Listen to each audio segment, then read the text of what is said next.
can't stop, won't stop till we on top. Quit, I think not. Coming hot for the #1 spot, yeah. No key, got the game on lock, ayy. Big threes when I take my shot, ayy. On the rise and we ain't gon' drop. On the grind, it's our time, just watch. If you want it, you can get it. Life gets hard, but don't you let it get you down. Go get the crown because our time is now. Ayy, we gotta get it. Gotta get up, gotta go, we gotta get it. Ayy, they won't forget us. Made it happen and we all became legends. We gotta get it, gotta get it, gotta get it. We gotta get it, gotta get it, gotta get it. We gotta get it, gotta get it, gotta get it. We gotta get it. We can't be contained when we leave the game. My name will remain. We don't need the fame. You can keep this chain. We broke free, so things won't be the same. Nah, on the mission, gotta get it. Let's work. We were raised on the net. I'm raising my net worth, but it ain't about the money. Nah, it ain't about the cause. All that matters is the world knows who we are. Stars. If you want it, you can get it. Life gets hard, but don't you let it get you down. Go get the crown because our time is now. Hey, we gotta get it. Gotta get up, gotta go, we gotta get it. Hey, they won't forget us. Made it happen and we all became legends. We gotta get it, gotta get it, gotta get it. We gotta get it, gotta get it, gotta get it. We gotta get it, gotta get it, gotta get it. We gotta get it. Know that our time is now. Yes, life can get hard, but don't ever let it keep you down. See, we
believe it?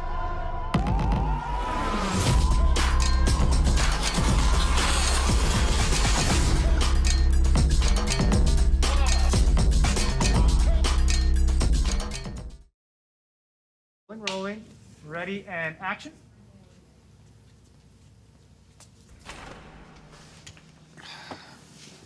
So are you excited for LCS? It is an end of an era. So many of those that kind of had an iconic hold within the scene are gone. The Age of Gods has ended. Copy that. I've given him the note to be more casual. What's that mean? Do you think you can save LCS? Yeah, it. I'll save LCS. It's time for a new LCS. Tactical, FBI, Spica. These rookies are hungry for success. People say he might be the next great. I'm not really worried about anyone else. I don't really think about them that much. Tactical is doing everything. I want people to fear me. Definitely coming for the trophy. Are there any other junglers in the LCS that are going to be better than you? No. 2021 is going to be about domination. This isn't just a new year, it's a new game. This is your new LCS. This year, they're coming for blood.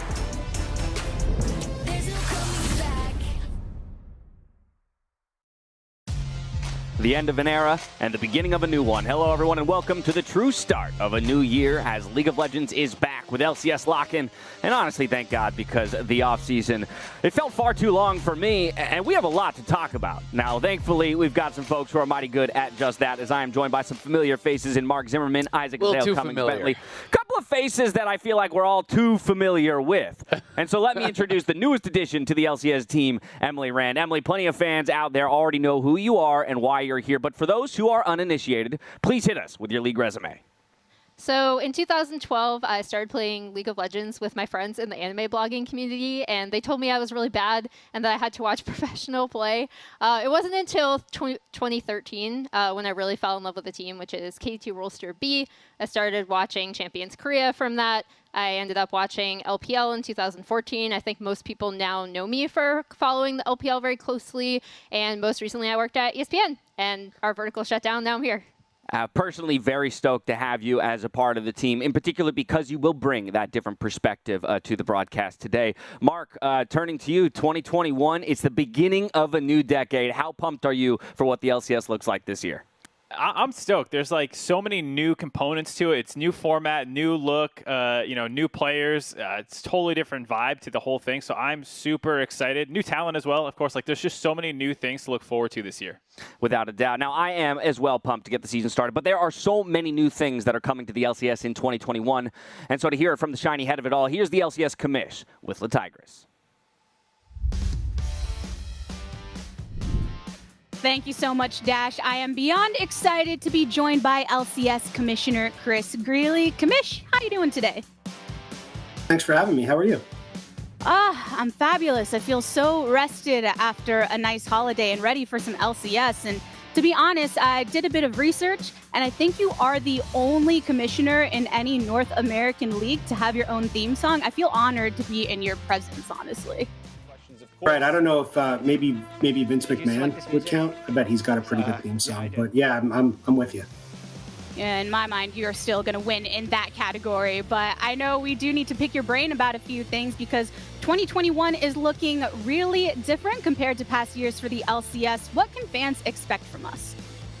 I think you're going to continue to see great play. We've got a lot of up-and-coming stars. We've got some new stars that are joining the league. I think the format is going to be really exciting, both for the lock-in tournament and the combined spring and summer seasons now, as well as our midsummer showdown and the LCS championship. But 2021, COVID is still with us. So I think you'll still see some things that you saw last year, unfortunately. Remote production will be one of them. We're going to open this season fully remote. We don't have any talent on site, as you can certainly attest to. We're not going to have any players in the arena either. COVID is particularly spiky in LA right now. We want to make sure that we're working to keep everybody safe. we do appreciate the safety precautions that are being taken by the team to ensure we can still have a great show, but in the end, keep ourselves safe. When it comes to the timeline of hopefully eventually transitioning back to going into studio, is there any expectations around that? Yeah, we're looking at a multi-phased approach. I think the first thing we want to do is get our broadcast team back into the arena, get all the talent back in to up that production value and kind of bring back all the things in the arena that fans love to see. After that, we'll look to get pro players in, and then finally, when it is completely safe to do so, we'll look to put fans back into the building. In terms of when that can happen, we don't know yet. I don't think anyone really knows what COVID's going to look like over the next 2 or 3 months as vaccines start to roll out and folks start to get some immunity. So we're going to continue to play it by ear, try to keep people safe, and keep bringing folks at home a really good show. Good combination of preparation with adaptation. And I want to go back to some of the stuff you mentioned right at the top, because our rebrand comes with a lot more than just some new colors, right? The format has changed, so many new faces. What are you personally most excited about coming into this new season? So, I don't want to pick favorites among all the things that we have starting off. I'm just excited to have the LCS back, to be back to competitive play, and to get to see people like you every week showing up on my screen. Made by many, right? So many faces that we are excited to see. Commish, thanks so much for stopping by. Thanks for having me. All right, everyone, it's time to get going with the LCS some more. Back to you guys. Thank you so much, the Tigress. Of course, we are all looking forward to the day that we get to return home to the LCS arena, but in a continuation of 2020, taking those learnings from last year, we will continue to operate remotely and as safely as humanly possible until that time when we can all be in the same place together. But as is traditional with the offseason for the LCS and professional League of Legends, there was tons of excitement within the offseason. Typically, it's around moves from team to team or region to region. But this year, we had some pretty dramatic departures as we had to say goodbye to not one but two of the greatest players to compete in North America all time, Bjergsen and Doublelift. The biggest myth of all time in esports is that veteran players don't get nervous when they go on stage. Everyone gets nervous, no matter how many times you've been playing. The only difference between a veteran player and a rookie player is the veteran player gets nervous and he plays like he's calm. Welcome, ladies and gentlemen, to the North American Summer Finals. Fans here are amped up, ready to cheer on Cloud9 and TSM.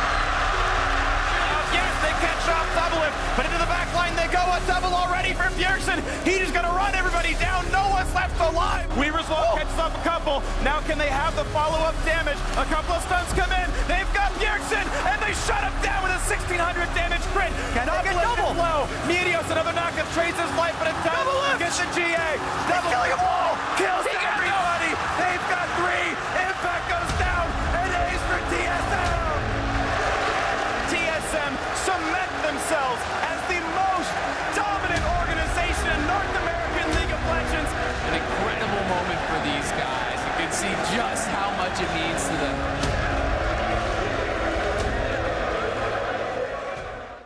Both Doublelift and Bjergsen, absolute titans of the game, particularly when you think regionally here in the LCS. Azale, I'm curious your initial reactions to the departure of both of these players and the legacy they'll leave behind.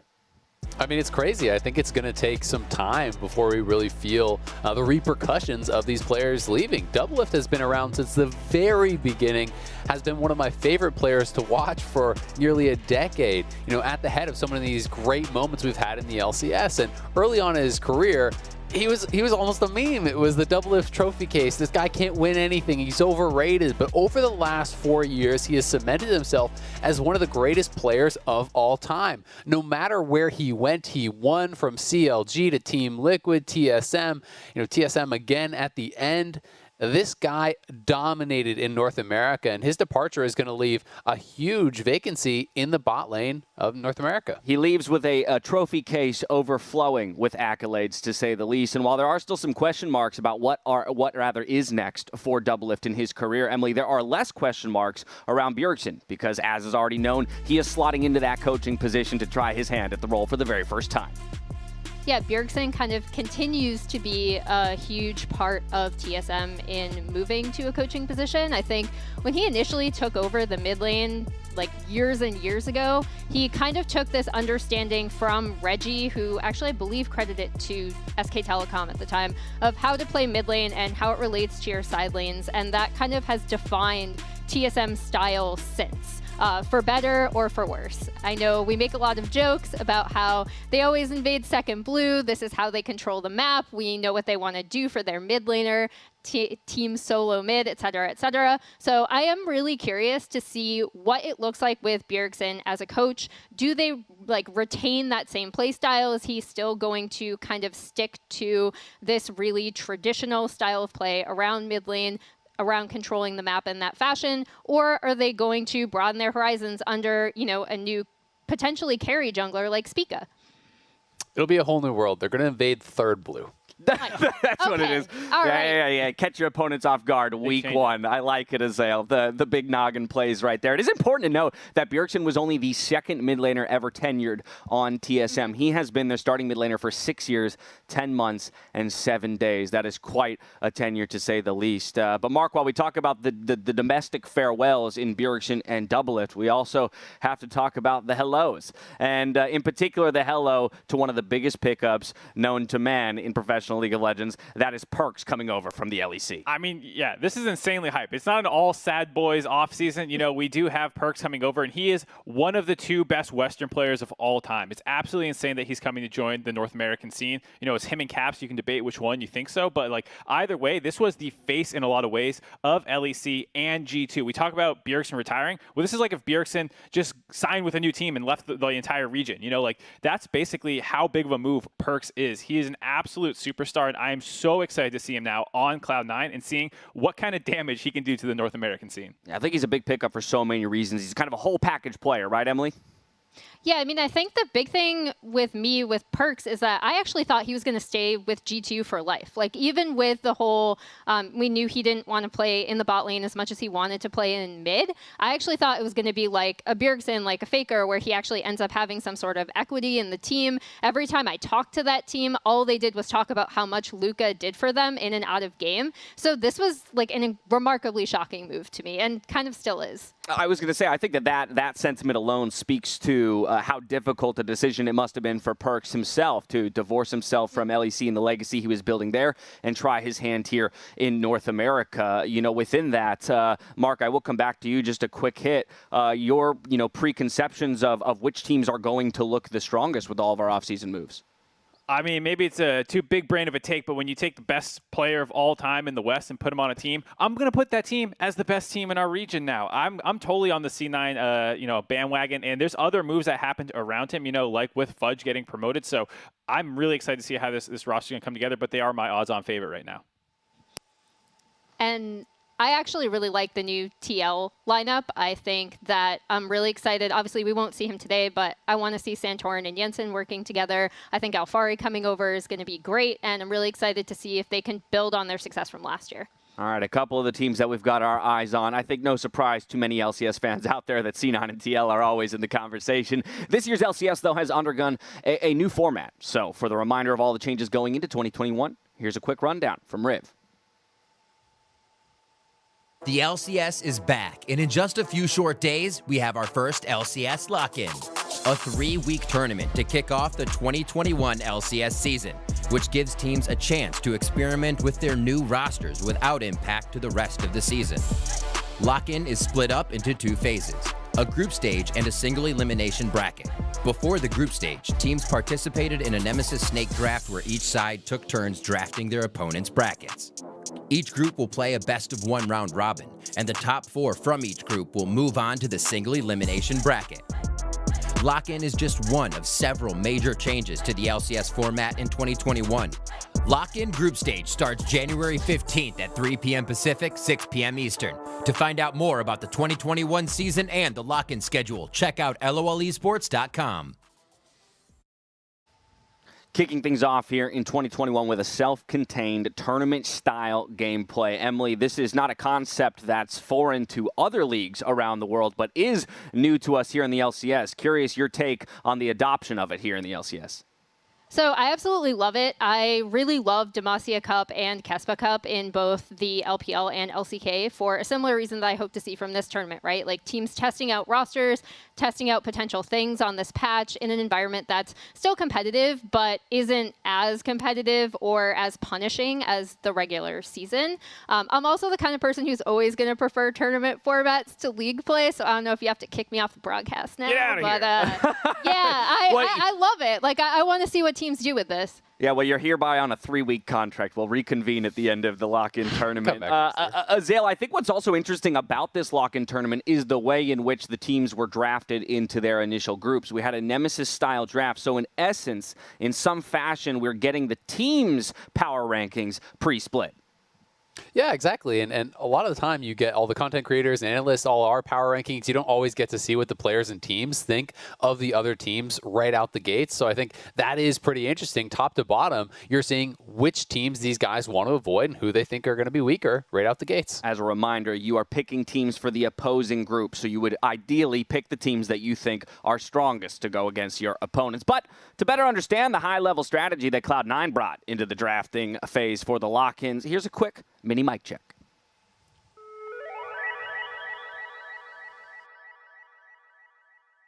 So now I just say a name of what I want to pick for enemy group, right? Okay, let me just look at the rosters really quickly. Do you know all the teams in the LCS, Perks? I mean, like, kind of. But this Cool, one's like, all right. This one's like 2021. Can I see like all the rosters somewhere combined? Okay. Oh wait. So yeah, this is a very high quality VM. Like I'm really impressed. 100 really thieves. Wait, is 100 thieves? Okay, I pick 100. Wait. Yeah. Okay, I pick 100 thieves for it.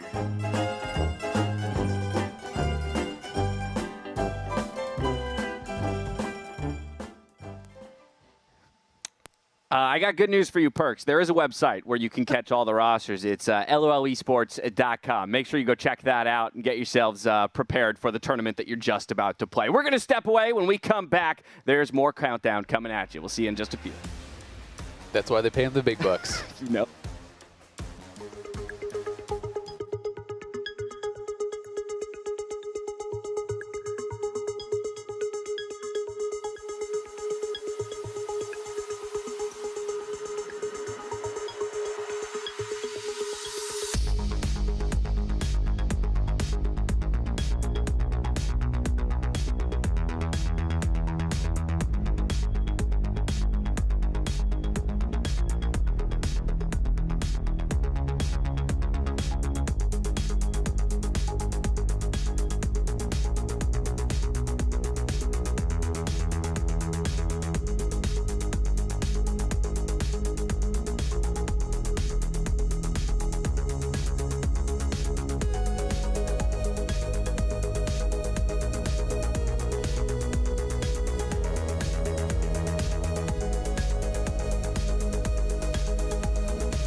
Welcome back to LCS Countdown. You just got a quick look at Liquid Plus, which is an online hub designed to reward fans for watching streams, interacting with socials, or completing quests. But as we return to the matter at hand, the kickoff of the 2021 LCS season, I want to talk about the metaphorical passing of the torch from the old stars to the new. And we're going to start with some of those acquisitions. Once again, coming back to you, Mark, to talk about Perks, or Perk Z.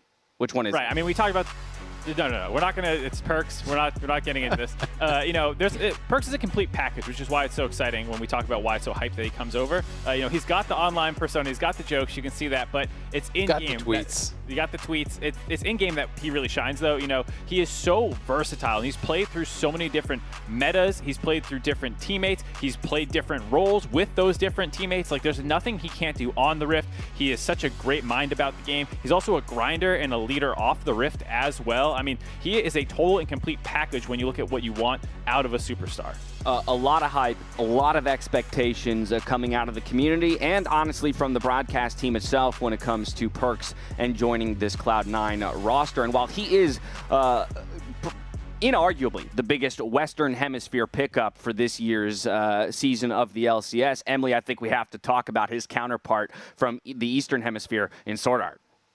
Yeah, so Sword Art is kind of similar in that you look at him and you're like, okay, we have everything. We have in-game leadership. We have a mood maker who's going to be, singing in comms or helping bring up rookies when they're really, really nervous. Like if you listen to his mic checks with Huanfeng last year, he kind of put Flash Wolves on the map, leading them. He can be a jungler support in terms of if you look at how he played with Karsa, or he can be more of a lane-focused support like he was a little bit more with Huanfeng and Suning last year before he felt a little bit more comfortable in roaming. This is actually a really good meta for Sword Art as well, in my opinion, because he excels on some of the tanky initiators that we're already seeing pop up in the LPL and the LCK. So I'm really curious to see how he can bring all of these really positive attributes to TSM, especially, in case there's any sort of language or cultural barrier. Like, I really want to see if everything that Sword Art is good at, the entire gambit, is also going to be able to help TSM, especially since, as we already said, they're transitioning into possibly being a completely new style of team.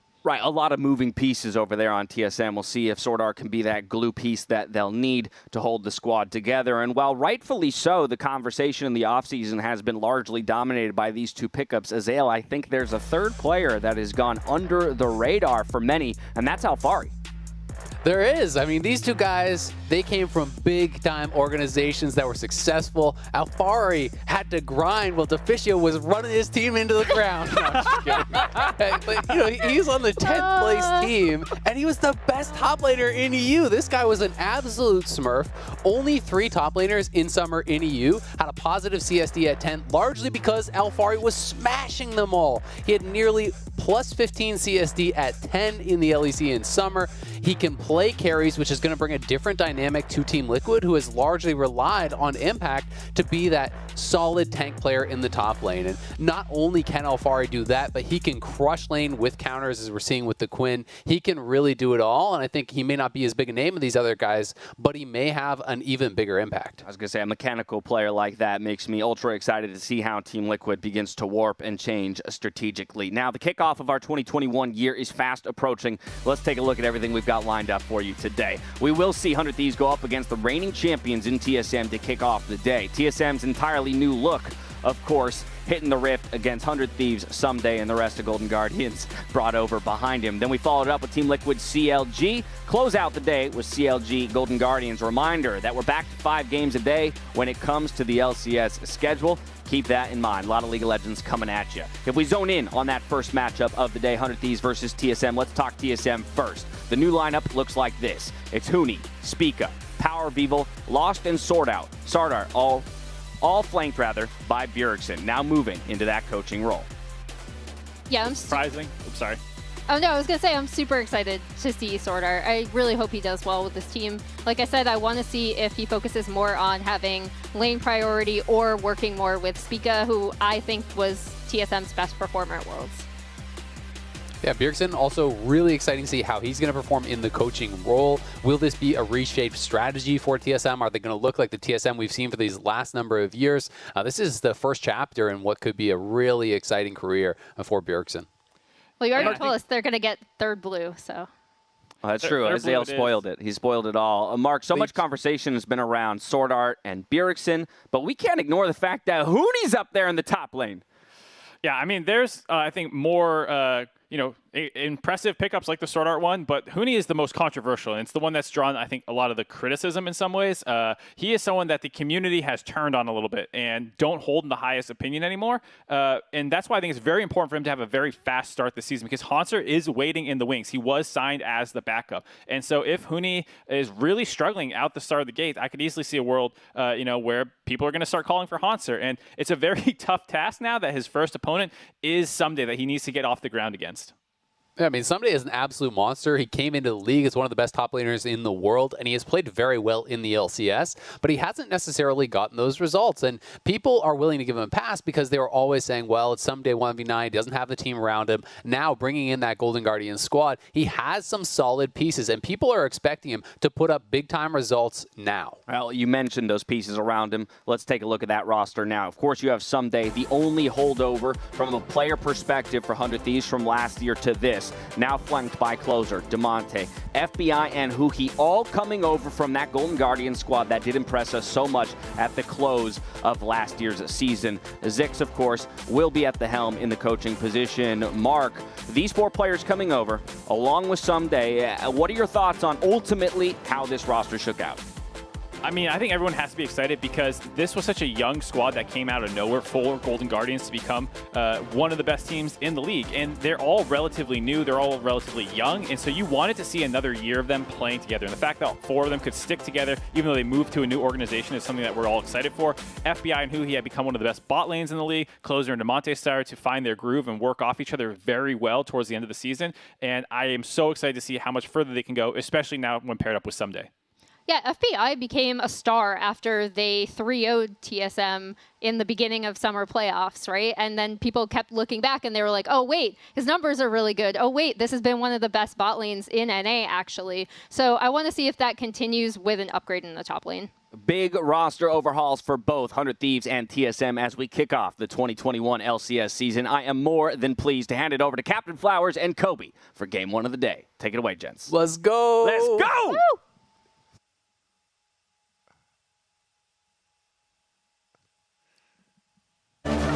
Not playing noise.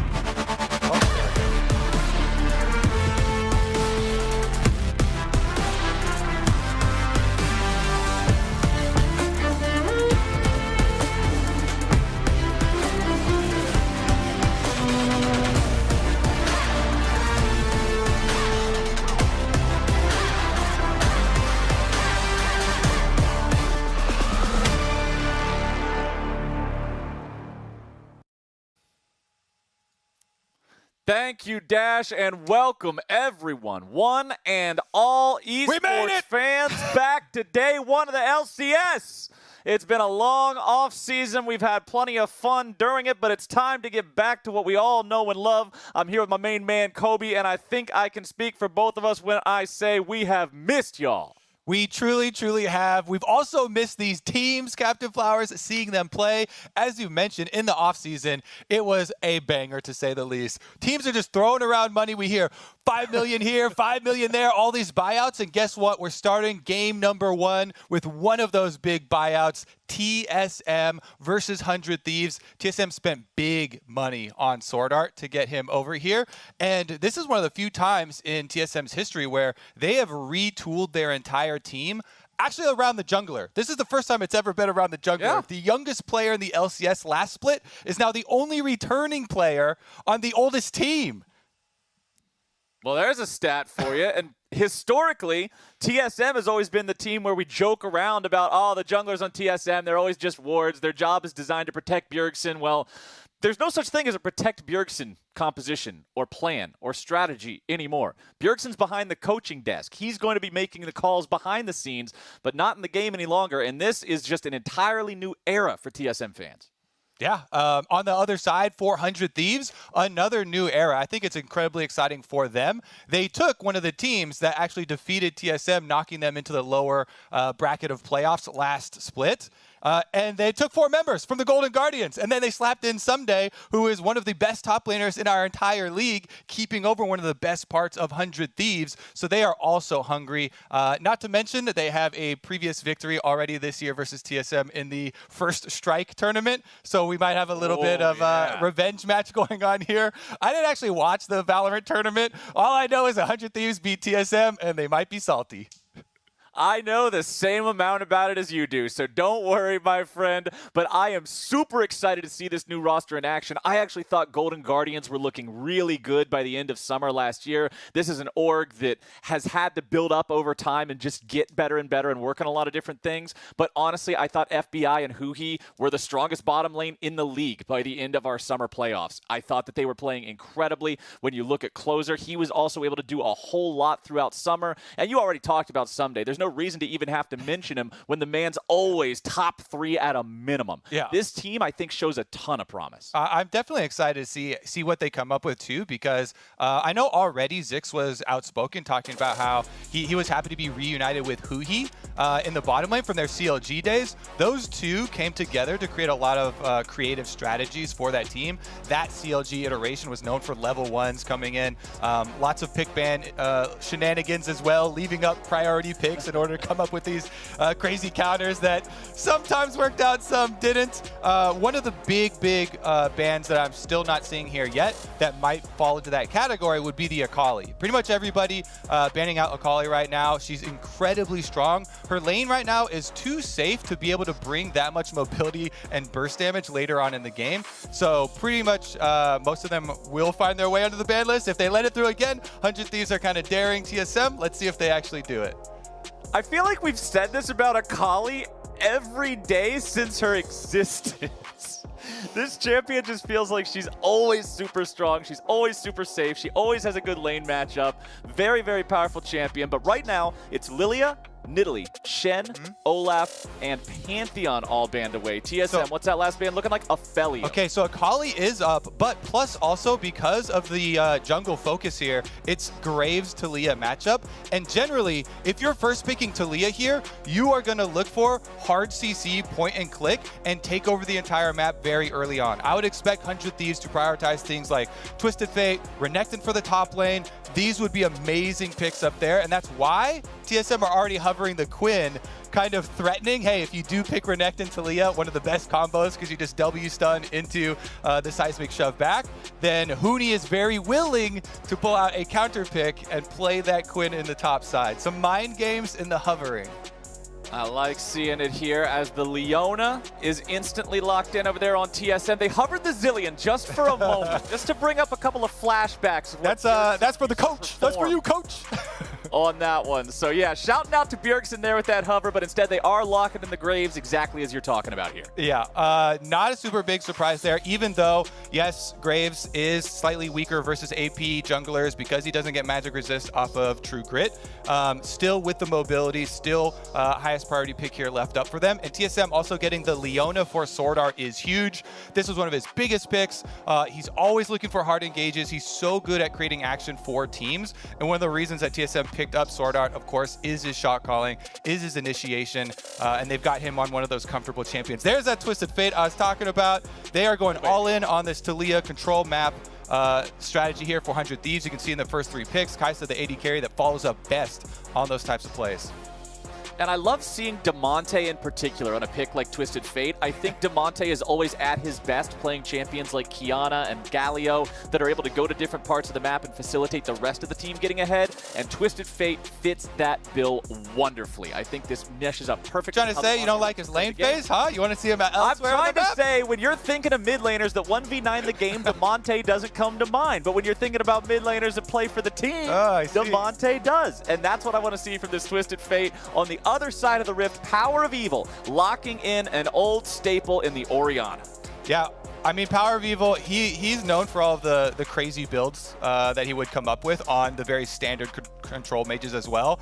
You know, favoring a lot of like auto attack based Orianna builds in the past. I don't expect that to come up in the new meta that we have now. You know, we've seen it so much already. It's the Ludens into Seraph.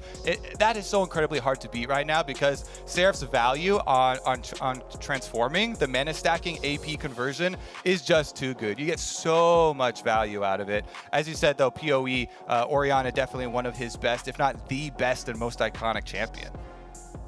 And now we're getting into that second half of the bans here. Camille, Alistar, Jhin, and Samira banned away. I was curious. She's had a lot of nerfs hit her since she came out because let's not mince words here. Samira was incredibly broken, less so now. The ultimate can single-handedly change the flow of a fight, so she's banned away here from 100 Thieves. They don't want to be dealing with Lost on that one, so instead, he'll pick up the Xayah here in the bottom lane. Which is really good versus dive compositions. And this is a pick that actually has seen a lot of play already in the LPL.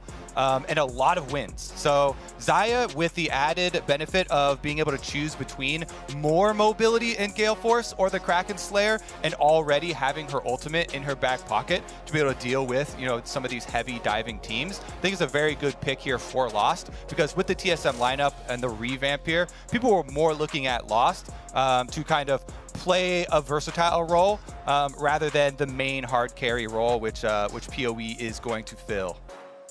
So, we do get to see the Renekton up here in the top lane for 100 Thieves. You were talking about how powerful that is, synergizing with Talia, similar to the Renekton Elise that we've seen so much in the past, and they will lock that one in here for someday. That means Huhi will be playing the set on support there in the bottom lane, dealing with that Leona in a melee versus melee matchup.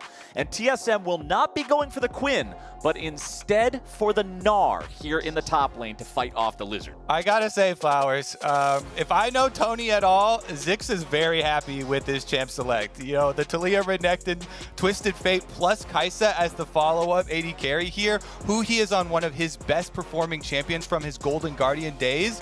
He was the one in the LCS that made Set look good. Honestly, yeah, I think 100 Thieves are very happy with their draft. On the side of TSM, this is through and through AoE team fight wombo combo. And since they've drafted Sword Art onto their team to be the leader, to be the focal point, it's going to be a lot on him, controlling vision, roaming around early on Leona as well to get some of the lanes to the positions where they can actually fight those team fights, and then coordinated team fights. No more 9-person sleep, Flowers. This is going to be all guns blazing. We would hope not.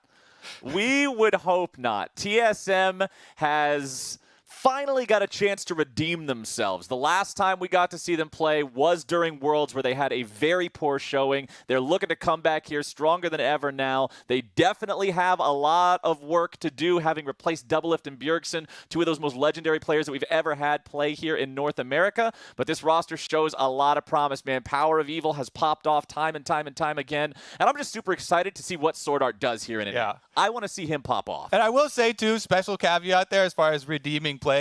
Being at Worlds, still better than not being at Worlds. And 100 Thieves were not there. So TSM do have that little accolade for themselves as well. Happy to see our first game of LCS if we can get into Summoner's Rift. This is going to be an exciting one. We'll be keeping our eyes out once again for those level 1 plays because the teams have had an enormous amount of time to actually come up with some level 1s for the first day of the lock-in tournament. And I do expect, especially on the side of 100 Thieves, for them to invest very heavily in that. We'll try and see, who starts out with sweepers or whatnot.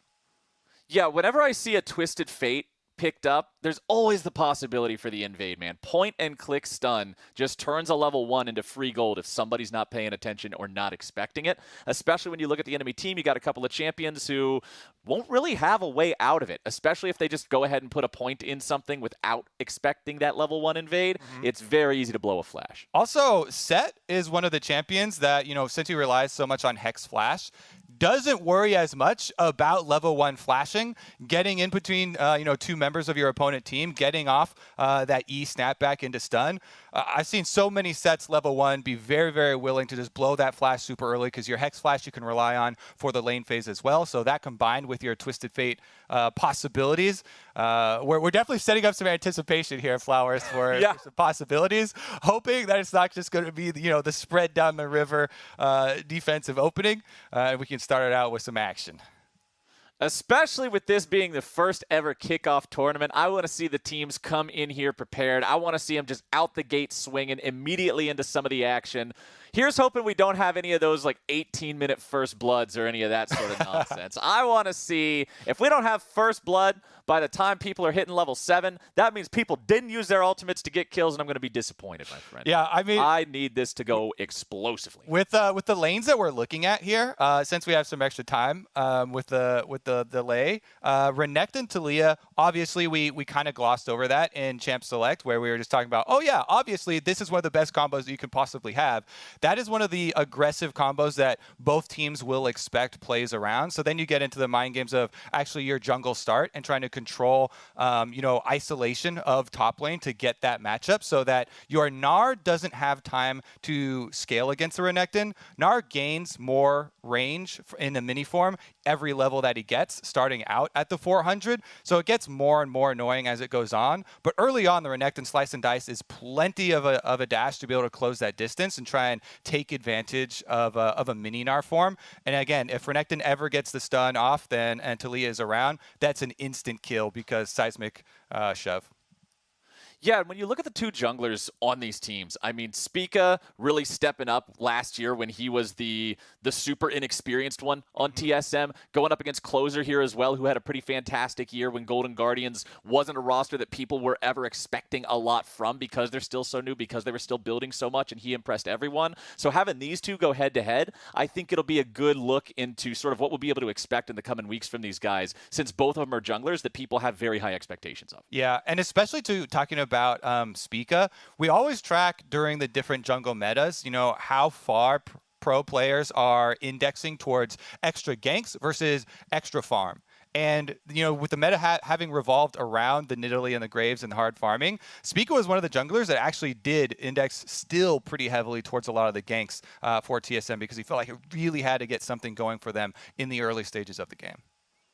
And while we wait for this delay to rebuild, we're going to head back over to the analyst desk for more thoughts on this matchup. Let's go!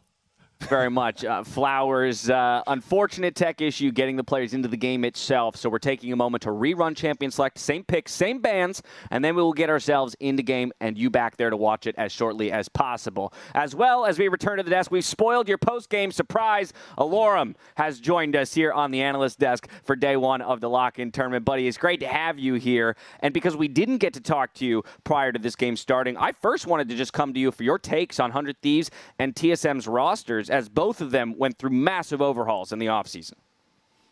Right. Well, first of all, I'm glad to be here as the only professional analyst here. I know all you guys are a little lowbrow.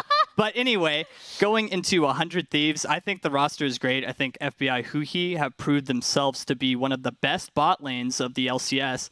And it's just, in my opinion, a straight upgrade from Golden Guardians. You had Hanser, and not to diss Hanser, he's a good player. But Someday, I believe, is on just a whole nother level of top laners. Take it from me, I played against both of them. Someday is just way above everybody else. And TSM, I think there could be some growing pains, and they could have a little struggles, but I have a lot of respect for Power of Evil and Sword Art. I think they're both very good players who are veterans in the league, and so they're going to be able to lead their team. And a lot of people are upset that Doublelift is gone, and I guess Bjergsen too, but I think Power of Evil is as good as Bjergsen. But with Doublelift gone and Lost in, some people are going to question Lost's ability, but I think that Lost has been LCS level since Echo Fox 2018. He was brand new to NA, and I thought he was LCS ready at the time. So 2 years later, I think he's gotten even better, and I think he's going to be a great addition. Your cat's giving you a bit of the stare down there. Not sure if he or she really agrees with all your big takes there on the offseason. Either way, that might be the fourth analyst we have join the desk. You were centering around the top lane there, talking about how great a player Someday is. And Mark, I know that for you, there was this controversial pickup of Huni in the offseason for TSM. Now that we have the champions locked in for that lane matchup itself, how does your thinking of this matchup, warp? I think 100 Thieves is trying to get Huni benched. I mean, this is the full just pick on top lane Gnar. I mean, we've been seeing it in LCK and LPL a little bit, and it does have a bit of a volatile laning phase where if you have a champion that can get on it when it's mini Gnar, you can explode it pretty easy, and they have a bunch of tools to do that. Talia is a great fast-paced jungler that can gank it. TF's going to get up there. You know, like this is a game where, you know, Huni could easily be 0-3 at 20 minutes, and it's not really his fault. You know, like this is just one of those games. And it's going to come down to how he plays team fights and if he can find these big gnarls. Because in the LCK, sometimes someone would go that 0-3 pre-20 minute, you know, I got picked on phase. But if they can land the big ults, that's often what the most important part of Gnar's kit is. Yeah, I mean, there's been a lot of Gnar discourse because of his success in LPL versus his lack of success in LCK. And I think one of the things that has helped the LPL in this regard is the fact that they typically just play laning phase like crazy people, like overall. And so if you're playing lane really aggressively, especially in the Gnar Renekton matchup anyway, you can just shove the lane in. I do think Gnar is very punishable if you focus topside. It's not necessarily something that I see a lot of NA teams doing in the past. So it could be that he gets through with the laning phase and then is able to, you know, TP bot for those bot lane plays because we all know that he has an incredibly itchy teleport finger. I want to get Alorum's takes on the Gnar discourse, though, because, you know, maybe he can tell us once and for all, is Gnar good or bad? All right, get in here. All right. So I'm not exactly on the Gnar hype train right now, but what we've seen is that the LPL Gnar is PogChamp and the LCK Gnar is Omega Lol. And here we are in NA. So already Gnar is having a tough time against the Renekton, the Talia, and the Twisted Fate. I think Gnar isn't that great because he's so punishable by these picks. If Gnar gets behind, it's so bad. And if I'm Huni, I've got my handkerchief out, wiping the sweat off my brow. Team, please save me. And I think he's going to be 0-3 by the time it gets to the mid game. And Gnar is not even a champion. He's a caster minion if he's that far behind. And on top of that, you have to play around Mega Gnar all game, which could be a trouble for some Well, team. then by all accounts, it sounds like TSM Huni is about to receive the TSM Dyrus treatment in being focused all game long. So then let's talk about where TSM might be able to find some advantages. And this is where I return to you, Emily, and the conversation around Sword Art. You mentioned his desire to play things like more aggressive Leonas or Alistairs, engage-oriented champions. Well, he's got the Leona this time around. How do you view that bot lane matchup playing out and maybe how he can affect the rest of the map? Yeah, I actually don't hate this comp from TSM, to be quite honest. I am a little bit out on Talia jungle, but I don't know if that's just because I have LPL brain or not. They kind of abandoned that post-Demacia Cup for other jungle picks, including the Graves. I really love the Orianna in this composition as well. I think she'll be able to hold mid lane very well for the Graves. So, I mean, if this comp is successful, they can basically run you down anytime they want. So I actually quite like it. Well, we got some ideas about how this all might play out based on the other regions around the world, but it's up to the teams and the players themselves here in North America to paint their own story. We're set and ready to get back into the LCS action. Let's send it back to Flowers and Kobe to get things kicked off. Thank you very much, everyone. We are back. We are ready to go. It's just about time to jump into Summoner's Rift. Pardon us for the delays, but they're just about done, and it's time for some LCS. Kobe, are you ready? I've been ready. Freak's job this time. I've been ready for 10 minutes. I mean, the ideas are great. I love hearing all the theoretical plays that can come out, but I'm a visual learner here. I need to see this in action. Okay, we got to paint the picture. All right, let's start painting that picture right about now. Oh, this is a beautiful painting. If I don't say I so was going to say, this actually looks like something Bob Ross would make. This is really nice. Honestly, yeah. We'll have to get Did you know that was coming when you were talking about you needing to see a picture? I did because not. That was really well set up. That was a fortuitous moment here, and we do have a view of the river, though. So we talked a lot in our setup about the level 1 possibilities here, and 100 Thieves have a lot to gain from that. Again, they are very early game oriented with a lot of explosive power here. Talia works so well with any sort of setup CC. They have it with Renekton, they have it with TF, they even have it with Huki, with the set support from the bottom lane that will be running that Hex Flash, so he can flash early on if they want to. Looks like it's going to be defensive opening, so no level 1 shenanigans, and we'll have to wait for the first jungle clears. Looking like red buff starts for both of them. That would be the safest. That is most common as well. For a red side, for TSM, for Spica, he does not want to leave up camps on the top side because, again, that is a lane that that 100 Thieves are going to want to attack. Here's a delayed invade, though. Okay, let's see what we get out of this one, if anything. See how much they're willing to commit here, who he will lead the charge. Phase Rush available here on the set, too, to be able to keep up with anybody if they find them. Sweeping through as they go to steal the blue, and it looks like TSM's not going to be contesting this one. They just abdicate that bottom side of the jungle, and their opponents are going to get the blue buff for it. And they should know by seeing the bottom lane come back through the river, even though they didn't see anything actually take place. They're going to definitely assume this is what's going on, so Spica should be alerted. He's also got a ward over on the 100 Thieves side on their blue buff, and it looks like he's actually he's coming on over to the blue side here as Closer gets chased out after taking away 2 camps. Already a camp ahead here on Talia with the blue steal advantage and the stronger lane matchup in a top lane. 100 Thieves coming out of the gate. Great level 1 plan, great draft for them so far, and the advantages are slowly starting to build. I am very surprised that Spica just went back towards that bottom side jungle instead of going to try to do some vertical jungling there, but obviously, I'm not the pro player here. We'll see how it pans out for him. But right now, Closer not only has an advantage in terms of creeps currently farmed, but he's got more camps left to farm in his own jungle too. So things will be looking plenty good for him here in this early game. Back here into the mid lane right now, you can see Power of Evil and Damonte both just farming things up a little bit. Remember, once we hit level 6, we'll be looking to see some big rotations coming out of Damonte. I actually read a Reddit post during the offseason about like Dopa's greatest hints on how to play TF and how you're supposed to back perfectly after you throw 2 Qs exactly at the last caster minion wave before you're about to hit level 6. It was incredibly complicated. I retained almost none of it because it was way harder than just playing Skarner, but it was really cool, and I'm hoping to see Damonte have that kind of mastery over Twisted Fate to make sure he can get those roams off at the most opportune time. I can see it now. Flowers with his wine glass. Yes, reading deep into the Reddit page of the Dopa's greatest hints. Of the Twisted Fate knowledge. See, now I understand. So after my Skarner full clear, then I come gank. Spica, though, is going to eventually get over. He'll get the trade back on the blue after picking up the wolves on his side and full clearing his red side as well. So hasn't been punished yet, but since it took so long, Damonte and Closer on the way over now. Spica might get himself oh no, someday! He tried to slice and dice over the wall, but he just hits his head on it instead. Spica shoved back by the seismic shove, and the first blood goes over to Damonte, but the fight is not over. TSM trying to find a return kill here, now stuck in a 2v2, but who's stuck with whom? Someday continuing to try to lead the charge here. Another slice ready to go. Dice will be able to follow up, and Someday grabs the 3rd kill of the game, the 2nd for 100 Thieves. And Hooney's not got a lot of space to work with, Flowers. How long That's the wrong base, man. That's not your turret. Goodbye, timer. Little Gnar. Got the execute timer, though. Hasn't been hitting in over the 10 seconds.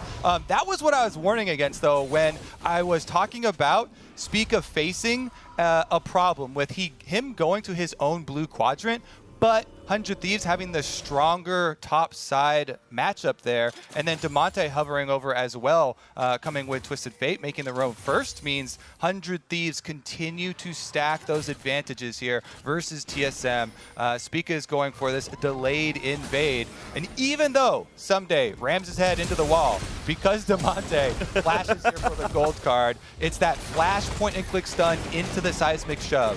Again, why you put so much stock in a Talia jungle is when you get to pair it with these point and click CCs that can guarantee the seismic shove. They did just that. Then Someday W is back up, so they finish up the kill onto Power of Evil as well. And that is going to be summoners down for him. He teleported in addition to using the flash there. So this mid lane is definitely going to have a target on the back here of Power of Evil. Yes, Damonte did also blow his summoners, but Graves not nearly as good at pulling off those ganks on mid lane as a Talia Twisted Fate combination would be.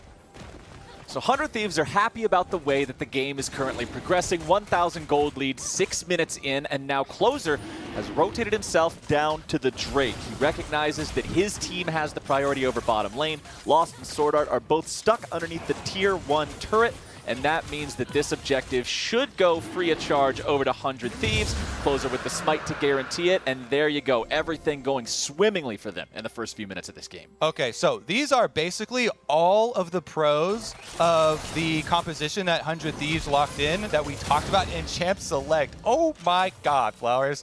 Huni just walks up and slowly down smashes the Lost almost all the way back to base here. He's going to have to recall. So those are all the pros that we talked about in Champ Select for the 100 Thieves comp. The pros for the TSM side of it do come later in the game, and it's going to be more delayed because of the very successful early game that 100 Thieves have had. But the possibilities are still going to be there. It is the AoE combos with that hard CC, but here we go, 100 Thieves. They're not going to let the pace of the game dwindle down to this slow TSM style. They're looking to push it ahead here. Closer continuing to counter jungle.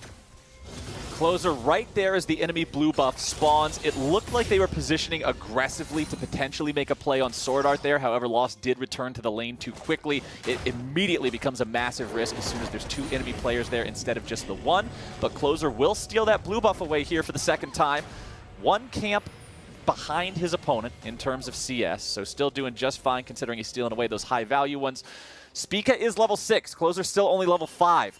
All solo laners are now level 6 as well, and FBI has also joined that club as who he has been further away from some of the EXP, so FBI has been able to soak that one up. And honestly, FBI is doing great down here. A 3-wave lead in terms of farm, 72 to 50 for this Kai'Sa. Yeah, that's why the FBI Huhi combination was so heavily talked up. And we heard in the offseason that all of these Golden Guardians players wanted to stick together when they moved teams. Golden Guardians, the organization, they knew they were going to have to sell off a lot of their players because they lost a lot of the NBA money that they had. And all the players, 4 of them, getting to stick together here is huge because Huhi and FBI had built up a reputation of being the best, if not second best, of the LCS bottom lanes that we have here, and they're doing really well once again. We talked about especially Set being one of the champions that Huhi absolutely styled on. So we're definitely going to look for some of those big plays. He's almost level 6, does have his flash available. And again, with the map pressure that you have when you draft Taliyah Twisted Fate, mid-game is your playground. All these towers are still up, but there's still plenty of room to make those picks. Look at the difference in gold in your mid laners here this game. Demonte at 3,500. Remember, Twisted Fate's passive is going to pad that stat, of course. Power of Evil, though. Flowers, that's what happens when you get lucky. Power of Evil is currently only richer than the support players. He has less gold than every other non-support player on the map right now. Bit of a worrying sign here early on for TSM as they fall down now to a 1.5k behind their opponents. Bottom lane, Lost level 6, FBI level 7, Sword Art just now hitting level 6 on his own, and that is a big playmaking switch being flipped to the on position here for the Leona, as we have Someday and Closer going after another neutral objective here this game. That control ward sees the enemy ward in the pit, but it doesn't see the one they're standing on top of right now, so TSM has knowledge about what's going on. Yeah, I think 100 Thieves would like actually to take that fight. They've got flashes available on both the Renekton and the Twisted Fate. Those are the point-and-click stuns that they want to set everything up with. Oh, Huni's in some trouble here, trying to get himself away, but there comes the wall, and Huni will fall. Another kill for 100 Thieves. Focused game plan is everything, Flowers. 100 Thieves, no. Either way, starting up this objective, either we get the free Rift Herald, or better yet, we get the fight. We've got flashes available on our initiators with the stuns. We can easily take them down with the early game orientation. That being said, you know what? We'll take the Rift Herald and just pick somebody off afterwards. Twisted Fate Taliyah combination takes them down. There's the 2 turret plates. And Orianna already roaming up to look to counter here for TSM. So 100 Thieves have to be quick about this. There's Orianna on the way, Power of Evil. This could be big here for Power of Evil, getting something to get himself back into this game a little bit.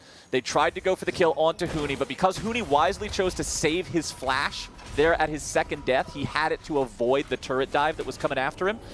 Now you can see here, Power of Evil going to go ahead and just go back. Everybody just goes back to base. Okay, we can see 2 recalls on our screen. Everybody got out. Everybody's going back in. Power of Evil returning to lane here, has his lost chapter in his tier, but he is still pretty far away from having a major impact in this game. 2,500 gold lead for 100 Thieves as the second Drake spawns. But immediately upon spawn, it's already TSM that's there and ready to go to steal that one away. They do not want to allow 100 Thieves to try to stack these up super early. They know that they're falling behind early on. If they have to concede too many early Drakes, it might just be too swift of a soul for them to do anything about. And Kobe, that is an ocean soul, my friend. That is one that TSM are glad they're not down 0-2 for. Yeah, exactly. Really good move by TSM while being down here to try and sneak away one of the objectives that they know 100 Thieves will just continue to try and force them on. That being said, even their own towers start to get a little risky here because the Twisted Fate ultimate, only a quarter of the cooldown left on that for Demonte, and they've got Kai'Sa ultimate available too. FBI has slowly been farming away on the bottom side of the map, and the Kai'Sa will be ready with the Killer Instinct. If they catch any member of TSM out again, you can slowly see the vision being moved in here by 100 Thieves. Very good movement from Huhi and Closer. They move together because they don't want to allow for any sort of face checking on the brush or anything to get their deep vision, drop down the Riptail, give as much of the money as possible to FBI. Part of it is guaranteed to the jungler for casting it, but all the rest of it goes straight over to FBI there. He's going to be able to finish that one off as well and get the first turret bonus. 4,000 gold at 12.5 minutes, Kobe. This does not look like a closely contested game of League of Legends, which to the surprise of a lot of people, actually, because when you look at most people's predictions in terms of where they expected the power levels of all the teams to be, it's pretty much shook out into 3 buckets, right? You have C9 and TL, which most people predicted to be the S tier.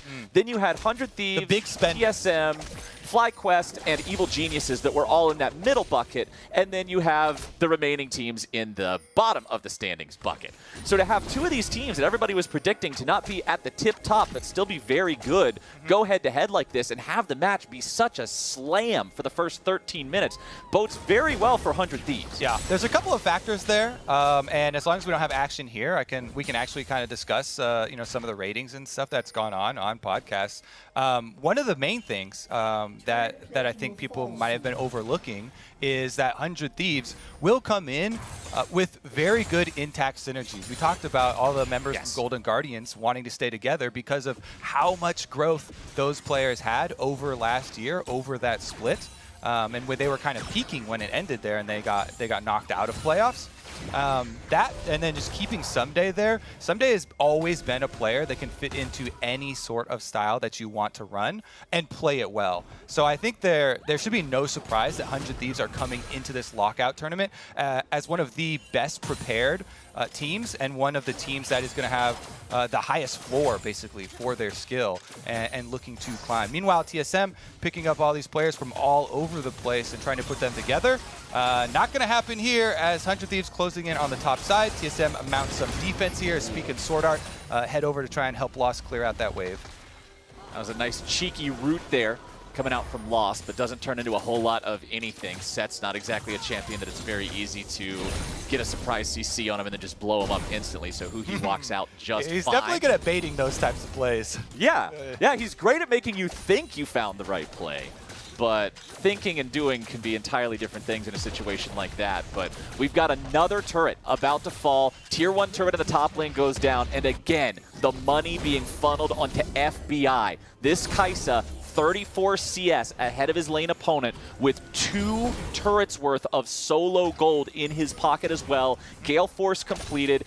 This guy is going to be an absolute bulldozer in the team fights. Game plan on point from Champ Select from 100 Thieves. Execution as well is on point.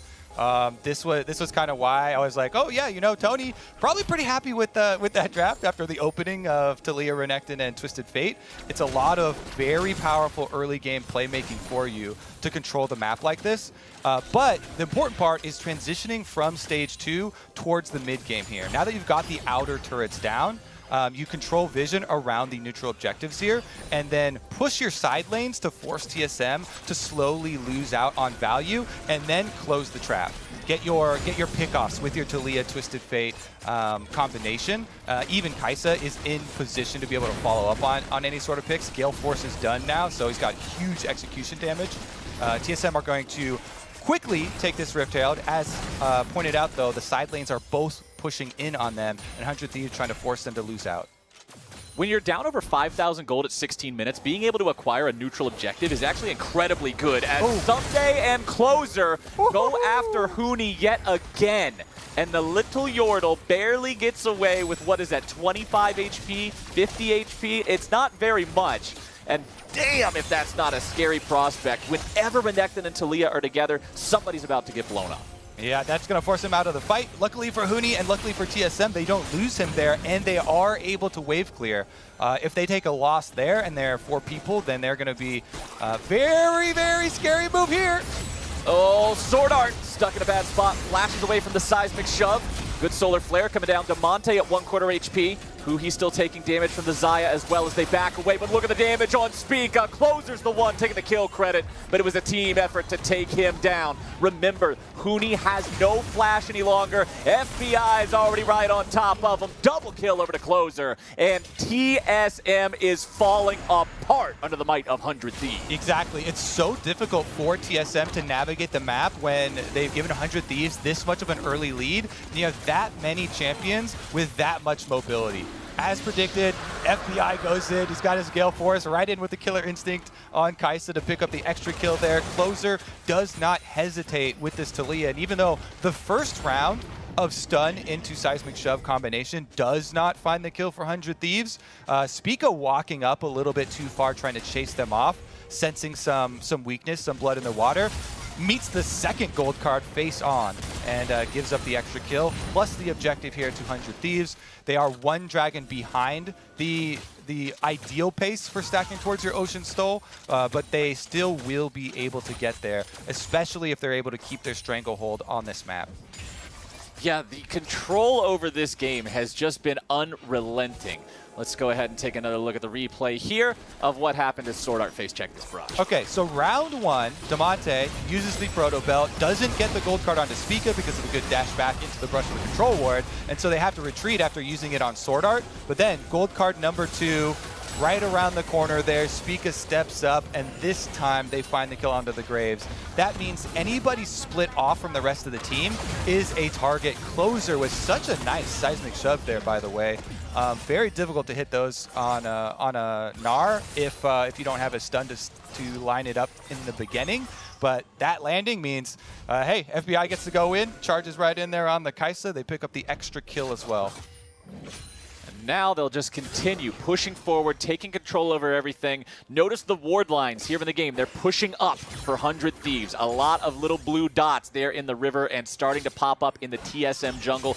Meanwhile, the entirety of the 100 Thieves jungle is completely dark because they don't have to worry about TSM invading them. If TSM invaded when they're 7,000 gold down, it would be a suicide mission. There's no reason to ever even contemplate that. So TSM's vision all has to be completely defensive, trying to sniff out these 100 Thieves wards, remove some of that vision, and make it safe to rotate back and forth between these lanes. And now what TSM are looking for is an unforced error on the side of 100 Thieves. TSM, they still have the possibility, if 100 Thieves make a mistake, and they get over aggressive towards, Sword Art or towards Huni, where they've got some CC on the side of TSM, and TSM start to get some kills, that team fight AoE can, net them a comeback strategy, but it has to come from a mistake from 100 Thieves giving up gold unnecessarily.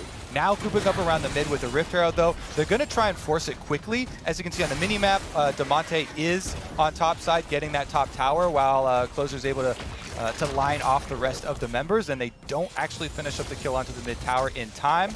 Damonte himself will have to retreat as well, though.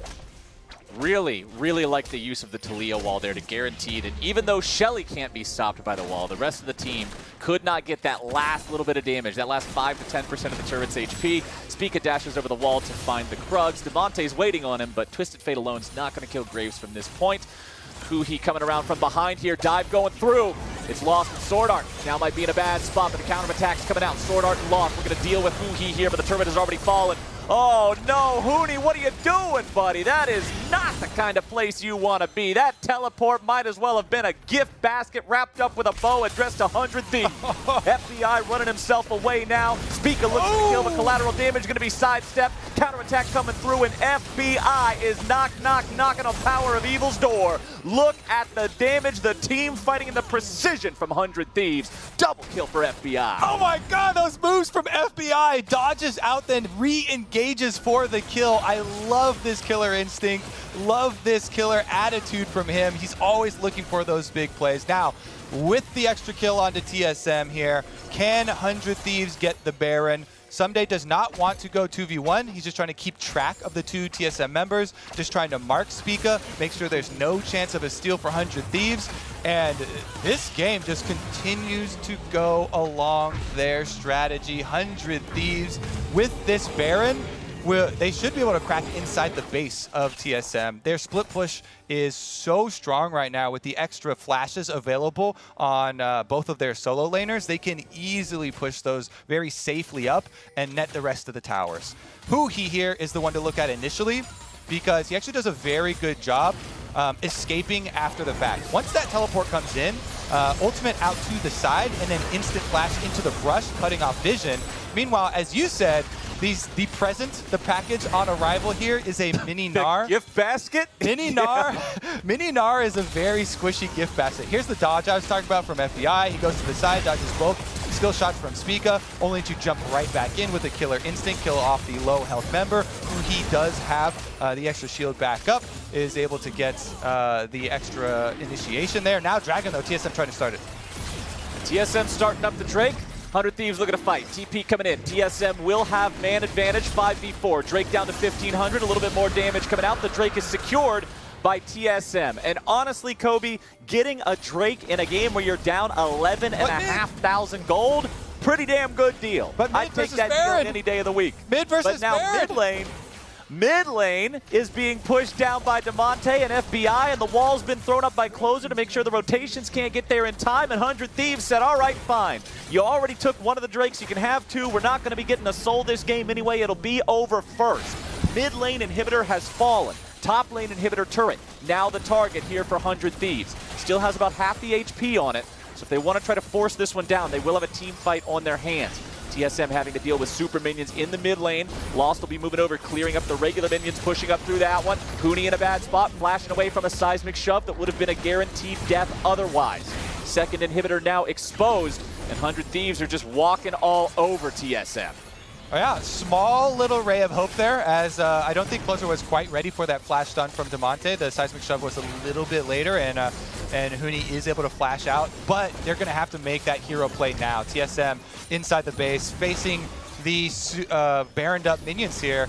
If they are not able to make this Leona combination into Gnar plus Orianna all come together at exactly the right time, then they're just going to lose the game. It's really in 100 Thieves' hands. So well played here from start to finish by 100 Thieves to set this up in our opening game of the lock-in tournament here, Flowers.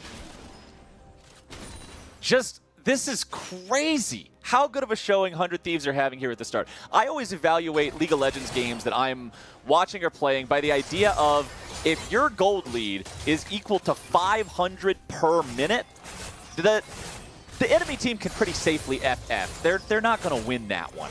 And this is 12,000 in 24 minutes, exactly on that 500 mark. It is so nearly impossible for TSM to come back from this situation, especially considering how well 100 Thieves has been playing it. They have one death the entire game, and it was in that 3v3 in the top lane that we saw way back when there in the very first start of the game, where Demonte died and they still. So report mid here? Is that what we're going for? Oh yeah, I mean report mid feeder. There's only one person with a death. Oh wait, no, never mind. There's actually two, but it was Huhi also died at some point. So my bad on that one. There must have been an execute. Execute or something. Because there's only one kill credit for TSM. Exactly. There's one kill credit, but 100 Thieves have two deaths. Anyway, Sword Art's going in, going for the stun, down to FBI, looking to lock him down, but he gets himself away. Meanwhile, damage falling onto Huni. here on the flank. Someday and Closer nearly able to kill him off. Goes into Mega Gnar and stays alive. Bottom lane inhibitor turret, 20% HP still left on that one. A little bit more of a push will get it done. 100 Thieves still looking to move forward here. FBI back to full HP even after being taken very, very low. We'll see if they're able to knock this one down. Why am I even posing it like a question? Of course they will. 100 Thieves so far ahead in this game. Gold card did half of Spica's health. Lich Bane will do that to you, and 100 Thieves are going to do that to him all day long, keeping him stuck in the base, making sure that TSM cannot play this game at all, choking them out of Summoner's Rift. All 3 inhibitors now down, double super minions rolling in from every lane. You expect 100 Thieves to probably just go for the end right here. One of those Nexus turrets is already about to fall. Here's your engage coming through from Huhi. Might be in a bit of a bad spot here. Closer in the stasis. Sword Art getting himself away. First Nexus turret already fallen. Second Nexus turret getting hit with the Demolish proc, and now that one's out of the picture too. Damonte running away from Lost. Needs a little bit more damage to find the kill. Won't be able to get it thanks to the stasis from Damonte. Good lord, he walked away with 10 health. That Q from the Gnar nearly finishing him off, but it just is not enough. It was never enough the whole game for TSM, and 100 Thieves make this look easy in the first game of 2021. 100 Thieves with Someday and the Golden Guardian pack coming in, firing on all cylinders. And my favorite part about this match is that they're not afraid to run one of these types of strategies. We have had so many teams that have been afraid to run strategies that can fall apart when split pushing, when trying to play the entire map, when looking for very necessary early plays. And yet, 100 Thieves very happy to do that, and they actually backed it up. So really well done by them. Aggressive play, nice game plan, and that's going to get you the first dub. 100 Thieves, they won first strike. They also won first game of the lockout tournament. They struck first, and damn, did they look good doing it. That gold lead of like 9,000 at before even 20 minutes, ballooning up to about 13 or 14K by the time the game was over. There was never a point where it felt like TSM were in control of that game. Again, even back to that first fight that they had in the top side of the river, 100 Thieves were able to play it better, despite some days bit of an iffy slice through the wall. Sometimes that wall's deceptively thick, but he was still able to show up and get everything done regardless. Honestly, just a really good first game from 100 Thieves. I'm impressed. Yeah, definitely. I mean, from the very beginning, you could tell the entire team working towards jungle control with the early game plan on the invade, plus defending the counter invade there for TSM. So, all right, let's keep it on moving then. That was a banger. We've got more bangers in store. And I am ready for each and every one. It's time for us to step away, but as we go, make sure you give youtube.com/LCS a look. That's a new home for This or That, The Dive, as well as all the games taking place today and every other day here on the LCS. Hit subscribe, ding the bell, all that good stuff. We'll catch you here for an interview with FBI once we return. Hey, I didn't order any pizza. Jake from State Farm. After you saved me so much dough on insurance with that Parker promo, I devised a promo for you. Here's the deal, Parker. State Farm offers everyone surprisingly great rates. Yeah, right. Pepperoni pockets, an atomic brownie, cuckoo crusties. There's no promo, it's just great rates. And a cider ranch. You're the man, man. When you want the real deal, like a good neighbor, State Farm is there.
back, everybody, to the LCS. I am standing on by with 100 Thieves FBI after that victory. First things first, man, I guess it's got to feel pretty good to hit things up with a W to start the season. Am I right on that regard? Yeah, for sure. I think practice has been going really well. We're feeling really confident heading into this game. I will say that TSM is like kind of a new team, so I expect them to get a lot better as time progresses. But yeah, it was a good win. That is one of the differences here. Even though you are under a whole new banner, you do have some familiar faces around you. How has that affected your transition into the 2021 season? It's definitely been really comfortable. Even though we're coming to a new org, it still feels like the same team. Obviously, there's 4 of us from the old team, so yeah. And having Sunday, he's just been a really great teammate and a really good player, so it's been pretty nice. And from what we've heard, the fact that a lot of you are still together is very much on your own accord, your desire to continue as a team. Now, with the addition of that powerhouse in the top lane someday, from your own words, why did you all want to stick together in this capacity? I think we all wanted to stick together because for us, it was clear that we were still progressing as a team. Like, even when we lost the last playoff series, I felt like we were still improving a lot, and it just felt pretty bad that we didn't really get to show what we could become. So I'm really hoping that this year we can right our wrongs. That's the thing. There were a lot of moments for y'all to be proud of, but we definitely got the feeling that your hunger was not satiated. Now we face this lock-in tournament, a whole different way for you to enter the new season. Is there anything that you and the rest of the team wish to gain from this experience to really set yourself up for the rest of the splits? Well, I think stage time is always pretty valuable, and I mean, I think we all feel pretty comfortable on stage by now, but it doesn't really hurt, and we're able to test different drafts, different playstyles, and it's just pretty fun for the fans too, I guess. It's been a lot of fun for all of us watching, getting to see you become more and more comfortable on the stage. And we actually now have this huge influx of Osh players coming on in. You are one of the ones to kind of set in our mind the potential of the region. What do you make of all of them coming on through and what that means for the LCS? Yeah, I definitely think there's a lot of great potential in a lot of these Osh players. I think in the past we might have been looked down upon because we came from Australia, but yeah, I think there's a lot of potential there, and it'll be exciting to see how everyone develops. And last thing, with all of the new faces, whether from Osh or otherwise, there's a lot of questions on who is going to step into those #1 spots, many looking to you in the AD carry position. Before everything gets underway with the season and the competition, where do you feel you stack up amongst the other bot laners? I know I'm the best AD carry in the region. All right, that's all the fans needed to know. FBI, thank you for joining me for the Verizon post-game interview. All right, everyone, it's time for us to continue with more LCS. So to do just that, let's send things over to the State Farm Analyst Desk. Thank you very much, Latigris. Massive W for 100 Thieves there over TSM. And whether or not the victory feeds into your regular season record, you always want to start the season off on the right foot, rather. And it was a dominant one, to say the least. So let's take a look at this game and how it ultimately played out. Emily, a lot of our conversation going into the game was around the top laners and specifically that matchup. And that's all great, you know, to talk in the pregame. But once we get into the game itself for minute 0, the easiest way to tell where the teams themselves want to put their pressure and their priorities is the jungle path. Yeah, so let's talk about this. I absolutely love this from 100 Thieves. I think that this really showed to me that they know how they want to play around this Taliyah. And if you're going to be playing Taliyah, you need to have really strong communication. She wants to be in lanes as much as possible and working around lane priority. And I think, A, this invade set up the split map, but then also B, I think this entire game showed that Closer has a really strong understanding of what he wants to do with his lanes. We saw a lot of times Huhi having some really smart roams mid to cover. That means that Demonte is probably calling for that. I mean, it just seemed like overall, 100 Thieves knew exactly what they wanted to do with this composition. They executed it really well from the level 1, and they also just had really strong communication and knew where they wanted to move to cover each other at all times. I gotta say, this is, of course, officially the first segment that Emily does for the analyst desk is a jungle pathing segment. You know, it's officially like, oh, welcome. I did you had to break in, and you had to do it first. So, you know, Good job. And I'll welcome tweet out the officially now. sheet later after I review it, you know? Yeah. I promise it wasn't planned, but if it were, we couldn't have planned it better than that. Alorum, now returning to that top lane conversation, because while the jungle pathing did provide us a split map, that initial action did take place in the top lane, with 100 Thieves ultimately coming away with more kills than TSM. Right, so it didn't go how I thought it would in this top lane. I did say Huni was going to be 0-3, and he did have 3 deaths, but it wasn't how I thought it would be. So we had this little bit of action early game where they got 2 kills. They got the flash gold card onto the Graves in just 1 shot. You can see they commit all 3 flashes, so that's great to see that they're all on the same page. And these trades for the top lane are usually pretty bad for the Gnar, because then Renekton can be building very aggressively for these dives. But we saw that they didn't play around top lane, and a good way to see that they didn't want to do that is Renekton built Ninja Tabby and Gnar built Phage. If this was a game where Gnar felt that he was going to be dove over and over again, we would have seen that he would have built Ninja Tabby too, as to get some more defensive stats from those dives. So you can see that the plan that 100 Thieves wasn't exactly what we thought it would be. I think made that much cooler, though, as you mentioned, by not only the pivot and the items, but Mark seeing the follow-through from the remainder of the team. Okay, if someday is going to build more defensively and put himself on an island, then we need to see the other 4 capitalize in a big way on the other side of the map. Yeah, I think especially in the early season, some of these game plans can feel somewhat telegraphed. You know, we're all like, oh, they're going to keep diving top, obviously. But they actually moved around the entire map quite well, which I think speaks to the preparation and synergy that 100 Thieves get to bring in when they have 4 members of the same team working together. I was super impressed with their mid-game decision-making and playmaking. And you could see them kind of picking apart TSM, where a lot of plays started sort of equal, but then as soon as, you know, it got to have to be more, you know, on-the-fly decision-making, that's where TSM started to break down, like that jungle invade in the top side and like some of the mid-game skirmishes that broke down. Yeah, I mean, I think this is unfortunate because it shows a lot of the kind of miscommunication that's going on at multiple levels of TSM. You have Huni kind of trying to set up for the flank. You have Spica going back in when ideally after Sword Art gets caught out, because they do not have vision here, you know, they would have backed off, right? So this just speaks to a lot of miscommunication. We saw early on when Sword Art went for a roam mid, either for vision or to look for a potential gank, I'm not really sure. You know, Lost got incredibly poked out to the point where he almost got killed under turret. And I think on the opposite side, you had you know, Huhi communicating really well. Like, Damonte is going to go roam top because they have top priority. Okay, Huhi's already coming up, and FBI is totally fine in bot lane, primarily because they're already ahead, but also it just shows the trust and strong communication they already have on this team.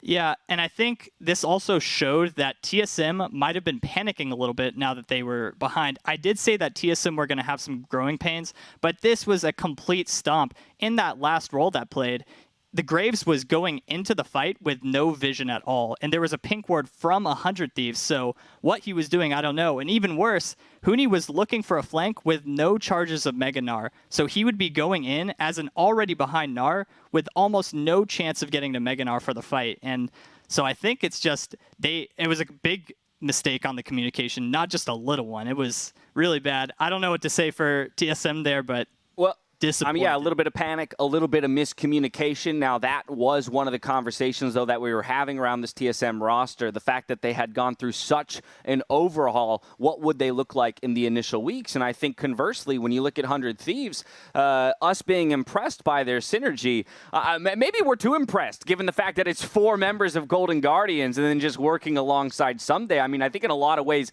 this is how you would expect a core group of guys to continue working after having worked so well in the previous split together. I would absolutely expect it to go this way, which is why I predicted 100 to win. You know, Emily of a like mind also predicted. Yeah. Mark just wants to get this up on the screen while he's still 100%. So let's take a look at that. Look at that. The analyst predictions from the top of the day. Both of these, so I can't confirm. These were thrown in before the game took place. Alorum, what'd you put? These, Alorum, who did you predict? They forcing me to say this, but I predicted TSM would win. I'm so sorry, TSM. That's because it's making me look bad. This is my first day back, and I'm already looking bad on my prediction. You're the real analyst. Come on, you said you were the real analyst. I'm so sorry. Let's get the cat. Yeah, Don't you know hate what? me too Change much. positions with the cat. Yeah, I think just the move your cat, camera bringing the over. cat in for game 2 of the day. You know, it is important to note that this is. Look at that! He's giving you the stare down right now. I mean, yeah, He's so disappointed. She obviously didn't agree with your predictions earlier, so. You don't. She has got this stern look as how dare you trust TSM. Disappointing cat face. All right, that's game 1 of the day. What a way to kick off the 2021 season here in the LCS. We are going to step away. When we return, we've got Team Liquid going up against some of the new faces of CLG.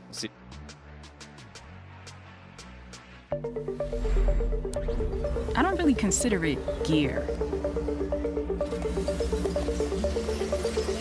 It's an extension of who I am. It blurs the line between fantasy and reality. Sometimes, I can't tell myself from my machine. I think that's by design.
Hey guys, Centurion here.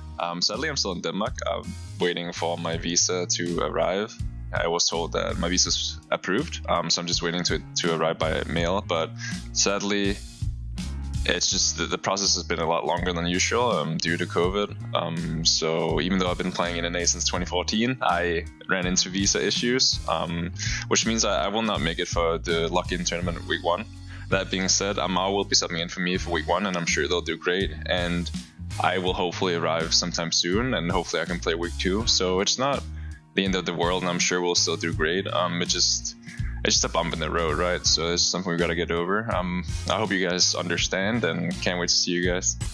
we have been working with Santorin during our scrims. He's been watching all of our scrims. He's been involved in all of our meetings. We're still really looking forward to when he can get here, either after the first or second week of the Lock In tournament. But also, I think it's a really great opportunity for our Mayo. I think when a lot of people look at that jungler, they have some pretty negative thoughts. They think to the last time they saw him in LCS, they think to where he wasn't performing well, and they just kind of write him off. I don't think that way about him. I actually think he's a very good jungler and very talented, and in scrims, he's been working very well with our team. So I think this can be a great opportunity for us to still hit the ground running, show that we can be a great team, and also give our Mayo a chance to kind of prove himself on the LCS stage against other LCS teams again. So I think he's really looking forward to playing, and I'm really excited to see what happens. Hey, Mo. Good luck this weekend, and I'm sure you're going to kill it. Welcome back to the LCS Lock In. We're getting a first look at 2 more of these rosters competing here today. And as you just heard from Jat and Santorin, TL is coming into the tournament with Armeo in the jungle instead of Santorin right now. Let's go ahead and take a look at that full lineup. They've got Alfari in the top lane, Armeo subbing in for Santorin there in the jungle, Jensen at mid with Tactical and Core JJ in the bottom lane. And of course, you know him, you love him, Coach Jad. Yeah, and Jad himself, he was talking a lot about Armeo, and I've actually heard from talking to some of the other Team Liquid coaches that Jad has been preaching for Armeo for a long time, has been like promoting him. But the other big guy, the big signing, Alfari in the top lane, who actually is here now, even though it took a long time to get the visa, and he's had a total of 2 days of scrim practice with the team. The reason this is such a big signing, and perhaps part of the reason why this big signing is being underestimated, is Alfari was on the 10th place team in LEC Origin. However, he was still so good, still hyped up because #1 in gold difference at 10, experience difference at 10, CS difference at 10, damage per minute. He was still laning like a monster. Lots of counter picks, lots of versatility in the top lane. I think he can bring that versatility to Team Liquid. He was also on the Summer 2020 All-Pro team for the LEC despite being on that 10th place team. So I think that is a really big pickup. I'm glad that he did get here just in time for the Lock-In tournament for Team Liquid. But of course, with the other visa issues, we also have to talk about CLG's side. Broxa as well as Finn are unable to compete in the Lock-In tournament. So in their places, they have the Academy jungler Griffin, which was formerly Wiggly, who changed his name to his own last name, which is actually Griffin.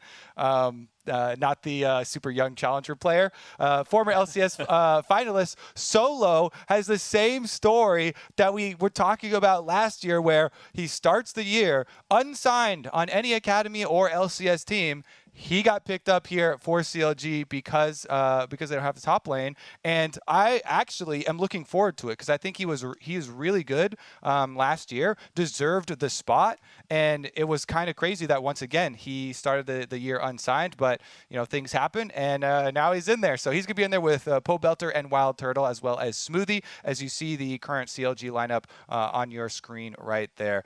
Regardless of these new pieces, though, I do think that CLG crafting a team with Pobelter and Wild Turtle does give them a strong base. I know a lot of people have started to look down on players that are far in their careers, and there's this like bias against players with long careers, like they don't have any room for improvement. But last year I really did think Wild Turtle started to play better. After he got benched, he came back super motivated and played better at the end of the split and at Worlds than we had seen previously. So I think he was on the up and up.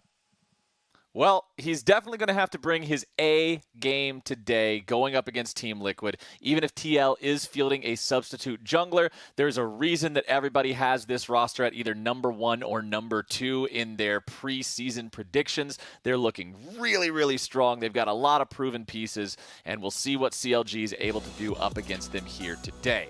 Quick announcement for y'all as we get into Champion Select. There will be a bit of a delay after Champion Select before we're able to get into the game once again. Hopefully not as long as last time, but we are experiencing a couple of client issues for some of the players. So we got people behind the scenes. We're going to resolve it as swiftly as possible, but I'm not going to pretend like I know how computers work. I don't even know how to.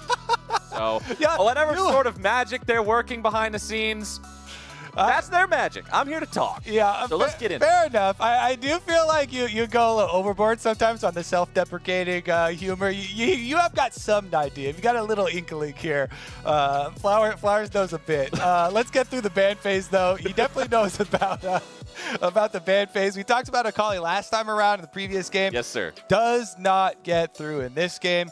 On the ban table right here, they don't want to let Jensen have it. I think she should stay in the first round of bans for sure. Not as much jungle focus this time around, but the Olaf and the Talia conspicuously leaving up the Graves Nidalee matchup, which we've seen evolve in the LCK as a lot of first pick Nidalees. If you're super confident in your Nidalee, in your jungler, I actually think this is a huge force here on the jungle. I think this is a really well crafted opening for pick ban phase, because if you then leave it in the hands of CLG and Griffin here, they're probably going to go right into the Graves.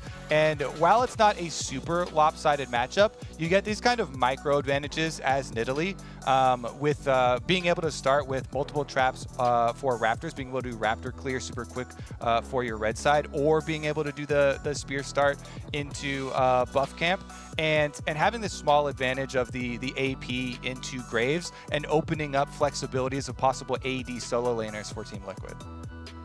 All right, so our 6 bans here at the start: Talia, Renekton, Lilia, Olaf, Akali, Pantheon, with Kai'Sa and Graves both picked up here in that first rotation for CLG. We got to see Graves in the previous game.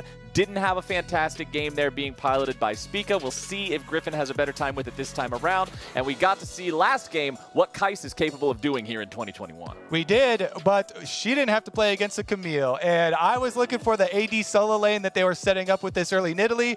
It's Camille, one of my favorites because there's so much playmaking in this champion.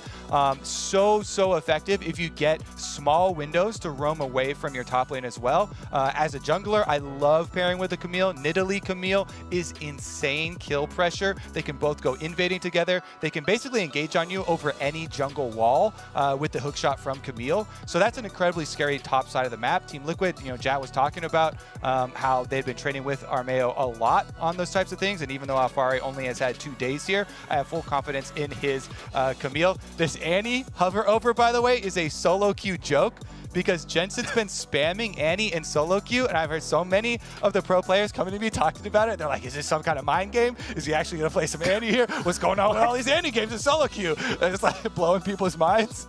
So that's just is he good at it, or is he running it down? He is good at it. Like, Annie is a legit good champion since they added the speed with her shield. It's not like as brainless and just, flash combos as before. You have some options with the champion. I just thought that was really funny that it actually showed up in the LCS. More as a joke than it did actually as a true Team Liquid threat of a pick. But I feel like there's going to be a bamboozle for like a couple of weeks, and then eventually he's just going to lock it in instead of hovering it, and it's going to catch everybody off guard. That's what he does to calm down. It's like, a few solo queue games of Annie, bring me back to my center. Nice and easy. Nice and easy. Press W, press Q, basic spells, season 1, good times. Now, let's go ahead and see how everything is looking, though, as the first half of the draft is done. Kai'Sa, Graves, and Set against Nidalee, Camille, and Syndra. Second part of the bans are coming through now. We've got Misfortune banned away by CLG. Team Liquid taking the Orianna off the table. Want to keep one of those staple mid laners away from Pobelter. Yeah, they're trying to whittle down on a lot of these control mages. They've been very popular. It's basically Akali and the control mages has been the mid lane pools here. And Pobelter, one of the most successful champions that he has piloted for CLG, right when he joined the team, you remember the Orianna games where they were actually able to get victories off of some of these shockwaves. So good ban here from Team Liquid. I expect them. Maybe Victor as well to follow it up. Victor's really risen in priority since they changed his passive. You don't have to buy the Hex Core anymore, and you can get your upgrades off of minions or champion takedowns. It makes it a lot more effective. They opt for the Jax instead. Jax ban. It is a difficult Camille matchup, even though we've seen in the LCK these Camille's winning the Camille versus Jax matchup. That doesn't mean just because they won it that it's not a Jax favored matchup there. So I do like that ban regardless, and we get another Twisted Fate. Okay, Twisted Fate picked up for Pobelter. And of course, the last ban that CLG did go for in that second half was Rel. So keeping that one away from Core JJ. He's been playing a lot of the new champs, a lot of the new supports in his solo queue adventures. Always wanted to be on top of all that most recent knowledge. And here's one that got banned out in phase 2 of the previous game, being hovered here. Tactical picking up the Samira. I was spectating Core JJ and Tactical's solo queue games the other day. There was one game that looked completely doomed, and then Tactical had one good fight on Samira, and anybody that's played League of Legends since that champion has come out knows exactly what happens once you have one good fight with Samira. All of a sudden, you're mobile, repeating, resetting. Katarina ulti that crits and lifesteals gets to go through every team fight like a lawnmower, and she just destroys it all. Especially when paired like a champion with Leona, who also wants to go in. That is a scary bot lane. Yep, crowd control is what you want in spades when you have Samira. And guess what? They've already got it. Camille, Syndra, and Leona all going to be locked in here for Team Liquid. So they have plenty of things to set up Tactical, who honestly was the most hype part for me about Team Liquid last year. The fact that he came in as a rookie, was one of the main carry forces for the team, even at World, didn't buckle under the pressure, is so big and speaks so much for the growth of Team Liquid. Final lock-in though, the Malphite for solo. Also another really good tank option versus the Camille, since the Jack is off the table there. And you can focus your Twisted Fate towards the Samira, which even if he takes cleanse, that extra pressure means so much. Whenever you have a Samira lock-in, it really does cause both teams to focus a lot more towards the bottom side of the map because, as you mentioned, can snowball super effectively. And the Malphite picked into the Camille. They banned the Jax away because they wanted to remove that that difficult matchup, that skill matchup there. But Malphite is always one of those old reliables that you can pick into an AD opponent top. Just sort of slow his attack speed down, scale up a little bit, get bonked on the head a couple of times, but it doesn't matter because you're Malphite. And then you just reach the team fights, and you've got that big ulti to make some plays with. Yeah, super effective champion. And solo, as a player, as always talked about, I'm willing to do whatever the team needs. Famously coined the term glue player last year when he was picked up. And, you know, he just does whatever the team needs to stick together, Flowers. There's got to be a cooler name. I think it's the most hilarious one, so I'm going to keep using it every time he comes back. And it actually is apt here as he fills in. He picks the Malphite, the main engage. They've got Malphite, Twisted Fate, perfect for picking off junglers, so you have to be really wary there. And a lot of the possibilities are going to be turned towards that bottom side of the map. Of course, they're probably not going to focus towards the Malphite on top side early on, so a lot of it is going to hinge on these Drake setups. And, hey, the word glue fits into CLG as well. Counter logic glue. That's what this team's going to have to rename themselves into if Solo ends up saving this one from a bad situation like he's done with teams in the past. But on the Malphite, he's not about hard carrying the game himself, unless he does some super cheesy ballistic missile AP build. But I'm highly doubting we're going to see that in competitive play. Instead, I'm expecting more of the front line on the Malphite here. CLG also having Pobelter on that Twisted Fate. Remember that in the past, Pobelter has done some pretty amazing things on teams that otherwise seemed like they had no win condition. He pulled out a couple of wins seemingly from his magic hat, and I want to see what sort of form he's going to be in starting off this lock-in tournament. Yeah, super excited to see. Again, we always talk about how important it is for the first couple plays with your Twisted Fate 2. Don't want to make those mistakes early because you lose out on the first stages of gaining your map control, because Vision is so staged based where you get to first take control of your river, then you get to go in for deeper wards, and then you get to make off your big pickoff plays. The first couple of Twisted Fate ultimates really do carry a lot of weight. I still can't remember that Dopa thing either. I've been thinking about it for the entire break, trying to remember what the actual information was, and my brain is just drawing a complete blank. Here's what you do. I apologize. Fast push the wave and roam. Fast push wave, roam with jungler. Fast push wave, roam with jungler. Well, there we go. And he's got a Graves to be roaming around with, so plenty of damage between the two of them. Point and click means no way for Graves to miss his skill shots either, so the QR is guaranteed once that gold card connects. A lot of scary possibilities here for these guys. You already said that you're expecting to see a lot of the early focus, a lot of the early action around this bottom lane with the Samira Leona lane down there. They always want to go in. That's just how they keep themselves going. And we'll see how true that rings. As you can see, the champions running out onto the Rift right now. We are ready to go here for game 2. Hell yeah, ready to go. All right, let's see if we get any more level 1s, as we did, of course, have the delayed one last game, with resulting in the counter jungle.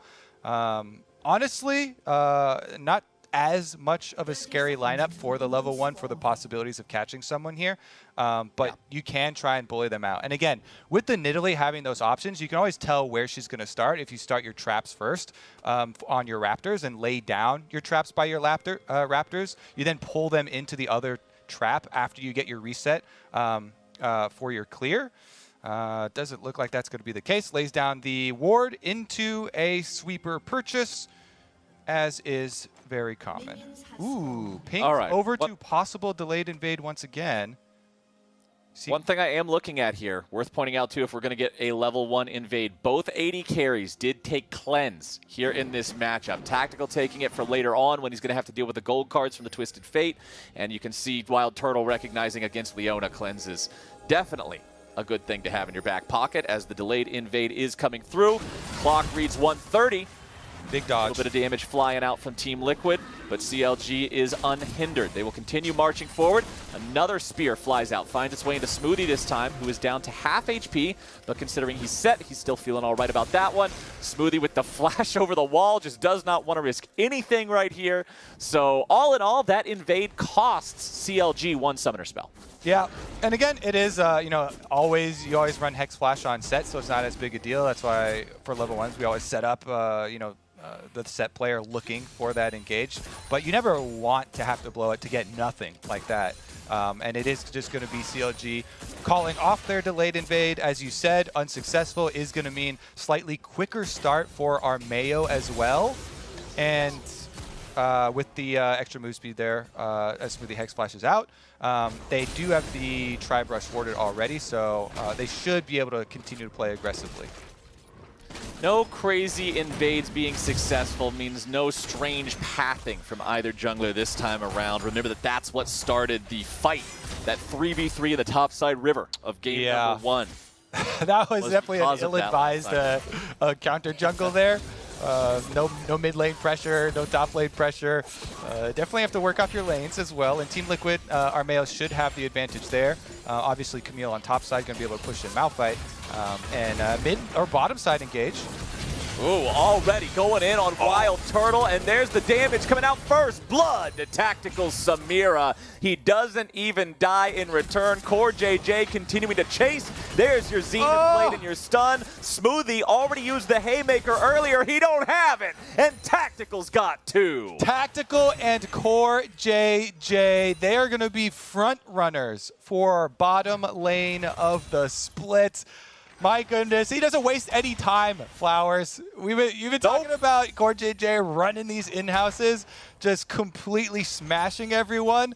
Core JJ and Tactical, they make it look good. Let's look how close it is, though. Because they engage into the big minion wave here, the damage on the backside is actually kind of big. Core JJ goes in immediately on the Kai'Sa, and Tactical immediately cleanses out of the extra stun there and is barely able to dash right back out. Not dying. Core JJ finds the follow-up engage, so they get 2 out of it.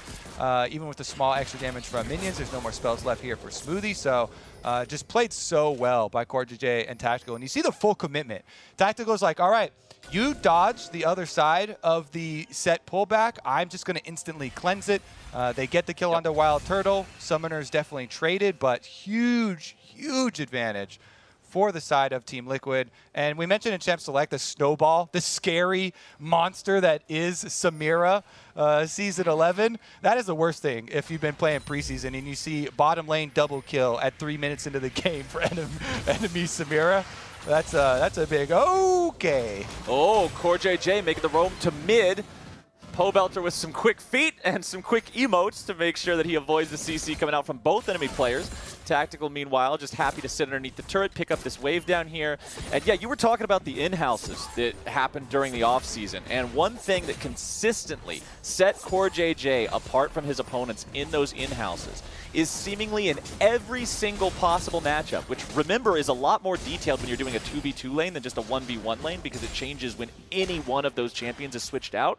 Core JJ always knows who's stronger, when they're stronger, when he should be engaging, what that that engage involves, how to play it, especially early on. Core JJ's engages around level 2 and level 3 almost always result in a kill because he just knows everything about the bottom lane matchups. The man is a League of Legends encyclopedia. Well, he's certainly one of the front runners as well for support MVP, as he earned that award previously in the LCS. The way that it changes, though, for the bottom side, now with Samira getting so much money, also getting both last hits on those kills here for Tactical, you have so much more survivability. He's rushed into the lifesteal plus the cloth armor here. So Samira just gets to commit to these all-ins, and you have to respect it.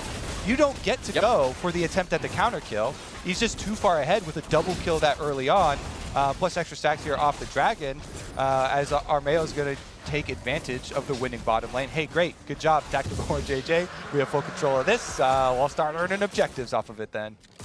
Exactly like you were talking about earlier. Play around Samira, take the Drakes early on as long as she's successful. Tactical with about a 1-wave advantage in terms of farm down here. Nothing to write home about, but already having the 2 kills feels great. Smoothie and Wild Turtle moving up as Griffin joins them here in the bottom lane. That was about the lowest effort gank. They just ran right at him, and the other guys ran away. Sometimes that's the way it goes, as Alfari trades very effectively into solo up here in the top lane. We haven't really been talking about top lane that much. You mentioned in Chance Select that it's not going to be the focus here early on, but Alfari is quietly 4 waves ahead. It'll be about 3 waves ahead after solo picks up most of these here underneath the turret. So he's having a great time up here on the Camille. Yeah, it's a full resident sleeper Malphite type of lane. You just get pushed in, you try and get as much CS as you can, and you say, hey, I'm doing my job, playing for the team. I'm the glue man. Meanwhile, Alfari gets the farm to his heart's content on the Camille. That's why you see him highest money. Perfect execution on a lot of these trades that he's going for too. Still chunking down solo, forcing him off of CS, as you can see, holding him to only 53. Very well done here by Alfari. And as we mentioned, his laning stats from the LEC were insane, despite being on a level or a last place team. Consistently still able to smash people in lane, and no surprise he can do that with the Camille Malphite matchup as well, especially with jungler information that they've had. Alfari just continuing to make sure Solo is stuck underneath this turret. Goes for the Hextech sweep, just get a little bit of HP back there, trying to poke that shield off of the Malphite. Alfari feeling super comfortable up here until Griffin decides to show up, but they've got him tracked very well. Wards down on the Raptor Pit as that one's being cleared away, and now they know that Griffin is heading up towards that top side of the map. Whether it's his Krugs or his top lane, they're not sure, but you can see Alfari just walking back a little bit, making sure that he's not going to be caught off guard here, but he does have the Tri-Brush warded as well, and now another quick engage onto Solo, getting the true damage on the second activation of the Q, making sure he's winning out this trade very handedly, but Solo with the knock-up, Hextech ultimatum still going to be there. Core JJ moving up, keeps Griffin away, stops him from joining up in the fight, and it's Solo who loses out and who has to go back to base, but he can return very quickly with teleport. Yep, Core JJ with the early roam. He's invested so heavily into move speed there. Most supports rush their level 2 boots. He's even rushed mobility boots as the level 2, spending big dollars for it. Allows him to get there a little bit quicker as Smoothie's still sitting on pieces. And it is still going to be Team Liquid running the map on objectives. You see them doing Rift Herald while Jensen takes a 1v1 with Pobelter. And Pobelter down to 100 HP, trying to get away from Jensen, has to flash to do it. Griffin coming around. Oh, Jensen. He tries to flash away from it. He still gets hit by the secondary, and Wild Turtle with a Void Seeker from all the way over in the jungle picks up the kill. Meanwhile, top lane, it's Solo barely walking away yet again. The man lives on death's door right about now. Yeah, I could tell Core JJ a little bit disappointed. Tactical can't get it done there, but Malphite too tanky, bro. On the top side. Can't finish him off under the turret despite all of the extra tower shots tanked. But man, Wild Turtle, talked about it in the intro, but him last year, I thought he started playing really, really well, improving after he got benched. He was so motivated. He's always been known for landing these super long-range skill shots. Finds the W snipe onto Jensen for the big moment to give CLG some hope. Exactly. Getting them on the board, keeping the gold lead under 1,000. CLG's keeping the game closer against Team Liquid than TSM did against 100 Thieves. So they've got a better situation early on than what we saw in the previous matchup. So they just got to make sure that they don't allow TL to start making plays and continue snowballing this Samira forward. Let's take another look at the replay here in the mid lane of how Jensen almost got Pobel. Yep, starts it out with that stun, and then we saw a lot of the footsie work here with the spheres. Pobelter trying to play mind games, dodge out, and is able to get the gold card and get enough distance to at least make Jensen take that extra tower shot, which makes him worried enough to flash about the extra damage. He did yoink that minion before it was going to do enough to finish him off, but Turtle gets him on the corner. It is blind, but you assume the direction that he's going to try and kite is up and around that corner, so very well placed from Wild Turtle using the information that he had. Bottom lane, Rift Herald summoned up there, gets some damage onto the turret with the plates, but not able to take it down all the way here just yet. Griffin continuing to farm in his jungle, has about the exact same as Armao, less than one camp separating the two of them. As Tactical and Core JJ maintain their control over bottom side. You can see on your screen right about now, Tactical, the richest man on Summoner's Rift right now, 500 gold ahead of the next person, which is Pobelter. And then right behind Pobelter, Wild Turtle and Armao, pretty much tied exactly, 2 gold apart between them. Yeah, I mean, there's so much of the game is kind of a domino effect off of a level 2 or 3, was it? Double kill for Samira, 3 minutes into the game. That just, it changes the whole way that you want to play a game when your bottom lane gets a double kill that early on. We've had constant roams from Core JJ since then because it makes Samira so confident in being able to hold on bottom side. And once again, he's trying to use his mobility boots. Pobelter wants to get away here, but Core JJ is bringing down the ulti. Gets the slow, not the stun. Zenith Blade buffering through the gold card, following it up there with the Shield of Daybreak. Goodbye, Pobelter, or is it? Nope, it is. See you later. Who are they going to give the kill to? It's Jensen. Yeah, every time someone runs into the wall by the pit, you're like, does he have flash? No, he does not. Yep, it's just. Yep, that's what I did. I had to take just a second there to check. Honestly, though, for Team Liquid, being able to continue to snowball on these neutral objectives is so nice for them. Like we were saying, CLG have had a hard time trying to recover from the loss of so much power from their bottom side. Dragons immediately stacked by Team Liquid as soon as they're arriving. 4 minutes left on the next Mountain Drake, and Mountain Soul is definitely one of the powerful ones, especially for this type of squad with the extra shields. Fari on the top side should easily continue to be able to farm up for himself, and he's getting kind of close to the Trinity Force. More reinforcements on the way. Armao is here. Hextech Ultimatum trapped solo. Core JJ going forward, just trying to make sure that he gets himself an assist. And they guarantee the kill for Alfari. Make sure he continues building up a lead here in this lane. 20 CS and a kill ahead of his opponent now. And Team Liquid are making sure that momentum stays for a while. Yep, the delivery service here from Core JJ. He backs off, doesn't take the kill either. Waits for the cooldowns back up for Alfari to feed money into that Camille. Just scales so well with items, so you don't ever want to mess around with trying to steal away any of those. Meanwhile, we'll get a reset towards bottom side. CLG trying to use the information with so many people committing top for Team Liquid that they do get some deep wards over here, but they can't really do anything with those deep wards. Oh, Smoothie ended up getting yeeted over the wall, and now he's got to deal with the fact that he's about to die. Tactical goes in, Tactical flashes forward, and Tactical is showing you exactly what Samira is made of. Getting stunned as he steps away. Shutdown goes over to Griffin, but look at the amount of black and white screens on CLG. It is a 4-for-1 trade. I'll take that any day of the week. Team Liquid picks up a big fight. Yeah, that's a big cash in here for Team Liquid. They get 4 members in exchange for the kill onto Samira. That is going to be bottom tower as well. The objectives will just continue to snowball here. Team Liquid expected to be one of the top 2 teams in the LCS, despite having to deal with multiple visa issues and still not having Santorin here. They said, they've been practicing a lot with Armao. Jat especially was very confident in his play. And even though Alfari just came in, previously they were scrimming with Jenkins in the top side. He's only had 2 days of scrims with the team. He hasn't had to coordinate much in this game as the Camille versus Malphite able to farm it up and get some kills. But this is what we were talking about with the reset on bottom side. CLG had tried to use the opening window of the mobility boots gank to top side as an opportunity to get deep vision bottom. And they just get punished so hard for it because there's enough time for Team Liquid to reset back down and try and catch them before they finish their warding operation. And you mentioned it, that blast cone over right into the hands of Tactical. He just goes all out with the Samira, chunking them down, and despite losing his own life, also takes out everybody else's HP enough for the rest of Team Liquid to clean up the kills. I love how the top laners are still featured on the post-fight damage. They just weren't involved. They decided that they were going to be conscientious. They weren't even trading during that time. Like that would show if they had taken a trade. They were not doing any sort of PvP during that entire exchange.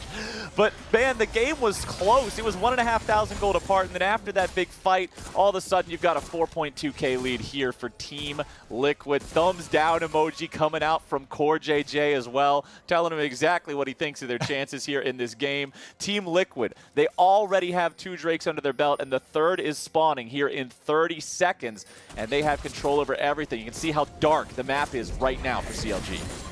All right, this is going to be a true test as well. This tower's gone first here. Team Liquid, you can see the extra vision very, very deep already into the jungle. Lines up the double stun. See ya. That turtle is wild no longer. Goodbye, Mr. Turtle, as Core JJ goes over the wall here with a Hex Flash. A little bit of CC and damage down onto Solo, but he gets himself away. He was never the target, though. It was all about that Tier 2 turret, and Team Liquid got what they came for. Jensen. They got the deep vision. They were way past the wards of CLG, so they still should have an idea of them being over there. But Jensen comes out of the shadows, lines up the double stun, full range there, gets Wild Turtle on the end through the other member, and then allowing Tactical to finish off that kill. With one of the most annoying things about getting smashed by a Samira is that she just randomly does cartwheels then as she's walking around too. And he's going to knock right out with the extra kill. Back on track. Now 5 kills. Shield bow ready. Steel caps on. And he's ready to make more of the diving plays. Once again, you see on the map, though, CLG try and make a counter. You get a little incursion into Team Liquid territory as soon as Team Liquid take several objectives at once. And, you steal away, a blue buff or one jungle camp or something to try and get just out something. of there. Anything at all. Leave behind a couple wards and run! Well, Wild Turtle at least stopped Tactical's back there in the brush, so that's something. But Team Liquid is in a really good spot here. They've got 4.5 minutes until they can potentially grab themselves a break. CLG is not really in any sort of contest to try to fight that. Oh no, Pobelter trying to use the stasis to buy himself enough time. Now Solo's arrived. Alfari finds himself in a 1v1 against him, but CLG, they do not want to let Alfari get away with this. They're trying to chain the ultis and the CC together. They're even bringing in Wild Turtle just to get it done. It took 3 ultis, and Pobelter had to die to start it off, but CLG finally gets Alfari. Yeah, they say we take those flowers. They got to kill. They're on the board again here for Counter Logic Gaming, and they actually don't give up a whole lot that they weren't going to give up anyway on top side. It is going to be Jensen pushing a little bit of extra damage onto the top turret, but when you are behind like this, you kind of got to make some all-in plays. They get a little bit of money back for themselves. Solo then gets the tower on bottom side too. Some good standing gold there. The outer towers are very valuable, and if Team Liquid holds you without getting any of those and continue to stack up these dragons, you just have no chance. So some little chunks of money here for CLG. They didn't go into the best spots, but you take gold anywhere you can actually have it. Here's Alfari's look again at his 1v1 with Pobelter. This is Camille with a 1v1 with Twisted Fate. There's no chance that Twisted Fate wins that. You can't delay it long enough for the collapse from the rest of the team. I like this replay is showing on the mini-map. You can see that transition all the way down for Smoothie, who gets a good ultimate into the wall there for a set, so that you get to just make the most of the CC and buy that amount of time. That being said, this could be hard for CLG to get a lot out of any sort of Twisted Fate play pressure. Pobelter does have his flash and his proto belt ready now, so maybe he can make some miraculous escapes in a couple of moments, but Solo's going to have to make one right now. Solo tries to walk away, does manage to use the unstoppable force to get all the way back behind the tier 2 turret, but That means Malphite ulti ain't going to be ready for a little while, Mr. Kobe, and that means that Team Liquid is not afraid of that big engage mechanism. They can keep on doing whatever they want to do. What are they afraid of then, Flowers? I don't think they're afraid of nothing. I don't think these boys got a fearful bone in their body right about now. 7,000 gold lead, 5 turrets to 1, 10 kills to 3, 3 Drakes to 0.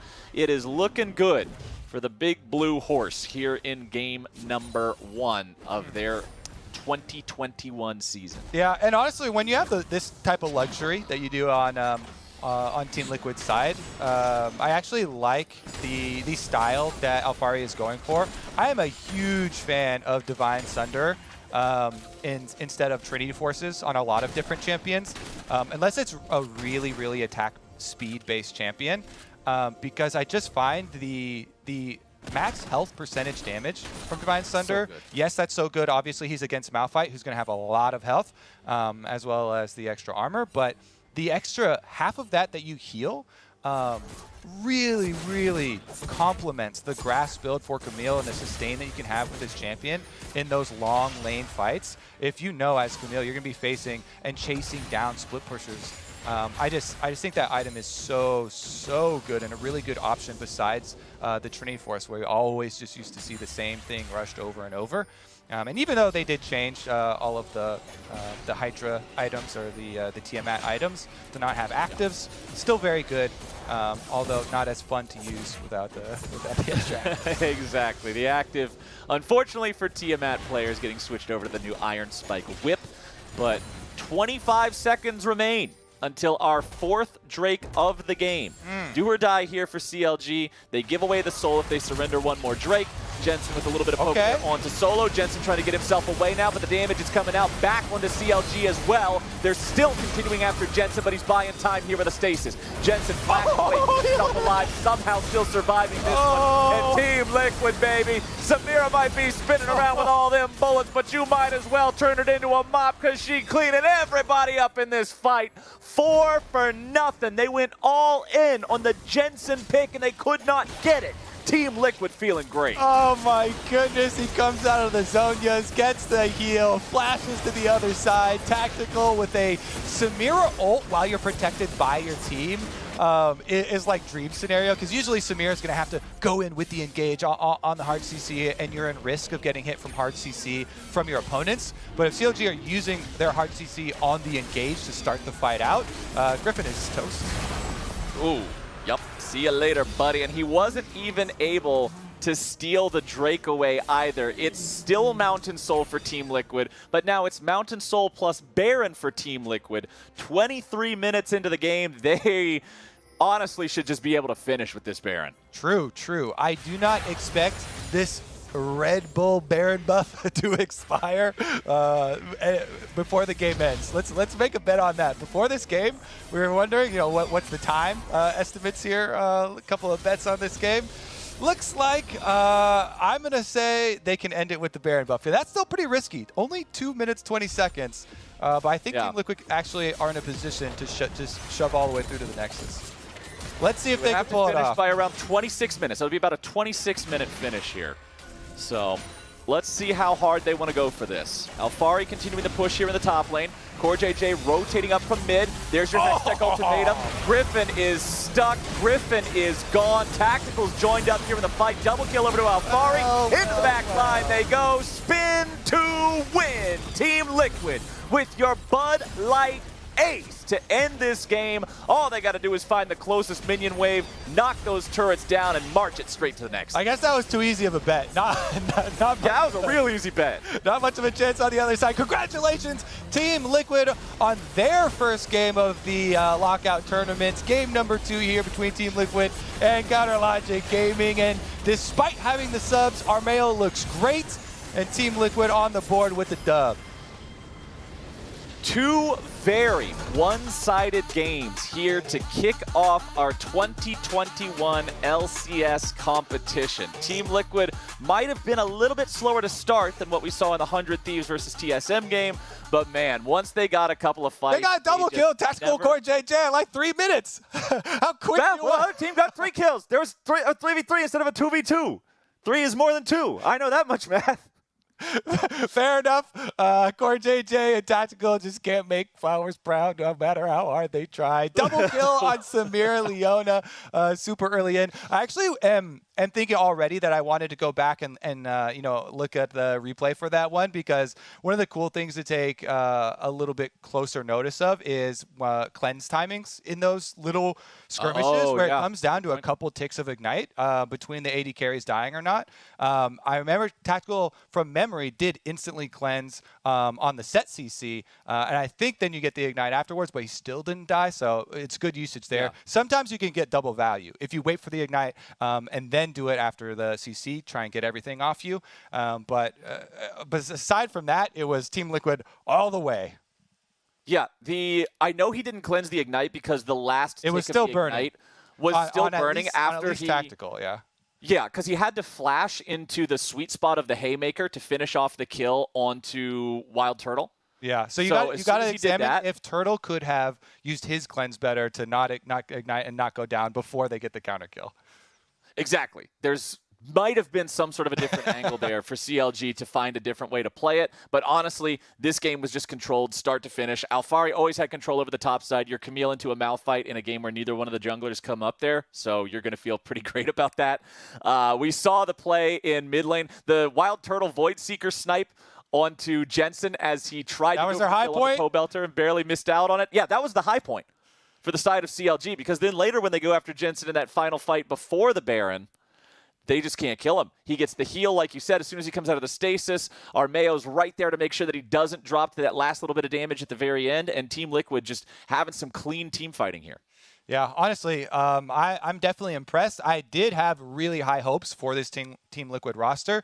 You know, their off-season moves very clearly positioned to just perfect the top of the line strategy they're going for. Steve has not been shy about talking about spending big to get the best player in every role that he can to win big for North America. He's slowly perfecting over time, making these adjustments, making these improvements. These two, I think, bode very well for the team. We'll have to, of course, track as it progresses, and they eventually get Santorin over as well. But even with Armeo in there, I know the coaching staff had a lot of confidence in him, and they were definitely able to take care of business here. Yeah, Armeo's final KDA at the end of that game was 2-0-11 in a game that ended, 15-3? So you're looking at 13 out of 15 kill participation. Pretty darn good here for having to sub in as that backup jungler. But now we're going to go ahead and toss to a break. On the other side, we'll hear from the winning team for the Verizon post-game interview. You don't want to miss it. Don't let the comfort fool you. Don't let the attention to detail lead you to believe that a Honda is a delicate machine. You'd be wrong. Underneath every surface that carries a Honda badge, there has always been the capacity to amaze. From the core of everything we have ever built, all the way to the top of where you want to go. Rise to the challenge with the rugged performance of the Honda Pilot, Passport, and Ridgeline.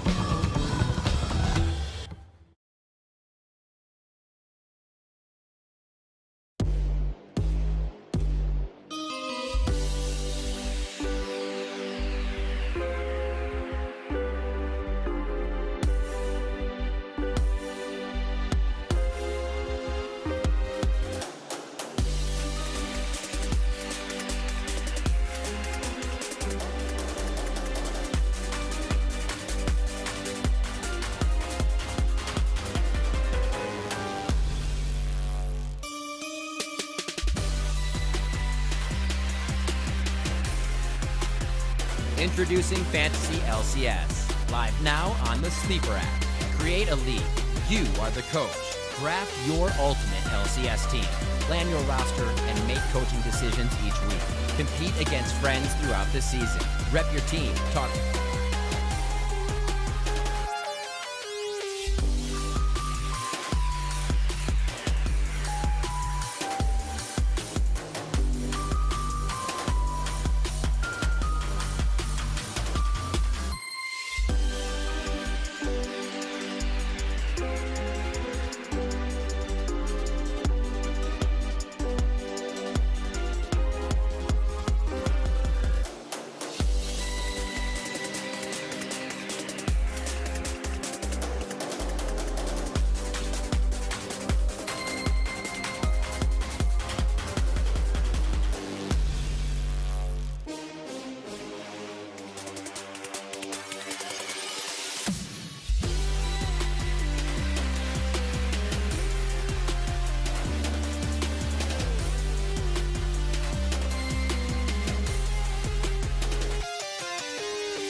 Welcome back, everyone, to the LCS. We are here with another Verizon post-game interview alongside none other than Team Liquid top laner Alfari. You got a W to kick things off. How you feeling? Yeah, I feel pretty good. It was really nice to, start our season with a win. Even though, CLG aren't expected to be like a great team, it's still like a really nice feeling. Yeah, and we're just happy that you're here at this point, right? You're actually the first new face of the LCS that we've gotten to speak to on the broadcast. So from your words directly, I want to hear what made you decide to come join us in North America? So, I thought that TL had like a really strong roster, and I thought that it would be like, honestly, I just thought it would be like the best chance to win a split and to make it to Worlds. And after like 2 years of not competing internationally for me, I really want to just go back and compete internationally and see how I compare against other top laners, and try to improve and just play against like good players basically. So yeah, that's why I joined, and that's why I'm here to go internationally and see what I can do. And I'm sure that fire is another reason why Team Liquid wanted you to join the squad as well. This beginning of the season is all about figuring out how everyone stacks up. But as we were discussing a bit earlier, and as was also talked about on the analyst desk, sometimes you just got to get right into it. You got here shortly before lock-in kicked off, also dealing with another jungler in the meantime. What have you and the rest of the team been doing to try and prepare as much as possible to be in top form right at the top? Yeah, so I only had like 2 days of scrims with the team because travel, it's a bit complicated. So for the past like month or so, I've actually been watching scrims, Santorin as well. We've been going on Discord at like 1 a.m. at home from the UK, and watching like the Academy top Jenkins play with the team. So I've been still learning about the team and trying to give input and bonding with the other players as much as I possibly can, online from a different time zone. So we're able to do like still some preparation, but yeah, that was pretty much it, to be honest. And I'm sure a lot of the long-term preparation for the team comes around the fact that you and Santorin are joining for the first time. There's a lot of excitement around that, whether it be the fact that you, an extremely lane-dominant individual performer, merging on a team with Santorin, a lot of early playmaking potential. How do you think you two can combine your powers to eventually evolve basically what Team Liquid is known for as a team? Yeah, I think that like we have like a super stable and strong bot lane and mid lane already on Team Liquid, right? And I think that me and Santorin is gonna allow us to just like win every lane basically if we want to. I think we're going to be like very flexible in draft. That's the idea. And we're going to be able to make a lot of early game plays and yeah, just try a lot of different strategies and just kind of see like what we want to do and try a lot of different stuff. So that's going to be really exciting when Santorin gets here to start practicing for real. Right now it still kind of doesn't really feel real. Like I'm practicing, it kind of feels like I'm still just playing solo queue at home or something, because I'm sitting at home. I just flew out like 2 days ago, so yeah, I don't think it's really set in yet, but I'm really excited to try all the different stuff, all the different strategies that we can try. And I'm sure as each game comes, you'll feel a bit more and more settled. But you did just mention the strength and the stability of the bot lane. We know Jensen to be a powerful performer as well. Team Liquid has a strong reputation with a lot of titles under their belt. Is there any pressure that you feel with coming into such an organization? There's always pressure. That's part of the job as a performer. You have to be able to compete and, win. That's why I'm here. But I don't feel it like any more than usual. I'm very confident in myself. I don't think that I'm going to struggle. I know that if I practice and if I just, keep my mind focused, that I'm going to be great. So yeah, I don't feel too much pressure, to be honest. I feel fine. Feeling light as a feather, apparently, and I am feeling extremely happy to have gotten to speak to you, Alfari. Thanks for stopping by. Thanks. Everybody that's still tuning into the LCS, we are about to go to a commercial break, but in the meantime, make sure you subscribe to our new YouTube channel on youtube.com/LCS. On the other side of the break, we have our face-off between Evil Geniuses and the premiere of Perks on North American territory under the Cloud9 banner. Stay tuned. Introducing Fantasy LCS, live now on the Sleeper app. Create a league. You are the coach. Draft your ultimate LCS team. Plan your roster and make coaching decisions each week. Compete against friends throughout the season. Rep your team, talk trash, and see if you've got what it takes to win your league. Download Sleeper now. The fantasy season begins on February 5th.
Hello and welcome back. The LCS Lock In tournament, where we are about to debut one of the most looked forward to rosters by fans all over, as we've got Cloud9 showing off some big ticket roster changes here, with Fudge in the top lane, Blabber in the jungle, Sven and Vulcan down at bot, and of course, Perks in the mid lane with Coach Rainover. The center of the entire offseason was that move in the mid lane, which welcomes arguably the most successful Western player of all time to Cloud9. Yeah, you mentioned big ticket, Flowers. This is the biggest of tickets that we have had. The rumors of a $5 million buyout for Perks, bringing over the G2 franchise player to the North American LCS here for Cloud9 is huge. He did so much for G2, was with them even when they were called Gamers 2, built them up played mid lane for them, crushed with mid lane, played AD carry for them, brought Caps over to the team, crushed as AD carry as well in that Kaisa Zaya meta. So people are definitely excited to see what he can do over here in North America. And he also has already started talking very confidently about not dying at all in the LCS Lock In tournament here. So we'll definitely have to put that one to the test. We're also going to be testing how he plays with Blabber. That's one of the biggest things with Cloud9. During Cloud9's success in spring last year, where they absolutely dominated the league, it was a lot off of Blabber and Niski play and them roaming around, crushing the games very quickly for Cloud9, snowballing and working with the rest of the team. And people expect, Perks with his killer instinct to work very well with Blabber as well. So we'll be very excited to see how they play together. Some other big questions, though. Fudge in the top side. Cloud9 did get rid of Licorice and promoted Fudge, Oceanic player, up from their academy to the top side of the map for them. He is very confident as well. So this team is just full of confidence. And he's talking about here, we have the quote talking about the other brainless LCS players, and it's really not going to be that hard for Fudge as a rookie. I'm excited. Anytime we get confidence and trash talk like this, it is now time for Fudge to either put up or shut up, because he is playing in the LCS Lock In tournament right now. First game, debut. I'm excited to watch it. The trash talk is fun because they're either right and they're this new prodigy on the block that might be setting the standard for what top laners look like, or they're wrong, and then Twitter gets to have a field day with it. So either way, we are thoroughly entertained, and is that not the point at the end of it all? Well, we'll see if this dude can back up that smack talk, because he is going against a certified beast in the top lane that has been around for quite a while, as Evil Geniuses welcome Impact to their roster alongside Svenskeren in the jungle, Jizuke at mid, Deftly, and Ignar in the bottom and support roles with Coach Peter Dunn. Yeah, I mean... Oh, sorry, go ahead. No, continue. I was going to say, alongside the notable pickups in that top and bottom lane, we see the return of Jizuke to the mid lane. He's the one who's going to have to be the first competitor in North America to square off in lane against Perks, and we'll see how well he's able to handle that challenge. Yeah, honestly, I think Jizuke is going to have his hands full here with the all-star Cloud9 imports. If we go over the stats from Jizuke, yes, he was a big part of that previous EG team, getting them some of their biggest wins, but over the course of the split, did have a very rough split and ended up bottom in a lot of those stats, including isolated deaths, which is one of the biggest ones for them. That being said, he was definitely a wild card, got some of their biggest wins for them. And I would say adding Ignar, especially to this team, another big playmaker and a guy that likes to roam a lot from the bottom lane up towards mid lane, create a lot of plays later towards the mid stages as well, could be very beneficial for Jizuke and for Jizuke's playstyle. Yeah, Jizuke is such an interesting player because he likes to play aggressive. You can see that the one stat that looked really good there in that little compilation that we had was his forward percentage. He likes to play up. He likes to play aggressively. But unfortunately, that can also lead to situations where he finds himself overextended, isolated, not on the same page with the rest of the team. That's what we saw a little bit from EG last year, was Jizuke just sort of being in this spot where he had one thing on his mind, everybody else had something else. So what I'm really looking for from Jizuke this year, going into 2021, going into this tournament, is to make sure that he's coordinated and his plan isn't just the one that he thinks is good, but it's the one that everybody thinks is good, and they're all working on those calls and those plans together. The Kog'Maw pick and the Kassadin pick definitely come to mind, as there were several games where EG, with some of the strategies that they crafted, were just complete failures in some of these, like in the biggest way. And you have memories of him, split pushing on the Kog'Maw later, getting picked off a whole bunch, or getting pushed under tower and smashed really early on. Versus Cloud9, by the way, on that previous Kassadin pick that he played very offensively. So let's get into it, see what he can do this time around. Cloud9, very famous here as far as the offseason moves, and we're excited to see what they can get done. Akali finds her way back to the ban table here. Not going to let Perks get his hands on that. He's definitely a player that will play a lot of these melee carries. His Sylas as well, I've seen a lot of him playing that in the mid lane, so he might not be one of the control mage pickers that we've seen a lot of teams, super popular, Orianna, Victor, Syndra, these types of things. and might go a little bit more aggressive with it. Pantheon as well, getting a place here in the bans. I've been a really big fan of the LPL jungle Pantheon. Is 9-2 in the LPL now, with the first losses just coming in the first couple of weeks there, and then or first few days, and then not even getting any losses recently in this last week. It's very proactive, very aggressive, and they followed up with another aggressive and proactive jungle ban here, the Talia, leaving Graves the last one standing with all this jungle focus. Yeah, that's what I was going to say, is there's so many champions banned out here in the jungle, but Graves somehow finds his way through. This will be 3 games in a row of Graves today. Graves has been so strong in the meta, it seems like whatever happens around him, he's still dead man walking and causing a problem for every jungler. Finds itself, unfortunately, on the enemy team. He'll be up against a Lucian and a Lilia. Over here on the side of Cloud9, Blabber on the Bambi pick, seeing what he can do on this one. This champion can be such a terror, especially if your team's ahead. The ability to go fishing for picks with the bowling balls, so effective. And if you can start out a game with a level 1 Lilia Raptor invade, super common, and then your Lucian is mid, Perk's Lucian mid plus Blabber Lilia off of level 1 successful invade, that can be the first 5-6 minutes of your entire game in your control if Cloud9 can set up these super aggressive early picks up for success at the very beginning. Meanwhile, though, Syndra comes in. This is one of the common answers if the Lucian did go mid lane, because she's so good at bursting him down. We will see here, though, they keep up the aggression with the Leona pick, looking to have ways to force if they do have the successful Lilia plus Lucian combination early on. They want to be able to snowball that, and you get the extra range and long range here from Leona to make sure if you get your early advantage, you can push it through to actually finishing out the game. I love engage support metas. It is so much more compelling than enchanters spamming there with ardent sensors for a long time. So every time Leona gets locked in, man, an angel gets its wings. I love seeing this champion on the Rift. Kai'Sa, Syndra, Leona, all locked in here. I've seen plenty of Kai'Sa here today. Going to be seeing a little bit more of her right about now. Let's see where the bans are going. Alistar banned out by Cloud9. Evil Geniuses getting rid of Samira. They saw a little bit of what happened with it there in game number 2. They don't want to be seeing that here in their own game. And Samira just kind of extends CC as well, and they don't want any more of that. Seeing when you have an early Lucian pick like that, you know that's going to be one of your solo lanes that isn't going to bring crowd control. So C9 probably are going to get another form somewhere else, and they take out one of those possibilities. But these engage supports for the bottom side, I like both Set and Alistar bans, two of the most popular and most effective, at getting that from the melee perspective. Thresh is still available, very good option as well versus the Leona. Flay could be very, very effective. All right, last ban of the game. What's it going to be, Evil Geniuses? Aphelios banned away. Ooh, look at this hover. Oh my goodness. Okay.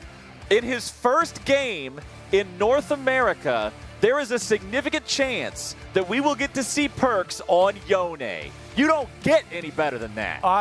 I am so excited for Yone. I'm going to talk to a bunch of people about the possibility of it showing up because the offensive capability is there in spades for this champion.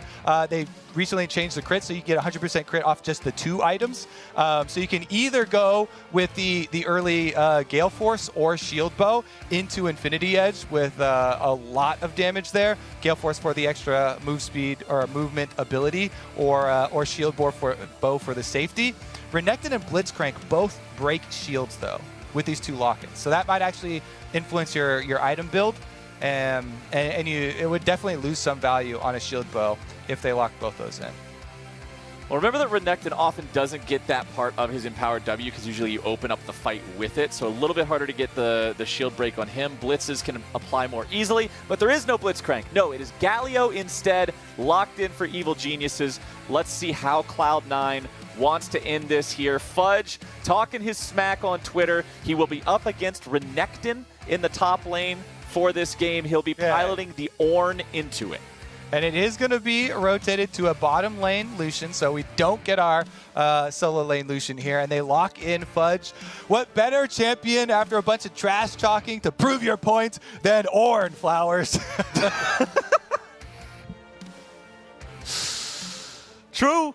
You got to be able to play the Ornn. He's always a staple in competitive play. He's always relevant in team fights with that big ulti. And especially when you look at the enemy team, there's no Braum, there's no Yasuo, there's none of those things that can just shut down the ulti super easily. So plenty of engage power here on the side of Cloud9.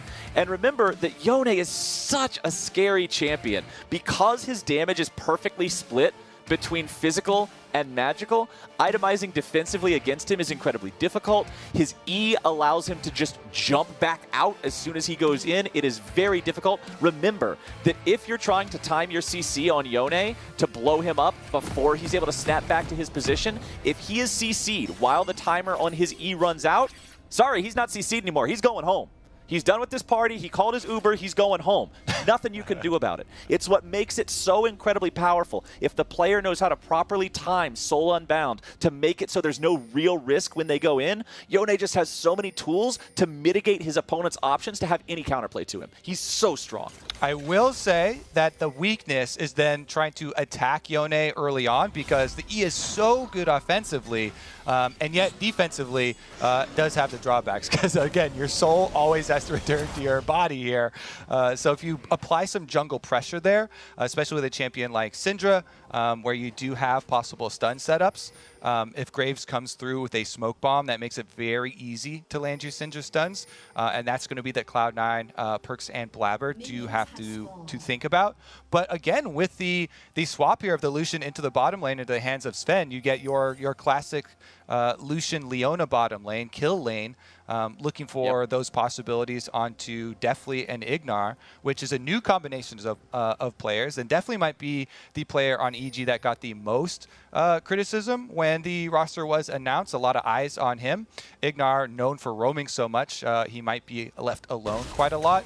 I do like Galio in this meta of so many engaged supports on bottom side. Galio does a very good job of peeling those because you're AoE with your taunt. You can try and get them both off. Plus, you have multiple forms of CC with your Justice Punch coming in as well. And we'll see if Ignar can protect Deathly in this scenario.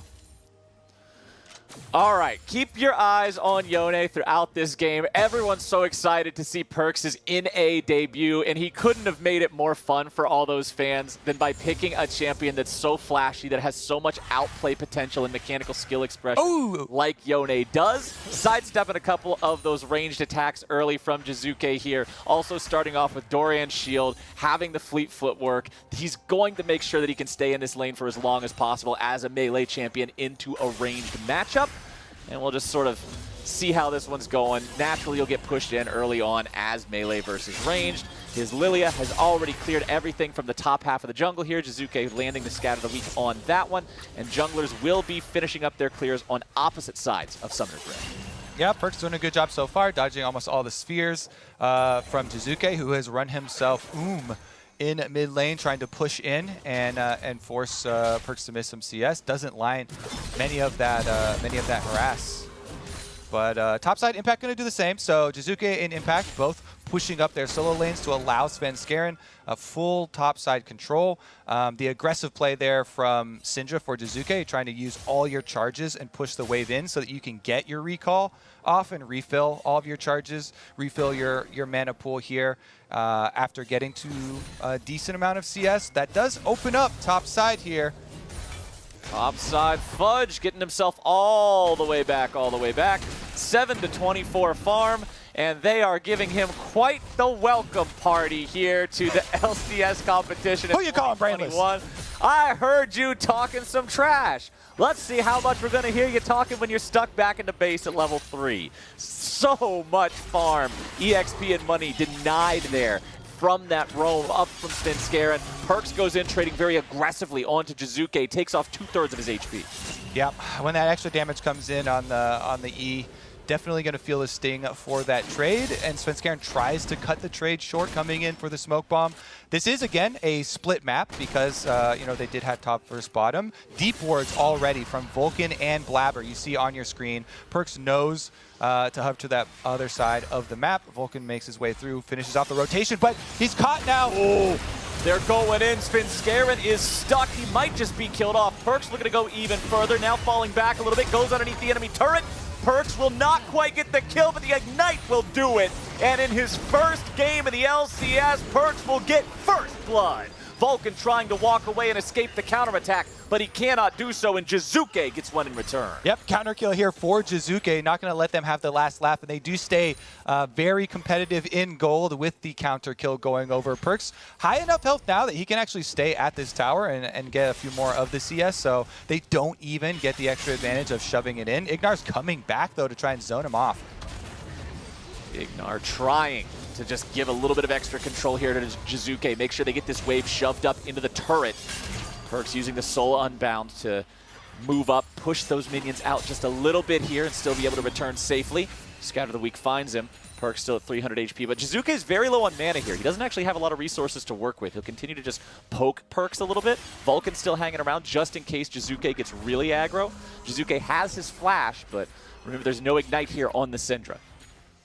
And it's going to continue to be those aggressive lanes here for EG. Let's take another look at it. So Blabber was kind of trailing on a delayed attempt towards mid, and you see Ignar headed up from bottom, so that's why they went all in. Perks then, with the E, flashes over to try and get Sinceren, whiffs a little bit, but since he has the Ignite, as you said, finishes it off, and then Vulcan tries to walk back through for a re-engage. That is just miscommunication. He had an open route through the river towards bottom side, but turned around, and neither Blabber nor Perks were looking for the re-engage. So maybe a bit of an issue here with the comms for Cloud9 on that re-engage after they had successfully gotten the first blood. Successful kill. And you can see a pretty big EXP lead in the jungle for Blabber over Svenskeren. Already level 6 here on the Lilia. We know what Lilia can do once she has that ulti ready to go. So much playmaking from so far away. Sven gonna face check this brush here, finds Svenskeren waiting. Now it's a 3v2 in the bottom lane. Evil Geniuses looking to go in here, but Perks is coming around from the side, and Blabber's gonna be doing the same. There comes the sleep, and it finds its way onto the enemy AD carry. Perks trying to go all the way in here, looking for the extra damage on to definitely finds a little bit more, but will not get enough. Jizuke now rotating into the fight as well. Drops the ulti with 5 orbs onto Perks. Claims half of his health bar with that one. Perks grabbing the honey fruit there. Smite onto the Scuttle Crab. Flash away from Jizuke, trying to dodge that swirl seed from Blabber. Honestly, Jizuke just sticking around a little bit too long there in that river. Yeah, that's definitely a punishable flash now. If he's unable to create more pressure towards mid side and keep Perks locked in here, not having flash with how many skirmishes we've had around mid lane, I definitely expect return visits for Blabber here. And Lilia actually has some low effort possibility of influencing that matchup. Throwing swirl seeds themselves from pretty far away can actually force a lot as well. But Jizuke has to continue playing aggressively. He's pushing up the wave once again as Impact goes down to try and deny some more CS and harass Perks under tower. EG coming in trying to make some sort of a play here. Perks has to go back to his soul point. This is what you were talking about, Kobe. That's what's punishable about Soul Unbound. He must return to the origin point, and as soon as he does, EG does the 3-man collapse to blow him up. And it only takes under 8 minutes in the lockout tournament, and already Perks' tweet of "I'm not gonna die" the entire lockout tournament is false. He goes down at the hands of the Evil Geniuses, and they make sure of it and get the extra gold with that dive as well. Again, Impact on the top side of the map is the reason. Ben creating so much pressure here on the Renekton versus Fudge, earned himself a roam timer, pushing in constantly and harassing Fudge over and over to be able to head towards mid and force that dive, plus using his flash for his effort as well. Jungle CS 68-46. You don't often see Graves get outpaced so hard, but right now it's Blabber controlling the tempo in the jungle. Svenskeren and Impact stepping up here, and we might have ourselves a full-on 2v2 smite fight over this Rift Herald. No, we won't. Perks rotating over, making sure he can help his boys secure that objective. Shouldn't be any sort of a contest for that one. Blabber will pick it up. And since he's getting that at 9 minutes, it means it'll last until 13. So no matter when he summons it, they will be able to get bonus plate money with that Shelly charge. Nice neutral objective take there from C9.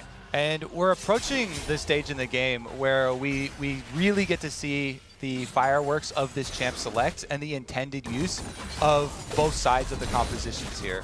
Cloud9 with such a heavy dive comp, with Ornn plus Leona engaged, trying to pin people down for follow-up multi-person sleeps from Blabber and a Yone plus Lucian deep dive on carries.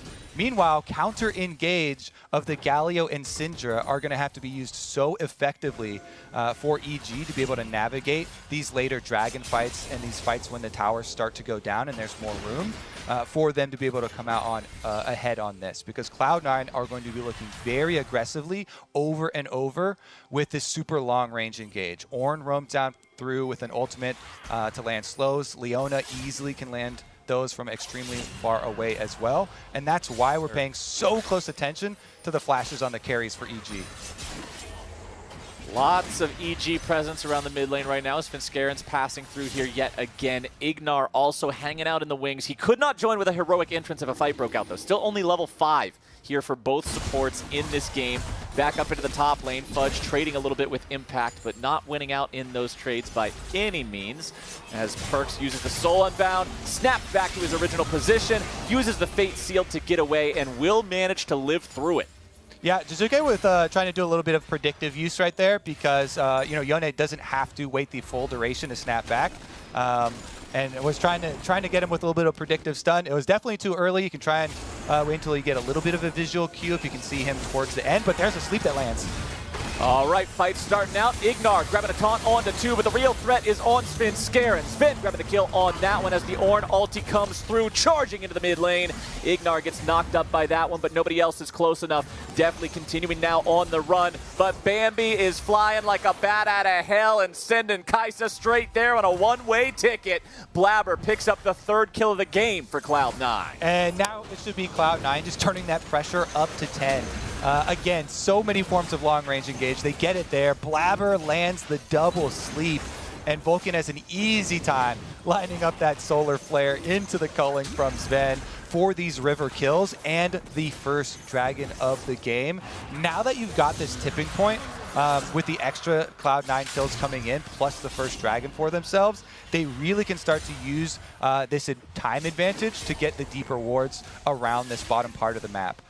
They've been seeding topside with this Ornn matchup intentionally with Renekton up there in order to gain so much more here for the team comp and for the bottom side. So you already see a deep ward left on Raptors, as well as the rest of the river taking control of.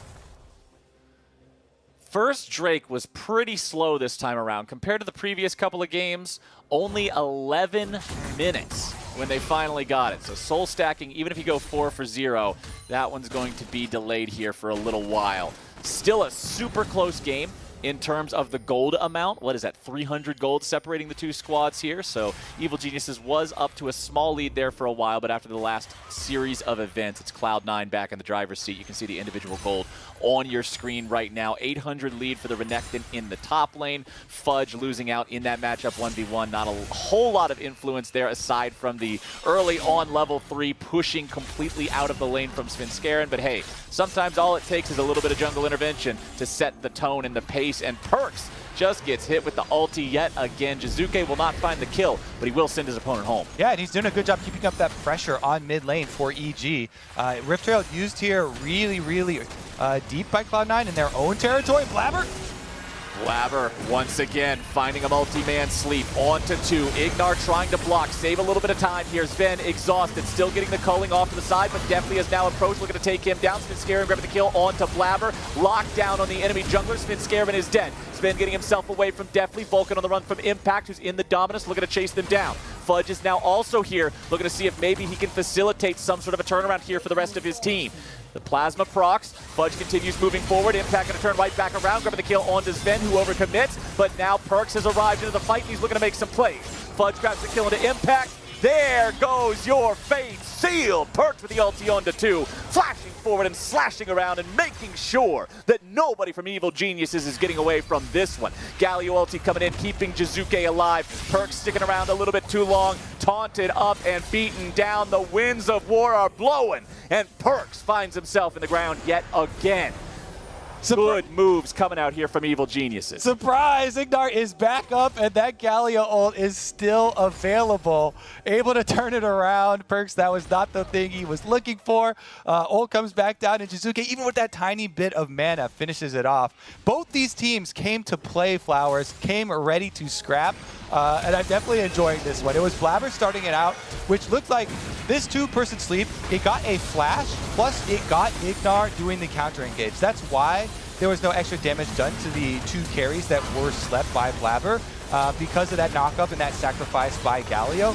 Then you had the re-engage here. Bottom side definitely actually wins out in the 1v1 versus Sven. Neither of them was quite sure who was going to get that last hit, so it was very tentative there. But then Sven chasing onto Impact, dashes forward, and he still has the slice ready for Impact, so he's able to get that single kill back and definitely flashes to pick up the extra one. You think at this point, Perks with the double ultimate should be able to chase them back down since he does have flash. But there it is on your mini-map. You can see the Galio slowly heading over, and they're able to turn it right back around. Almost no mana left for him, but they finish it out with a couple of extra autos. That Winds of War was just perfect, because if Perks walked over and did auto Q on Jizuke, he would have died there. So the timing could not have been more clutch.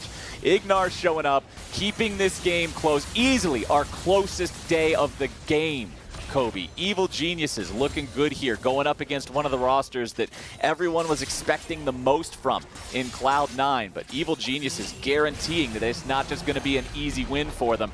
As Fudge, half HP underneath the top lane turret, using the ulti there, knocking Jizuke up into the air, charging forward, as Scarin shows up too, and there's no way Jizuke is going to drop in that one. 4-man effort, as you can also see Ignar had rotated up to the fight just in case. Evil Geniuses will tie this game up in kills at 7-7.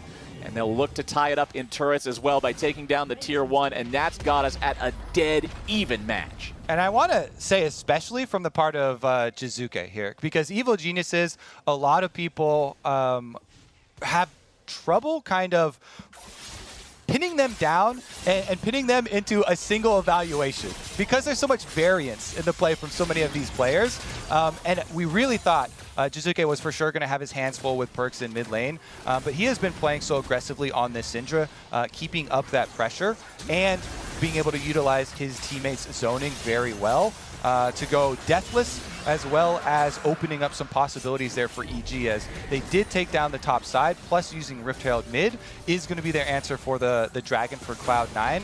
And as you said previously, it's not going to be a super early Dragon Soul stack because of how late the first one was taken. So they do have time getting some gold from the outer towers. Even if Cloud9 is able to grab the next 2 Drakes, it'll still be sometime around 27, 28 minutes before that soul would become active. So plenty of time for Evil Geniuses to craft a strategy before then. Infernal Soul is a very powerful one, especially with how much Wombo combo and CC damage there is on Cloud9. If they get an Infernal Soul on top of that, it'll just be extra special deadly. Gore Drinker completed for Impact. Another Vamp Scepter in the inventory for even more sustain. We all know what Gore Drinker does. Anybody that has played a game in preseason or at the start of Season 11 here knows how powerful this item can be if the user is not afflicted with grievous wounds, and even if they are. If you're in the middle of 5 people, you're still getting a big chunk of a heal. So checking on the enemy's team right now, no grievous wounds aside from Bramble Vest. But remember, Bramble Vest does not have the extra added capability of applying grievous wounds through CC. That's only the completed Thornmail. So as long as Impact has not attacked Fudge in the last 3 seconds before he uses his Gore Drinker, he's getting full healing value in the middle of a team fight, and it'll essentially give him 2 health bars. And let's just take a quick second to talk about how easy it is to get grievous wounds now, because we've seen so many. 800 gold. Yeah, and it's even a little bit more nuanced than that, because I've seen so many people complain about how much healing there is in the game, but if you also look at the stats that's afforded to you by one of those 800 gold items, either Executioners or the Orb, and you subtract the stats that are on it, the gold value of the attack damage or the ability power, for Executioners, you're actually only spending 270 gold or 75 gold for that Grievous effect itself, and it's even cheaper on the orb. Only 148 gold actually goes towards buying the Grievous Wounds effect, and you get ability power for the rest of the 800 gold that you're spending on the actual item itself. So you just need the slot, and you need to have that initial down payment. But it's a very, very effective stat to buy with how much healing there is through Spell Vamp or Omni Vamp as well as Lifesteal in the game, in addition, of course, to the champion abilities. You heard it here. Kobe says buy Grievous Wounds. If your opponent's got a Gore Drinker, Blade of the Ruined King, Renekton, you probably need to have an Oblivion Orb or an Executioner's Calling. Still none of those present here on the enemy team right now. Perk's going for a QSS second item after the Immortal Shield Bow first item being completed, so going very defensive here, making sure he can't just get blown up in the middle of a fight. And honestly, I like the QSS choice, considering they've got Renekton and Galio and Syndra that can all start it up with a CC and then the rest can follow. You need to be able to break that chain at some point or you're just dead on a squishy melee like what Yone is. Looks like EG might be able to secure their next tier 1 turret here, but at the same time, it's Cloud9 pushing up the mid lane, wanting to do the same. And there you go. EG will complete the outer ring. 3 tier 1 turrets down now as Impact tries to defend the tier 1 mid. And with the big commitment for EG towards bottom side of the map to get that outer tower for themselves, they do leave open on the top side here. Cloud9 get a bit of a counter push, minions on top side, blue buff steal away here for Blabber. But really, this game is building towards these big mid-game team fights where we have multiple forms of super long, hard engage, long-range hard engage for Cloud9, and the counters here from EG. So I'm definitely excited to see the positioning they open it up with. Vision for EG is going to be very big because they're the ones that have to, have their flashes ready for Jizuke, for Deathly, and be ready to deal with the insane onslaught of CC that does come through. We've seen multiple instances of this already for Cloud9. The sleeps into Leona ultimate, into culling, taking someone down very early. And we haven't even seen a super effective use of the Ornn ultimate on top of that quite yet. So we'll see how EG can actually deal with that, because everything is setting up for this. 35 seconds left on the Dragon. Infernal, as you said, and it's definitely a very powerful soul. Look at the summoner spells ready to go. Here's a hint, it's all of them. This fight should turn into an absolute bloodbath. I'm expecting it to end in an ace one way or the other. Let's see how that way is going to go. Ignar initiating, only finding the taunt now onto the front line. Meanwhile, Impact going into the back. You can see Blabber diving in, but he immediately gets himself killed. Shotgun versus a deer. What'd you think was going to happen? Cloud9 now trying to fight back from a 4v5 deficit, but the enemy top laner is nearly dead. Impact will have a very difficult time even getting in range to use the Gore Drinker at that health threshold. So a pretty even fight here between the two sides. Definitely not an ace, pretty far from it. But Evil Geniuses gets control over the river, and they will stop Cloud9's soul stack. And that was so much Impact team fighting. I mean, this was one of the big signings of the offseason as well that was just kind of overshadowed by a lot of the other ones that had these big price tags attached to them. But Impact Renekton gets in perfect spot for the Galio ultimate there. As soon as Ignar is able to cast that, they section off Blabber, zone him back into the rest of the team, pick up the kill and the objective for themselves. And the tension continues to rise, Flowers. Oh man, Evil Geniuses winning themselves a fight, still up 1,500 gold, still a super close match. But I am really liking what we're seeing out of this squad so far, especially up against such a tough opponent like Cloud9. Taking a look at the inventories, seeing what's being pieced together here. A lot of champions about to complete that second full item. Renekton kind of the only one that already has 2 of them fully completed. But everyone else soon to be catching up. Blabber with that Zhonya's Hourglass to hopefully prevent some more situations like the one that happened in that river fight. And we'll see where they want to fight next. No Drake for 4 minutes. Baron is currently live on the table, but considering the risk it would take from either squad to even start it up, I don't see anybody going for it super soon. And I think EG do have a bit of an upper hand here at the current map state because of Impact's ability to actually be one of the ones that gets to push sideways. He can take on any of the split pushers from Cloud9. The only thing he has to worry about is the roams from a Leona or an Orange, super long range engage, turning it into multi-person operations. And if you balance that with spread pressure from the rest of the team, dissuading Cloud9 from collapsing with multiple people, it should give EG the upper hand as far as trying to manipulate the minion waves to get the pressure on their side. That being said, again, the fearsome engage is always there. And if you've got the deeper wards on the side of EG, they have so far been able to navigate it. Okay, Crocodile versus Samurai. What do we got? Well, couldn't even finish asking the question. I could not put the punctuation mark at the end of the sentence before Perks was already dead. 2, 3, and 1 now here on the Yone, and Impact is flexing those top lane muscles. And I like what you pointed out. This is a pretty big acquisition, getting Impact. If you didn't have an offseason that also included huge transfers from other regions like Perks and Sword Art, this would have been making headlines. This would have been on the Reddit threads. This would have been what people were posting about on Twitter. But it just so happens that A-tier news doesn't seem like that huge of a deal when there's multiple sources of S-tier news also happening at the same time. But Impact is looking as on point as ever here in this first game. Yeah, and honestly, with the performance of him combined with Jizuke performing really well and aggressively on this Syndra, EG are having a great debut game here. We even look down here, definitely does have Gale Force plus Collector combination for Kai'Sa. Still looking for the third there. But the possibilities we've already seen enacted as Impact continues to push up the side lane, then move in with that control. He's been trying to keep the deeper wards through that area of the jungle, and especially with the Infernal Rift taking down some of the walls, it makes it even easier, opening up some more of those escape paths and mobility for him. Man, I love Infernal Rift. It is my favorite rift out of all of them because it gets rid of all the stupid walls that the champions with dashes can get away from Skarner. Those cheaters.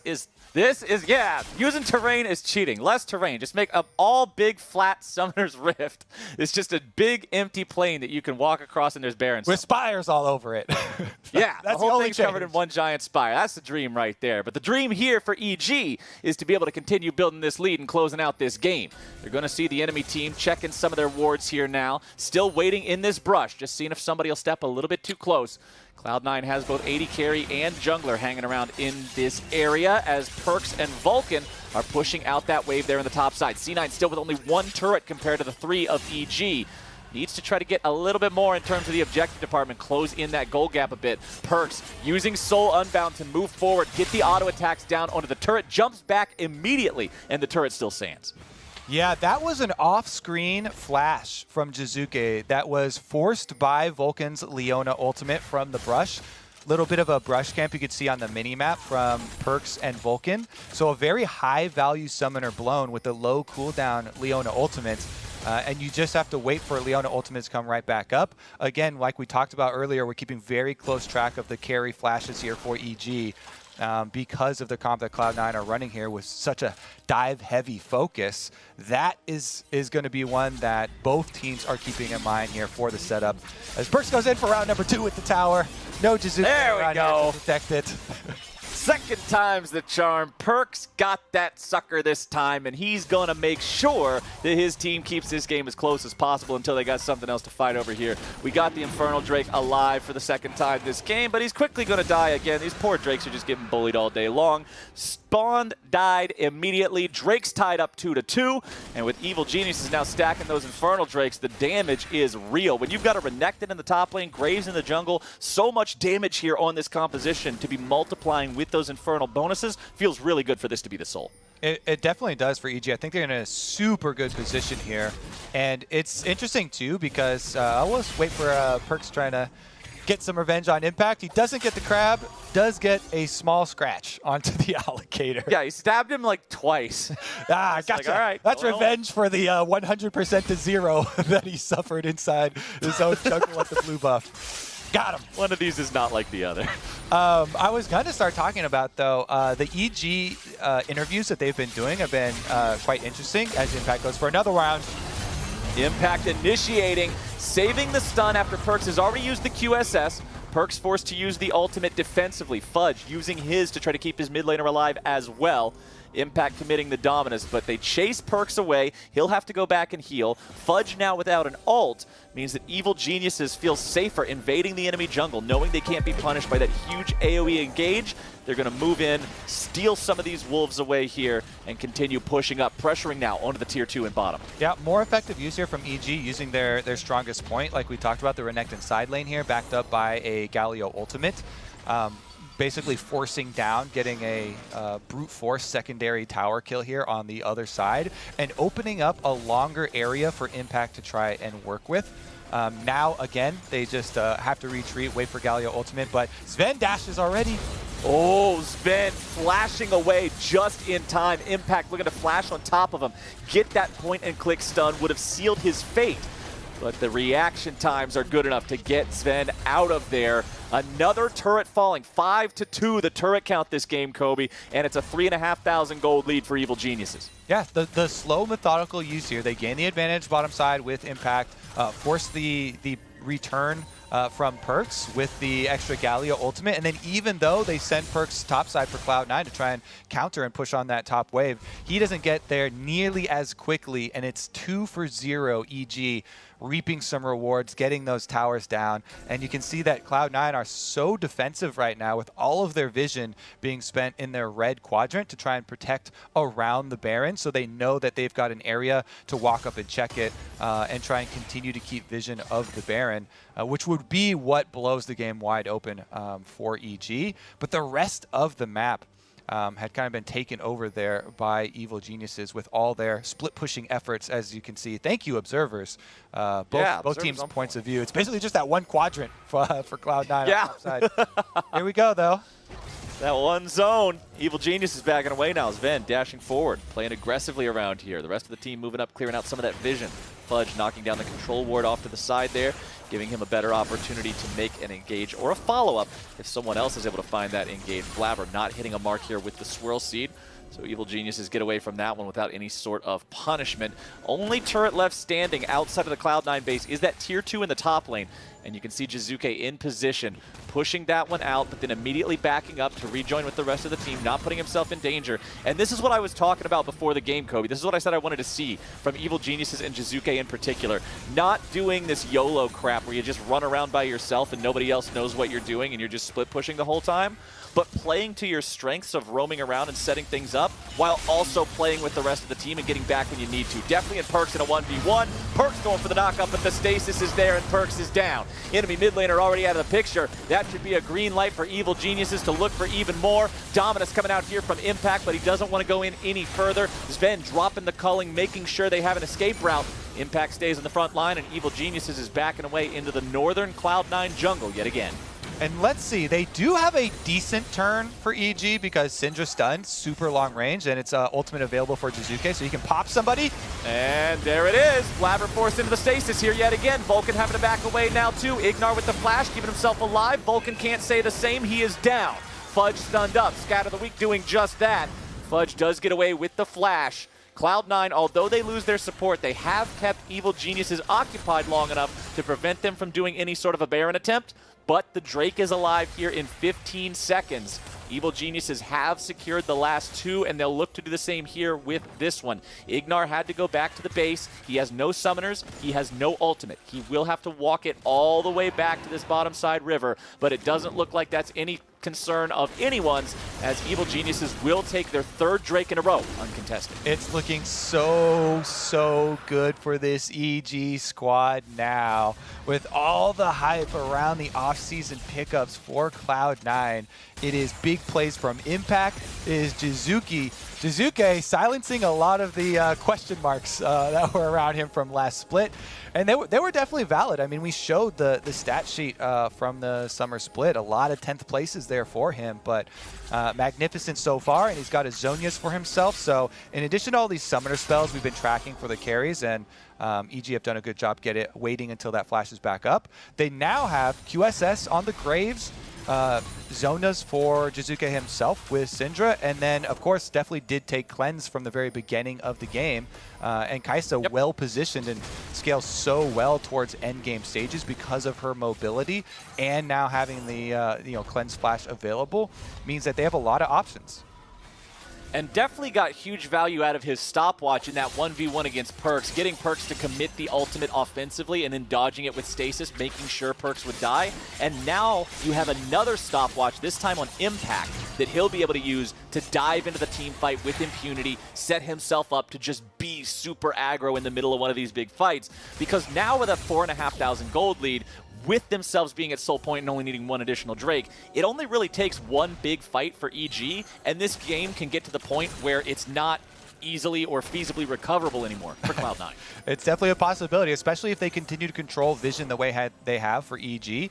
Syndra stuns late game are so difficult to deal with because of the range there, and Cloud9 don't have a lot of great vision checking tools. I mean, they're constantly throwing seeds here from Blabber, but everybody else feels so risky about it. And look how quickly they can burn through it too.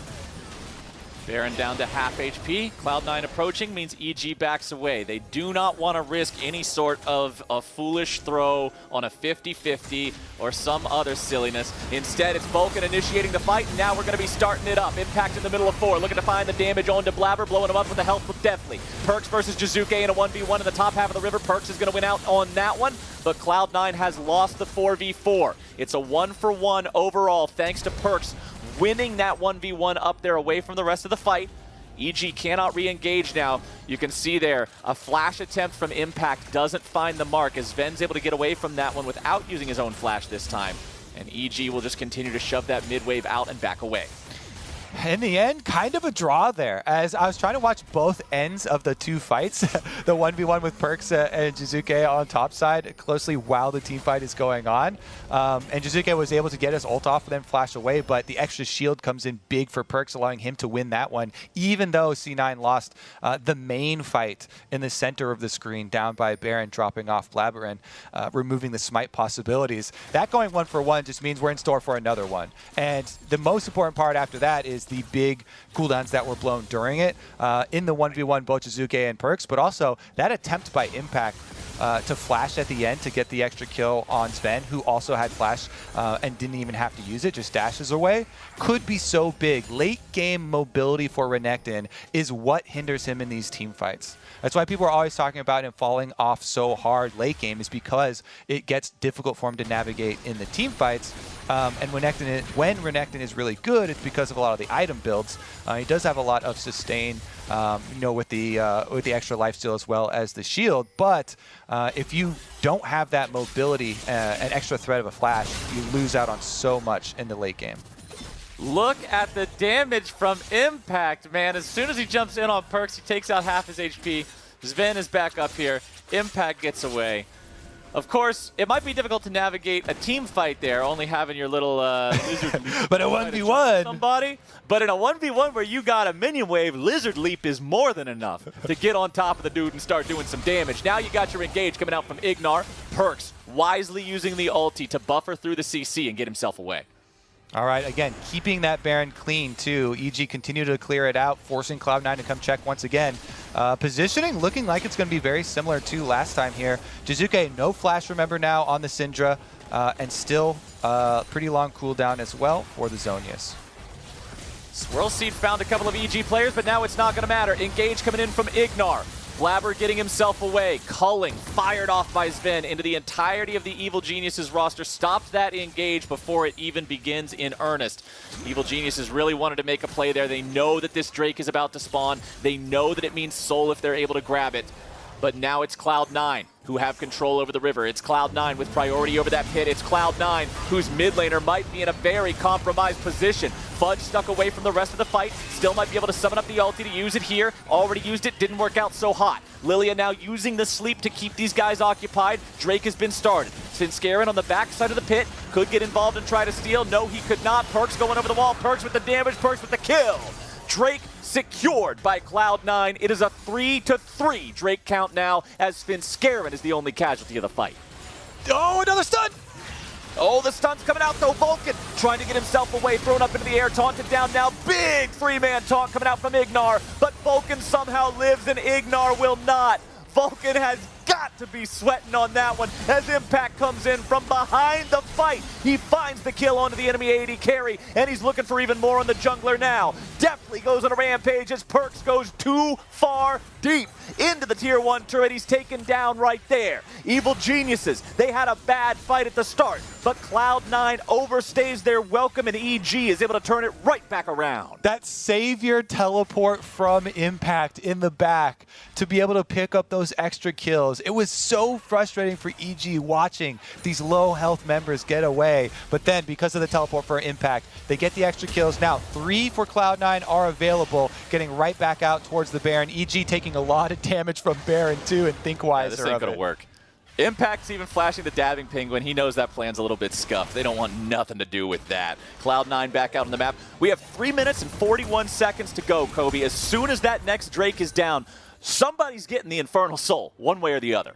Yeah, it's definitely going to be explosive, this team fight. Everybody will have their ults right back up, and it is going to be Jizuke. Perks will have his as well for a possible big Yone play.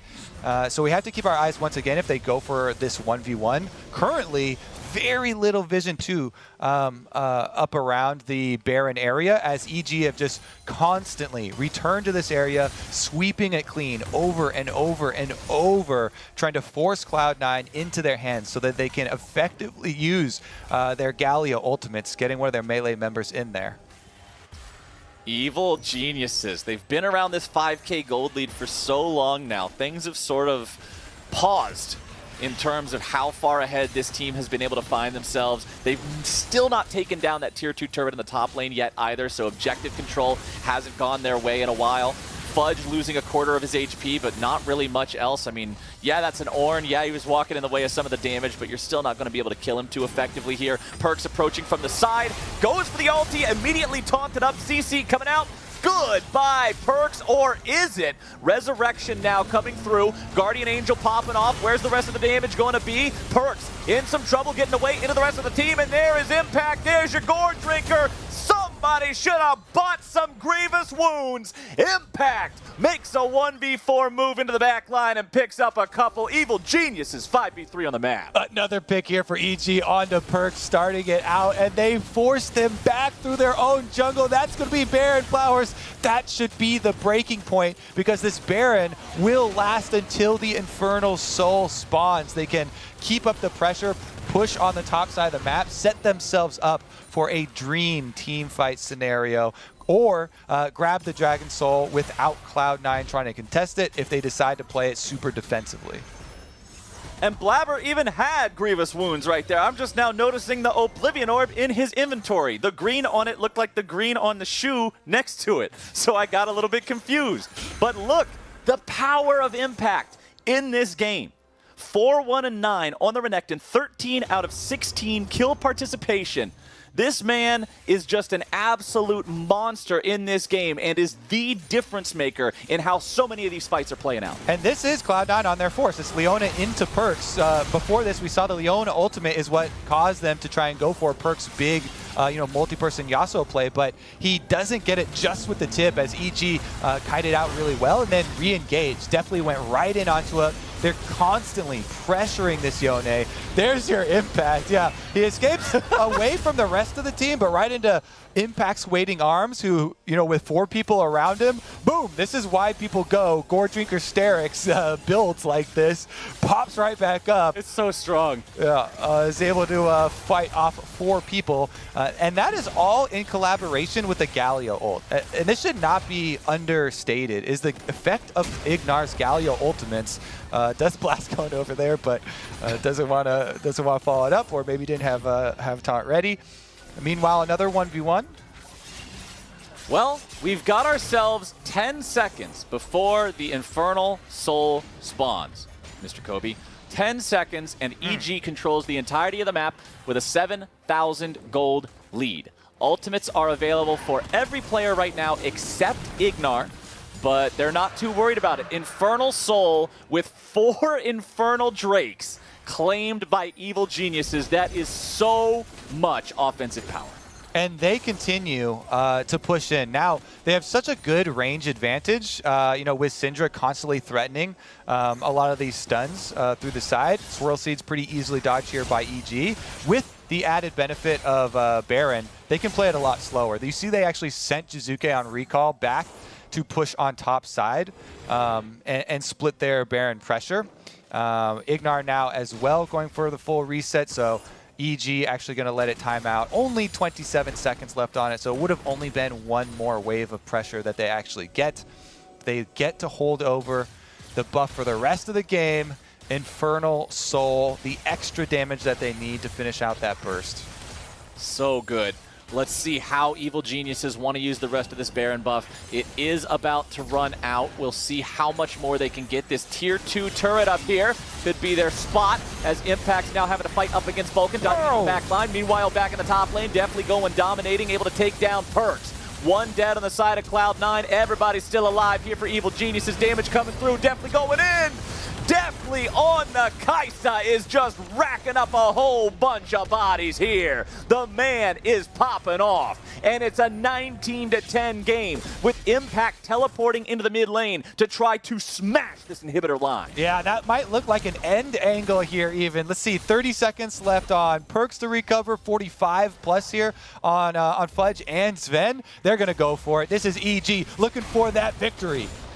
Evil Geniuses, one inhibitor turret down, inhibitor to follow. Now going straight for the jugular. They have no interest in trying to play this slow, round it out, grab the rest of the inhibs. That don't matter. These are Evil Geniuses. And they've got the win taken here against Cloud9 with your Bud Light ace. EG came to play in 2021. The old gods are falling already. Just day one, Flowers. TSM dropping 100 Thieves. Cloud9 now dropping to Evil Geniuses. And it has been exciting, too, especially big props to Jizuke. After the criticism from last split and the benching that happened, really, really big first game from him. And then Impact, what more can we say? We talked about a lot in game. That Renekton was a big part of it. What more can we say? We can say, hey, Fudge, you better go delete that tweet because the top diff in this game was incredible. Impact made so many things happen in the fights, at the end of the fights, recovering with that flank where he killed Sven and then was able to take what looked like it might have been the EG throw and stabilize it.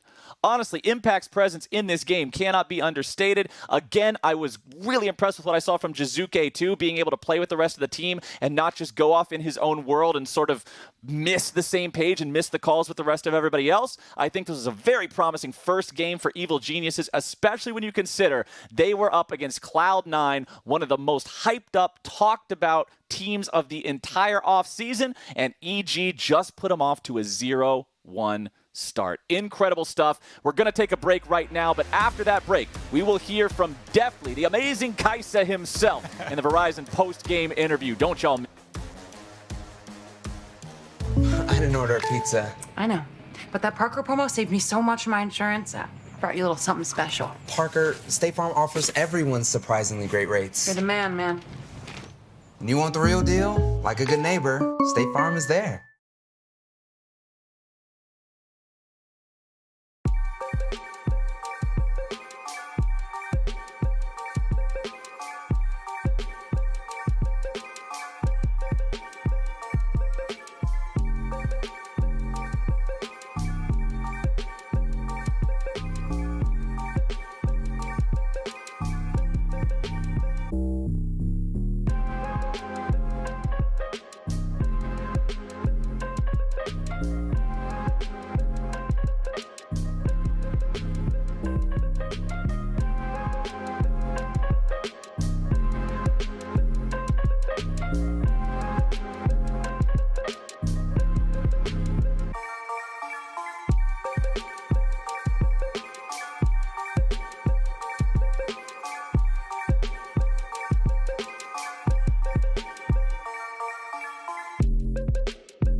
Welcome back to the LCS, everyone. It's another Verizon post-game interview for you. This time we have EG Deathly. Welcome to our virtual stage. First time for the 2021 season. How you feeling? Honestly, I feel really elated. We got to win our first game, and especially for me, this is my first game back in the LCS after playing a year in Academy. So I'm really grateful to have the teammates that I have and to come out with a win today. And I definitely want to touch on the game specifically and some of the teammates. But first, as you just mentioned, you spent the last year in Academy. We've seen you in both Academy and the LCS prior. What does it mean to you for EG to give you this opportunity and moving up to this roster for the season? To be honest, it means really everything. I feel like the past year in Academy, I was working really hard on trying to figure out what my weaknesses as a player were and how to kind of shore those up. And I think coming into 2021, I've become a more complete player, but obviously I still have my flaws that I'm still working on, but I definitely think I made a lot of progress, and I'm happy that EG's given me this chance to play in the LCS. The progress made by a lot of the players on the EG roster are what have so many people excited. And don't get me wrong, there's a lot of strength here, but a lot of people were looking to the Cloud9 side because of the hype around perks and those new acquisitions. What were your personal expectations going into this match, and how did that compare to what we just watched? I was definitely thinking C9 is a strong team, don't get me wrong. Even though we won today, I still think they're very strong and all their players are very individually talented. I'm pretty sure the next time we play them, they're going to be a lot better. I think right now they're still trying to figure out how to work together and stuff like that. So yeah, it's hard to say, but they're definitely a very strong team. And when it comes to working together, I'm very curious about the development of the bot lane for EG. Ignar had a pretty strong year last year, really showed a lot of playmaking potential. What have you two been doing to develop that synergy as a duo? For me and Ignar, we talk a lot about the game and what we think is right versus what we think is wrong. And I think it's really helpful for me because he's sort of like a mentor to me. He'll just be like, oh, I think you shouldn't do this, or oh, you need to play safe here. And we'll always go after the games and review on our own individually. And I feel like we're very, transparent with each other. So I definitely like that a lot. Oh yeah, transparency seems to be one of the top characteristics people look for when you're looking for ideal teammates. And I'm sure you are all talking a lot about your expectations for the season. But for you, what are your personal expectations for the season? What is success to you in your mind? For me, I want to, I've always wanted to be the best NA ADC, and I want to go to Worlds, especially after going to Worlds with Cloud9, being their sub. I got to see and have a taste at what Worlds and international competition is like, and I definitely want to make it there again this year as a starter. And we are very excited to continue with you on your journey, Deathly. Thanks for speaking with me today. Thank you so much for your time. What a match we did have between EG and Cloud9 thus far. I think it's time for us to continue breaking it down on the State Farm Analyst Desk. Thank you very much, the Tigers. What a match is right. A wee bit messy, if we're being honest, but it was exciting nonetheless. And I think in so many ways, this is the kind of game that we might expect to see more of in the lock-in tournament. See teams reaching for things and trying for strategies and really finding their form here in the LCS. But Alorum, I want to come to you first then, and help me understand the approach from both of these squads and what would ultimately be their strategies towards winning. Okay, so in the early game, we could see that there was a pretty heavy focus around the Renekton. They went for that dive top where it was smart of Fudge to back off. He missed the big wave. However, I do think he could have potentially taken Grasp and survived this dive. Had he had the healing from Grasp, he could potentially make an outplay and stay under the turret and catch the big wave. But when you take Spellbook, you run the risk of getting dove because you don't have that extra healing. So he just backs off and he lets the wave die. And it's really a trade-off. The Spellbook is much better in the late game, and you can take the Ignite, you can take the Exhaust, heal. It helps your team a lot in the team fights, which was pretty much what this entire game was about. So in the end, it was a smart decision from Fudge. I am a little disappointed that EG didn't use this heavy Renekton priority to get the Rift Herald. And it was, I think, a big flub on EG to miss the Rift Herald and not even get a return dragon. Yeah, I mean, I think all of the thing I really liked about EG initially, right, is their use of priority, especially around the Graves sometimes. From some LPL teams that shall remain nameless, they've locked in Graves and then not had lane priority, and it has worked out pretty terribly. Here you have the Syndra, you have mid lane prio, they go top, they're successful. They do end up losing Herald priority after, I believe, killing Perks. They back and reset instead of setting up for Herald, and that's what leads to that. I think the big thing I just really liked from what EG did here, and again, it's not perfect, but I think they did have a really good understanding of that they wanted to have priority early to help Svenskar and have more agency, and then also, as Alorum said, to get top ahead. But additionally, they had a really good understanding of how they wanted to execute this team composition in fights. It didn't always go perfectly, but you saw, for example, Jizuke New had a really good understanding of what his range was, right? And that he was the longest range kind of engage for the team. Ignar was going in and following up. Impact's flanks were great. I really liked how they seemed to really understand how they wanted to fight with this team comp. I was going to say, for the viewers at home, one of the concerns that all of my analysts had looking at the game and the team comps as they were chosen was the range on the side of EG and how they would ultimately navigate those fights. But those two players you called out in Jizuke and Impact, piloting their champions to near perfection in a couple of team fights, helped orchestrate that win for EG. But Mark, I'm returning to you on the conversation of Perks because we're welcoming him to the LCS. We know the guy had some big talk coming in, claiming wasn't going to die. Said he was going to go deathless, and to be fair, he did pick up first blood in this game. I mean, this is the Perks highlight reel. This play basically is it. Nice knowing the damage, gets the kind of true damage from the Yone, and then the Ignite burns him down. Great job. But the rest of the play wasn't that great. He actually ended up dying. But, we had to, of course, record for posterity the first kill that Perks secured in the LCS, technically. Right. Love to see it. Love to see him here and to bring, some high action to the game. No surprise that a lot of the early action was revolving around his lane in particular. But from there, as we mentioned at the top of the segment, the game got real messy. Lots of skirmishes left and right, and this is where we'll put that focus back onto players like Impact and Jizuke for navigating these mechanically well.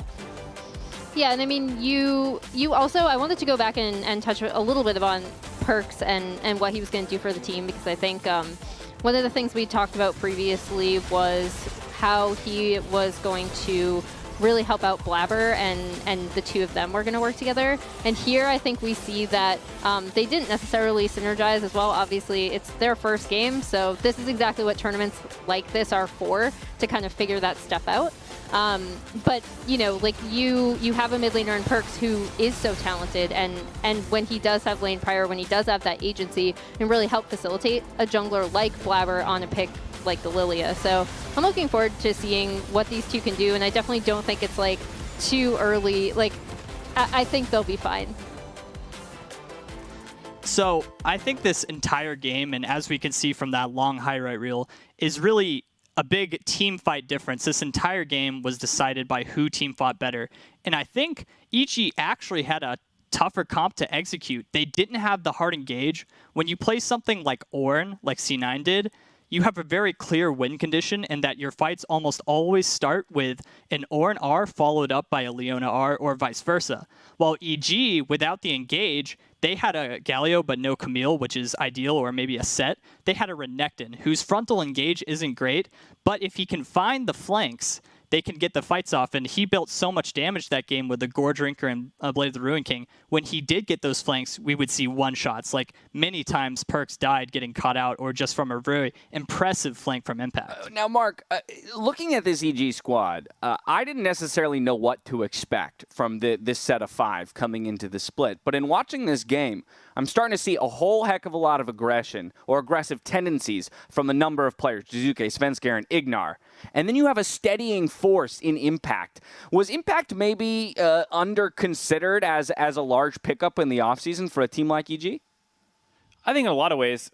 When you look at EG from Spring last year, they're actually one of the best teams in Spring, and you got an upgrade in the support and top lane position with Impact and Ignar both coming in, and you're going to have much better team fights as a result. The question was, hey, can Deftly kind of substitute what Bang did in Spring last year, because that was actually a big part of their success. And in this game, Deftly shut all of us haters up. I mean, I was definitely one of the people who was like, I don't know how Deftly's going to be, but he actually looked fantastic. And when you have such stable engage, I mean, that last replay really highlights Impact not just knowing where to be to get ready to flash that wall, but when to be there. He held that flash until Perkz was actually also cutting through that choke point. So, like, you know, when you have that great of a front line, you know, Deftly is going to be able to get out and follow up, especially on a pick like Kai'Sa. All right, well, with that victory, EG welcomes Perkz to the LCS by handing him his first loss of 2021. Game 4, though, shows off 2 new developmental rosters as Dignitas and FlyQuest are going up to Clash right after this.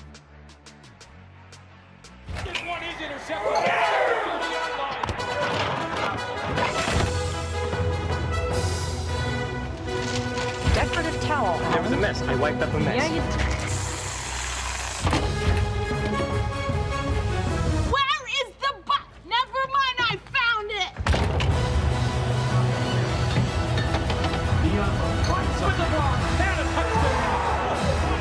When game day is a go, there's a Bud Light there.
Hello, everyone. Welcome back to the LCS Lock In. My name is David Freak Turley, and I'm ready to dig into the next few games with Isaac Azale Cummings Bentley. I appreciate that. I think almost no one got that reference. We are the Doug Duo. But if Duo. you got it, we're the Doug Duo. We need another bald caster is what we really need so we can be Doug Trio. Then people will really get it.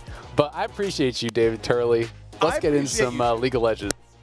Let's get into League of Legends indeed. So we've got two very exciting lineups coming in for this one. And something that I love about this year in the LCS, there are a lot of development rosters, and I love watching younger players grow. So let's start things off with the blue team in this one, which is Dignitas. Their top laner is Fake God. In the jungle is Dardoch, Soligo in mid, Neo in bot lane, formerly known as Asta, Aframu at support with their coach Jimmy. And their opponents today, of course, are FlyQuest. We got Licorice, NXI, who's stepping in for Jose Dioto today, Palafox, Johnson, Diamond, and Coach Kanani. So let's talk about FlyQuest first. You just brought up their lineup here. They lost every single player on their roster. These guys made back-to-back finals, and the players all scattered to the winds, so they have brought back a new roster, an exciting development one primarily, and I want to hear about it. Yeah, and I'm honestly really a big fan of how they actually did build this roster. Of course, they didn't want to lose a back-to-back finals roster and have to restart, but that's the situation that they were put in. And I think that they have a nice mix of some really strong veterans as well as some players who have a lot of potential as up-and-comers here, right? You know, they have Licorice as kind of their big star. This guy, I think, over the last 2 years in the LCS has been the best top laner overall in NA. You know, pairing that alongside some of these C9 Academy guys, we've seen so many people come up through that system and be great, and they're hoping that Johnson and Diamond and Palafox, these guys that are young players, obviously Johnson was in the LCS on Dignitas, are all going to be able to develop and make this a really strong roster. Yeah, but you talked about developing. It is one of the nice surprises we saw was Johnson, who, yes, over here on FlyQuest side was on Dignitas just last year, playing alongside Aframu. Afro is going to be, the primary sort of veteran anchor to bring up these other players. Fake God and Soligo played together on 100 Thieves / 100 Thieves Academy for 2 years straight. It was both their academy debuts. Now they're in here back on the LCS stage. They played a few games each, and alongside Asta, who had, Neo now, of course, who only had a very few games as well. And right away, Dardoch was also one of the stronger points of Dignitas. The other player kept around from last year. Gets the Taliyah jungle. That is going to be a lot of pressure and some good early gank potential. Yeah, very quick picks already. Kaisa has been so high priority in pro play thus far in the new season 2021, really strong, especially in comparison alongside a lot of these hard engaged supports that we're seeing in the meta. We're seeing a lot of Leona, we're seeing Alistar, even things like Rel, who can actually set up for you to dive in, and utilizing Gale Force does seem to work very well for that aggressive play. Renekton plus Taliyah, point and click CC for the Taliyah to fling you in with that seismic shove. That is very dangerous for any top laner that is going to be going up against them. So FlyQuest already going to have to try to decide, do they want to try to play towards and match that 2v2, or are you just going to sacrifice Licorice, hope that he can survive as best as he can? And Samir's going to come in here as well. Of course, going to feel great with the fact that several of our teammates already have crowd control, some of them even being knockups thanks to Taliyah here. Going to see what the lane match is going to be overall as neither team has picked up a support, but you've got to find a way to answer and survive Renekton Taliyah. Virtually no fighters will do, so you probably play a tank. One of the nice things about being Ornn is you're unstoppable during the W, which means you can immune the Taliyah shove. Every other CC will still land. You'll still be stunned. You can still be slowed or silenced. They'll still kind of take effect, but you will not be knocked into the air or pushed back. So one of the sort of safer answers you can go for. Licorice, despite being, I think most people would say, the strongest player on the team, is going to be on tank duty. Yep, put on tank duty there. And sometimes that's just the best pick for the situation, right? Even if you are the guy who traditionally want to be on a carry, if you're put against one of these jungle top lane combos that can just destroy you, you're not going to have a fun time on a lot of the traditional carries. Now, banning out quite a few of these supports. Galio traditionally has been played as a support in this season. Point and click CC, it's great for Kaisa, but it's also very strong for Samira. So trading bans back and forth here. Alistar is banned out as well. FlyQuest go ahead and ban out TF, which has been popular and pairs well with Taliyah to be able to play heavily towards topside. This does leave Leona up for FlyQuest if they wanted to try to play towards that. So will be interesting to see if that does get banned out. But Dignitas, at least for now, not too worried about it. Yeah, waiting to see what the matchups are going to be here. Of course, support and mid lane are the roles left up, unless you want to do something funky and then Renekton into mid, which, can be done in certain matchups, but you're not really expecting it. keep the option open for a second, though. FlyQuest going to be looking at Palafox's pick, maybe, and maybe saving their support for last as time ticks down. It could be a steal away from Solico. Regardless, Orianna going to be in mid, and you've got a very, very obvious team fight composition. A lot of hard CC to set up. Double Marksman, expecting double Gale Force here on Graves as well as Kai'Sa, and that's going to be a lot of damage output. Yeah, so with the priority there on Orianna, likely will lose the Leona over here to Aphromoo. That is one of those really high priority picks down in the bottom lane. Works incredibly well with Samira. Point and click CC with that stun. Samira can obviously follow up with the knock-up on any CC targets, which can set up for all-ins very, very effectively. And Yone again here. So Soligo throwing down with the Yone. And we'll have to find out what Diamond wants now. They have given him last pick. And so we're going to have to see where he takes us as far as the support does go. Rel, I really like. It is banned out quite a lot. It works both as a peel and an engage. You can be a follow-up on the Ord engage. You can also dive in. And one of the things that's really unique with the Kai'Sa combo is that you can apply the plasma with your ultimate or with some sort of CC, like the fling over top. Kai'Sa can dive in, and then on that same ability that applied the plasma, the ultimate is also kind of peeling for Kai'Sa once she is ulted in, because you has that little magnetism on him, pulling them in and helping to protect Kai'Sa and lock down that target for her to burst down. So this should be really, really exciting. First Rel in the LCS. I am very hyped for it.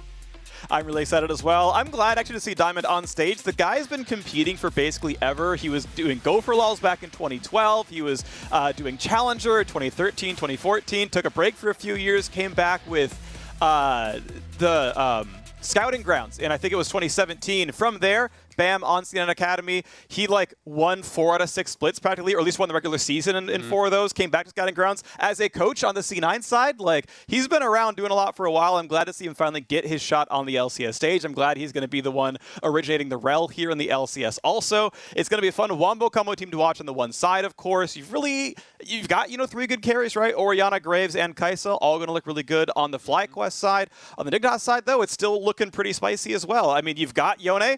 We had some hits and some misses from Perks. Like, he got first blood, and then it kind of fell off from there. But 2 very good lanes for a Taliyah to gank. I mean, Orianna's pretty squishy, has no innate escape. So just like the Q3 from Yone, that's a setup. That's a guaranteed kill if you don't flash it. So there's a lot going to be going on in this game. Very aggressive, very exciting side lanes on the one side, and an obvious team fight comp on the other.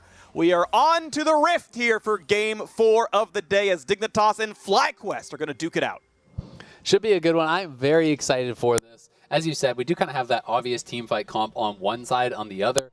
There are lanes that they can try to play through very aggressively. I also think that they can get out into a 1-3-1, pretty comfortably with this style of composition. You have TP as opposed to the Ignite that we saw Perks take. So Soligo and FakeGod could be looking to play towards the side lanes, have Dardoch moving around the map, roaming with Aphromoo, trying to create pressure. You also can have, Dardoch, Neo, and Aphromoo, kind of holding down mid lane as the 3 in that 1-3-1. So I do think that there's a lot of ways for them to play this out.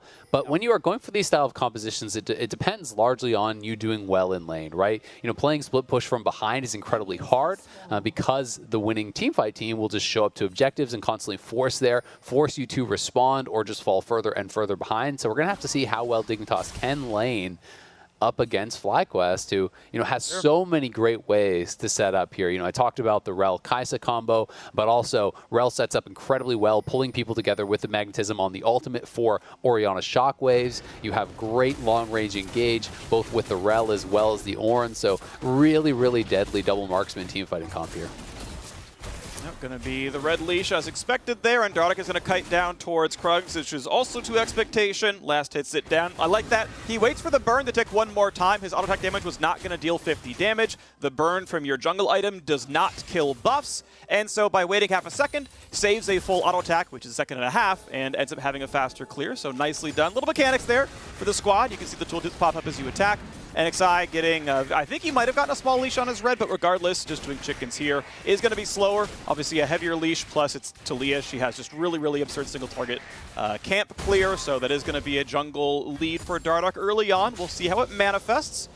You talked about 1-3-1s. I wanted to bring something up, which is definitely, I think, compelling as well, which is it's going to be a lot on Neo to keep the engages from happening as Samira, because if you hit your little wind wall, you can stop Orianna's Q from being, like the ball from being in range to land Shockwave, and you can keep the Ornn ult from hitting either. So, you know, you can kind of keep yourselves alive on a turret because the primary engage tools are all stuffed by Neo kind of doing the blade twirl. Yeah, I mean, if you time that well, it can be extremely powerful, but if you can force that out, you know, even just with a little bit of chip damage or, you know, threatening with the QW from an Orianna, then there is a fairly lengthy cooldown that you can look to punish with the Ornn ulti or some other form of engage. So I agree, Neo is going to have to be good with that, really tracking cooldowns of his opponents and making sure that you're not wasting that W by any means. This is going to be, I think, a lot of pressure on him to be playing well. You know, you talked about Aframu and Johnson obviously playing against his former teammate. Afro and Johnson, I think, were the brightest spot, really, for Dignitas in what was a tough split. You know, previously, they became a pretty darn strong bot lane. And Afro, they're going to be hoping that he can, again, you know, playing alongside Neo here, get something similar performance-wise out of him, you know, as what he did from Johnson. And if they can train him up and become a pretty powerful 2v2 on that bottom side, if Soligo and Fake God can really develop alongside Dardoch, then things can start working for Dignitas. But you know, there are some really tough teams in the LCS this split, and Dignitas is definitely one of the teams that people are expecting less from and are going to be hard pressed to you know, to really match up against some of these very top teams. So I want to point out something small that kind of happened recently. Dardoch finished Gromp by about 310 and had the chance to go for Scuttle instead, looked around top side, swept out a ward, and took down the first half of Krugs. But in 2021, most of the gold on Krugs is on the small minions. So all he really did was break the big Krug and the medium Krug, and then NXI walked up and is like, you just saved me 1,200 damage, and I still got most of the gold. We take those. And honestly, I'm not sure he even counter-jungled. I feel like he just leashed for NXI then. I mean, it might be a situation where he was getting a little bit nervous about his positioning on the map. You know, it takes a little bit away. He still can retreat back, and he did take that Scuttle. So hopefully for him, he's going to be able to pick up more of these camps afterwards. Diamond, though, looking to put a little bit of pressure here. It does dismount, so we'll back it up. But, you know, with NXI around, they was happy to take any fight if it did break out. Yep, ultimately nothing too big happening right now. You've got a 12 CS lead in the top side as Fake God's going to take his first recall of the game. Palafox happy to get Tier picked up there as well. Honestly, any first recall for any Mana Hungry champion, just pick up Tier, all the Tier upgrades. Well, two of them. The two of them, they're both very, very good, so pretty common to see that one happen. You basically just have functionally infinite mana once that recall comes through and you buy that 400 gold item. So Palafox is going to have a lot of push priority. Already had a farm lead. Some of that, of course, is you know, Soligo having to be melee in the matchup and not getting any items himself just yet. We'll finally match this, but you can see, yeah, that's 13 CS difference as he finally goes back for his first set of items down there. Both 80 carries have back. That lane's at least going pretty closely. Yone can really struggle into some of these range matchups. You know, it can be difficult when you're just getting constantly poked out. You know, early on, the cooldowns are very long for Yone, so it can be difficult if you can't actually threaten any sort of all-in and you haven't picked up much sustain yet. You can get bullied in these matchups. He is playing TP, though, so some of that isn't going to be as bad as long as he can kind of staunch the bleeding, you know, keep the CS a little bit more even from here on out. We'll see what his first buy was. And actually just going straight up for the Zerker Greaves. So going for the attack speed, the move speed early on to hopefully be able to dodge some of these spells from Palafox and, you know, be able to move around the map potentially a little bit better. Alrighty, well, support's back in the lane now as they helped NXI pick up the first dragon of the game. So FlyQuest so far so good. You notice that the jungler on the FlyQuest side for NXI, he did a top to bottom start. He wanted to be around bottom lane in time at 5 minutes to make sure he can play for the dragon, make sure that lane stayed safe since Rel and Leona can be such a volatile lane. As you would see in Dardoch started bottom side, means he can clear towards the Renekton. Ultimately is going for round 2 of the Krug steals, but now there is an engage. Licorice wants in. They will not find more than just the one knockup. A flash away from Dardoch as Licorice flashed in to find his own stun, but Dardoch read that play. And once again, small bits of Krugs and a lot of money go to NXI. A trade of flashes and a trade of ultimates. Nice little bit of pressure, though. They're trying to still continue to attack Licorice, because while he has rushed for the Bramble Vest, that's going to be effective against Fake God. There's no MR, there's no HP being built up to actually help to deal with the Taliyah, so even though you have that armor, you're still fairly squishy against the actual duo of Dardoch and Fake God, and Dardoch knows that his top laner still has priority, so he's not actually being dissuaded whatsoever. Does get his flash forced, but happy to move in, invade. So Ligo had pushed out mid, so they have priority there. Palafox looked like was on a recall, or perhaps just sitting a little bit more defensively back. So a nice little bit of play up around that top side, and Dardoch, at least thus far, communicating and playing pretty well, you have to say, with his solo lanes. Oof. You hate to see that first control ward missed, and oh, the Zenith Blade going to miss as well. Flashes in for the stun, they're going to find Johnson. Nice ult, just gets over the wall. Dardoch aimed the best he could. Ultimately still forces the flash away, and that's 2 summoners and an ulti down for Johnson with a trade of 2 summoners from Aphromoo. Yeah, nicely done. A little bit of pressure there put on by Dardoch, and they do get the flash out, as you say, but it is a trade. Aphro, though, is going to be 6 here pretty soon, and with Cleanse and Flash down on Johnson, there is the potential for an all-in play. You know, I would like to see them look to attack that spent summoners down on Johnson, see if they can get a kill there, especially because, you know, when you're playing this style of bot lane as Dignitas, you really do want to be playing from ahead. Samira, in particular, you know, in my experience, is a marksman that can feel unstoppable when she picks up a couple kills, but largely feels pretty ineffective in just kind of more even farm style games. Yeah, especially because their primary builds are pretty heavy lifesteal, right? You're seeing the early components of Shield Bow. I think you have options kind of everywhere, but Shield Bow is the most common, just because everything you do pretty much applies lifesteal, so it's a really good stat for her. But, you know, if you're going to get one-shot by, you know, a Graves or an Orianna, like, you can't lifesteal while dead. So, you know, you do have to be, you know, somewhat ahead, as you're mentioning, right? You know, farming equal doesn't make you the hard carry. It's you get the first shutdown, and suddenly now you're going to feel good about your damage being higher than everyone else's. Dardoch still mostly playing around top side. This is still the expectation based on lanes, based on the champions chosen. Let's play around the Renekton. Let's use the Talia to get to that side. CS lead isn't growing really up in the top lane. However, with the early Sork shoes in, Dardoch going for a burstier build, does have the early Herald, right? The 9-minute pickup. That's a really solid one. That's going to mean 2 to 3 plates and, you know, 400-something gold in one lane. And this is really interesting, you know, looking over at Johnson, he has the Dirk early on here. You know, mostly what we're seeing in pro play is Gale Force or Kraken Slayer. You know, this could either be like a collector rush, or if he is going mythic item first, then it's looking like Divine, you know, excuse me, Eclipse. So would be interesting if he does decide to go that route. My expectation, if I can interject, is Dirk into the it's just Dirk into it's Dirk into regular marksman mythic. And then just because that gets you the break point for your Q. Okay. Yeah, that makes sense. So if you're gonna spend 1,000 gold, there is no better 1,000 gold item for attack damage champions than Serrated Dirk. Full stop. It's the best item in the game for that, for any, you know, physical damage champion, and it just gets you the break point. So we'll still see which way she goes. Like, there's even an argument to be made for something like Shield Bow just to survive. Yeah, they have such a. I don't expect it, but it's one of the 3 with a Dirk to get the Q evolve right as you finish the mythic. Yeah, Shield Bow hasn't really been very popular for Kai'Sa, you know, from what I have seen whatsoever. Collector, obviously a very good item. Diamond, though, looking for the engage here. Big chunk of stuns, goes back in, a whole lot of CC. First blood comes through for the Rel. Traded back, though. Johnson couldn't get an ulti out in time, and now the chase keeps on going. Graves ult fires across, and a flash away for NXI to stay safe. Palafox finds Dardoch under his turret, and in comes more fighting as Soligo is shown up. Found himself one as well. 2 to 3 on the scoreboard, but looking for number 3. Diamond's trying to get away. Blast Plant's still going to keep him nearby, but it triggers Aftershock, so he's going to be all right. 3 to 3, though, as Renekton cleans one up as well. Fake God gets the kill on Palafox off the screen, and a close game still, 17.8. And they can dive them. They're pushing in here. They just have to stop the recall, and Diamond should be gone. Diamond runs at least.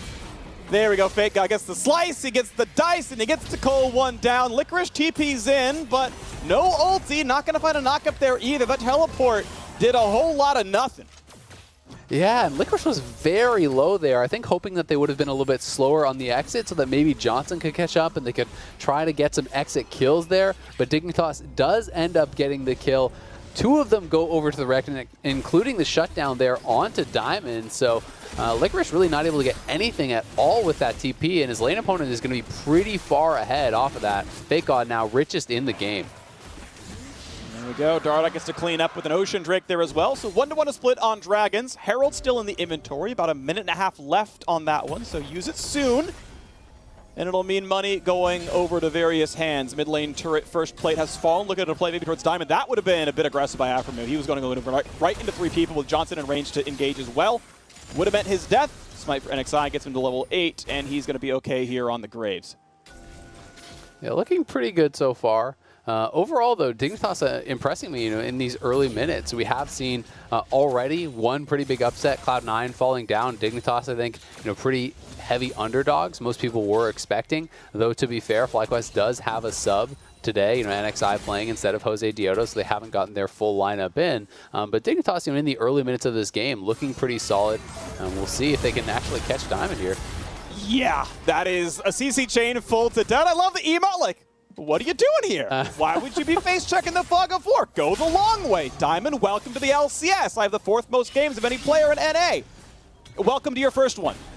So, a 2-2 start now for Diamond down here. Herald's going to be summoned. Bot lane is going to be taking a whole lot of punishment. First 2 plates already taken down. Neo gets that plate soloed.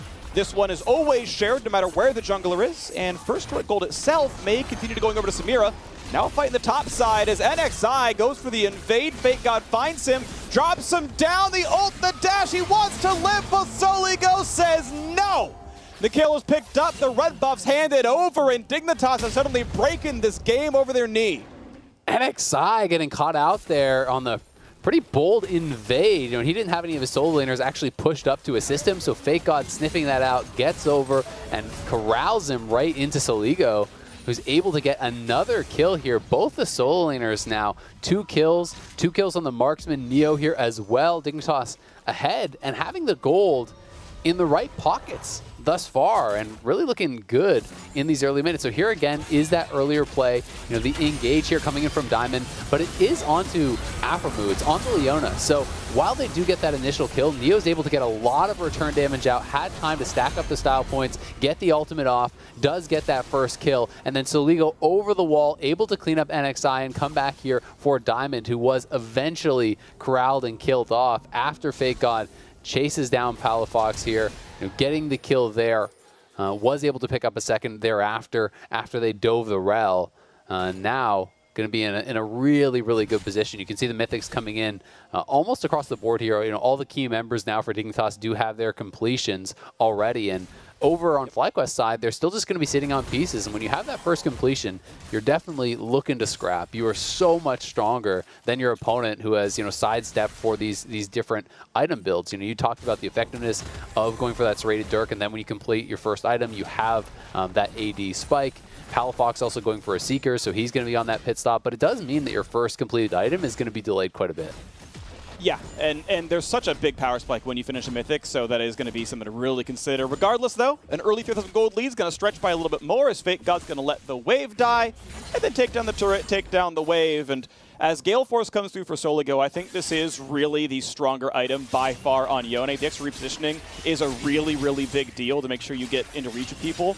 I know last game we saw Perks go Shield Bow. He felt like he needed it, I think, to handle like Syndra Burst, which I can understand, but this is a stronger offensive item by a lot. Now we've got to fight in the top side, and no tools available. Licorice, the flash going to come down, but it's not going to be enough. Dardoch on the board with his first kill, and it's still winning through top 2-0-2 on Fake God. Nicely done. Very far ahead at this point, and there's no one even going up there, so the turret will take more damage. They're trying to make a counterplay here in mid lane, but Diamond backing up as Palafox drops the shockwave there, so a little bit of anti-synergy. They do get the flash off of Aphromoo, so that's still a win.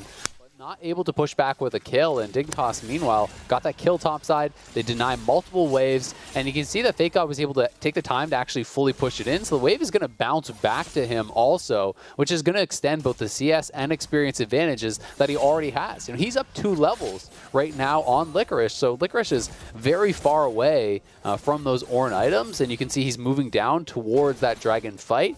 It feels like if FlyQuest challenge at this fight, they have got to have a good result, or this game is going to spiral out of control. Yeah, it's been spiraling pretty quickly so far. We will see if FlyQuest can stop the bleeding. Mountain Drake spawns in 8 seconds. FlyQuest right now have control. Good ward coverage. You see 2 control wards on your screen. They're in the river first, and based on how late Aphromoo recalled, there is almost no contest. As long as it started early enough, Leona cannot be part of this fight, so NXI starts the damage, throws out the Q, damage comes in.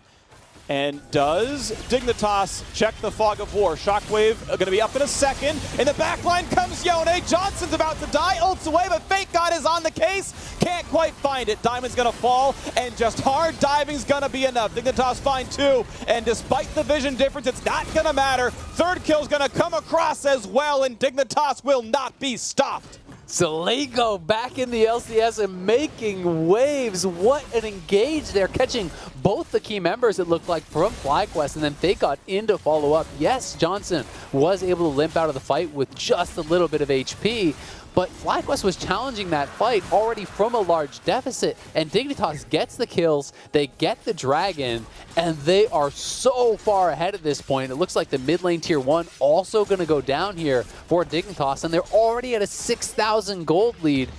Make it nearly 7 pre-20 minutes. This is pretty massive, and another turret's going to fall before too long. You've still got about 2 minutes on the Rift Herald and Dardok's inventory. Here's Diamond's attempted engage, and it's just not enough. Yeah, FlyQuest feeling like they had to challenge here, but again, great flash from Dardok, able to get out of there immediately. Then in comes the solo laners from Dignitas, Fake God, and we see on top of that the Yone ultimate from Soligo coming across, and Soligo able to flash in and actually clean up Palafox as he was getting out of there. And then on the other side, I mean, as soon as you lose those carries, Licorice can be as tanky as he wants, but they're slowly going to kill you off. Diamond and Licorice do end up falling down. They need the support behind them, but their carries have got to be incredibly careful because the dive is so powerful here. There's the point-and-click stun from Renekton into a fling there from Dardok. There's obviously hard engage from Aphromoon. Neo is ahead, so the dive potential is there from him. And this Yone is really getting going, working towards what's likely that second item, IE, and is going to be incredibly, incredibly powerful at that point. Yeah. Yeah, this is looking really good. Dignitas are just absolutely smashing. Captain Flowers coin, something I actually quite enjoy, which is if your gold deficit is 500 per minute, it's pretty much doomed. And we're looking at, getting close-ish to that number. Johnson is pushed away, but you can see 6,000 gold across, 18, 19 minutes. It's 2/3 of the doomed number, I guess, on from Captain Flowers' side. Not quite there, I guess, just yet, but definitely looking bad. And Soligo's getting to this point where, when you hit 13, your cooldowns are starting to get pretty low. You have the ability to poke and prod much more often, utilizing that E, jumping in, and starting to chip away at people. And Yone starts to get so many more options when you are playing from ahead. You can dive in fairly safely with that E, try to chunk off someone's health, and then snap back if you see them looking for any sort of counter engage. And, if you don't see that coming, you can sometimes just commit to the all-in, as they're going to look to do here onto Palafox. Good sidestep. Shockwave buys some time. It's not going to be enough, though. Down goes Palafox. He didn't really have a say about it. Nice job by Soligo, set it all up. The damage is going to be there all the time. And there we go. Top lane tier 2 is dropped. And Herald has been summoned as well. This inhib is absolutely gone. The question is, how much of their base are FlyQuest going to lose? The turret's going to die to 1 charge. The second charge will land as well, and it's going to mean a low inhibitor. And in fact, Dignitas will stay to knock down the inhib itself as well. One more auto. Be careful of the re-engage. Ornhorn comes out, finds Soligo, but is there even a fight? You ulted to hit one person, but would you really even take a 4v4? Maybe not. Licorice going to be slowed down as well. Going to be found. The flash not going to get him away from this one. One more auto will kill him. And it's going to be Neo getting the kill. Into the backline, Fake God shows up, zones him away. Inhibitor may just live. Clap, down it goes. No one more has respawn, but now Licorice is gone. It's still a 5v4 for Dignitas, and that means his fight cannot be won. A nice TP in turn there from Dignitas. They saw the chase coming in from FlyQuest, a little bit desperate on that chase, trying to push forward, and Fake God still had the TP available, was pushing down in that bottom lane. So as soon as FlyQuest commit to that fight, he TPs in. It's full retreat for FlyQuest. They lose Licorice on the way out, and now they have really no chance of actually contesting at this Baron. You look at the vision line, they've got nothing. They have 1 ward in the Raptor pit. That's about all they have going for themselves as far as their deep vision will get, and Dignitas going to claim this Baron for themselves. And you talked about that Doom number. I think we're getting pretty damn close to it. Yep. Up 10,000 gold at 21 minutes. Dignitas are stomping FlyQuest in game 1 of Lock In. Yep, speedrun on the Baron pretty quickly. 21:30 is solid, so the Red Bull Baron starts, and the game, I think, is soon to end. It's looking pretty tough here. We'll see, though, what else can be done. FlyQuest are going to try to find that one miracle Wombo. The fortunate thing is not everyone's a tank. Yone has a Bloodthirster. That's not too bad, but if that's not stacked, that's no real durability. Samira can be bursted, especially by the magic damage, since you went Ninja Tabby. It's possible. If you can CC chain the Dardox to Leah, maybe you can't get Zhonya's off. Like, theoretically, kills can be there on the squishies. Yeah. But it's just going to be really tough to find those, and it's going to mean Dignitas has to be sloppy. Yeah, it's going to be tough, right? And there's also, the ability for all these peels to come through. There's a locket to actually deal with that Aphromoo has already completed that's going to help negate any of those opportunities to actually burst someone down. You have the shield bow shield to actually get through. If that Bloodthirster is stacked up, that makes things more difficult as well. And the Bloodthirster, it's obviously less pure burst potential than something like the IE if you just go straight towards that. But what it does do is makes your dueling so incredibly powerful. No one's going to be able to answer him from this position. 4-0, Gale Force plus Bloodthirster. He's going to be able to sustain through pretty much anyone in a 1v1 in those side lanes, constantly take trades, even a losing trade, and then instantly heal up off the wave, look to poke and prod again, and try to play it very aggressively. And with that top lane inhibitor already down from previous, you can see the supers are arriving at the base. Bot lane inhibitor towers already down. Someone is going to have to answer those supers on the top lane, and that's when we want to see Dignitas actually pushing in here and looking to knock down even more inhibitors and potentially deal that lethal damage. All right, now it's Fake God shepherding that in. Licorice, level 13, just forging more components of items. Still only has the Mythic plus pieces of other stuff as the wave is in. NXI is holding it. Baron buff on them, looking for a slow only on the Palafox, able to walk away from that one. But the turret's gone to the bottom lane. The inhibitor's at half. New wave comes in the mid side. So Ligo going to go back over to that one. Fake God shows up as well. Turret should be easily killed. Fake God finds a stun. They need to knock that turret down. They will. In comes Johnson. Half HP. Renekton could be attacked. He's knocked up by Licorice. And the tankiest member may just fall. But first, Soligo shows up and he's going to solo two of them. And now they'll run away. FlyQuest running out of health. Fake God finds it second, and there's a third for Neo, and suddenly the time has come to win the game. Dignitas starting things off right in 2021. A bunch of Academy talents come through. Aphromoo leads the charge, and a 1-0 and 11 scoreline is going to lead the way to knocking down the Nexus turrets. Well done, Dignitas. A one-sided affair here, as NXI can only watch inside the fountain. Dignitas opens Lock In with a win. Just over 24 minutes in, the Nexus falls. An absolute shellacking of FlyQuest there. Dignitas coming out on all cylinders, and I love the confidence here from Soligo to lock in the Yone. We just saw Perks come out with it, didn't have a great game. Soligo saying, Perks, watch me. This is how you do it.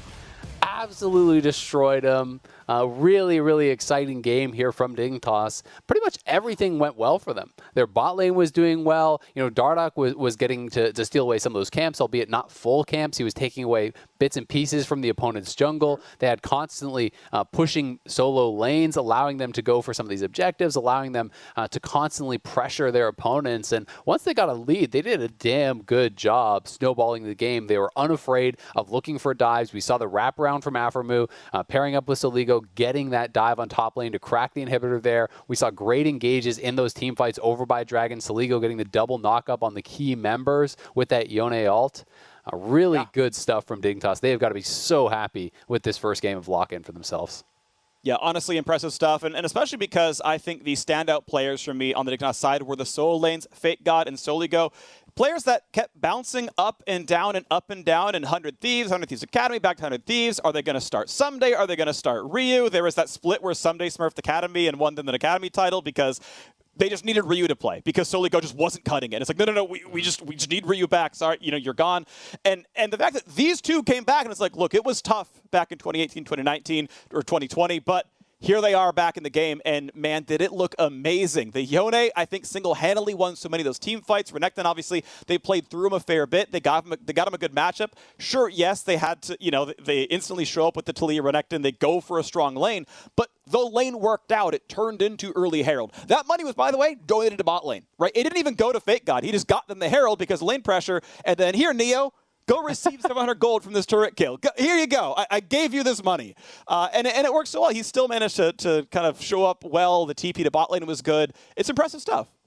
It's really, really good. And on the other side, FlyQuest, they will hopefully be able to shrug this one off. They obviously are still waiting for the arrival of Jose Dioto for their full main roster. That's one of the things I think is kind of nice about Lock-In, is it's going to allow teams a little bit of a buffer to experiment, to get things ironed out, and to hopefully be ready to go, after a few of these games to get it really warmed up, because Spring Split is going to be that much more important this year with the record carrying through all the way into summer. You do not want these bumps in the road when that record is counting for you in Spring Split. Yeah, and of course, it's just one record the entire way through, right? It's ultimately a long 5x round robin once the split begins in earnest in February, but more group stage games to play for LCS Lock-In, plus the playoffs afterwards. Now, regardless, it is time for a break. As you go, make sure you check out your new home for all your favorite LCS content, youtube.com/LCS. Subscribing to that channel gets you notifications for new episodes of This or That, The Dive, and all the latest LCS content. Get that set up, and we'll catch you here for the Verizon postgame interview with the Yone God, Saliga.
Cats with 9 lives in this Assist of the Day, presented by State Farm. Zaun, playing the curious.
Welcome back, everyone, to the LCS, another Verizon post-game interview for you. This time, we are coming in hot with Dig Soligo. Hello, congrats on your win first for the LCS. How are you feeling?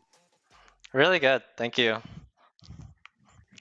That was a strong performance from you and the rest of Dignitas, convincing at that. Did you expect to come through with so much force along with the rest of your team, or a bit more of a back and forth?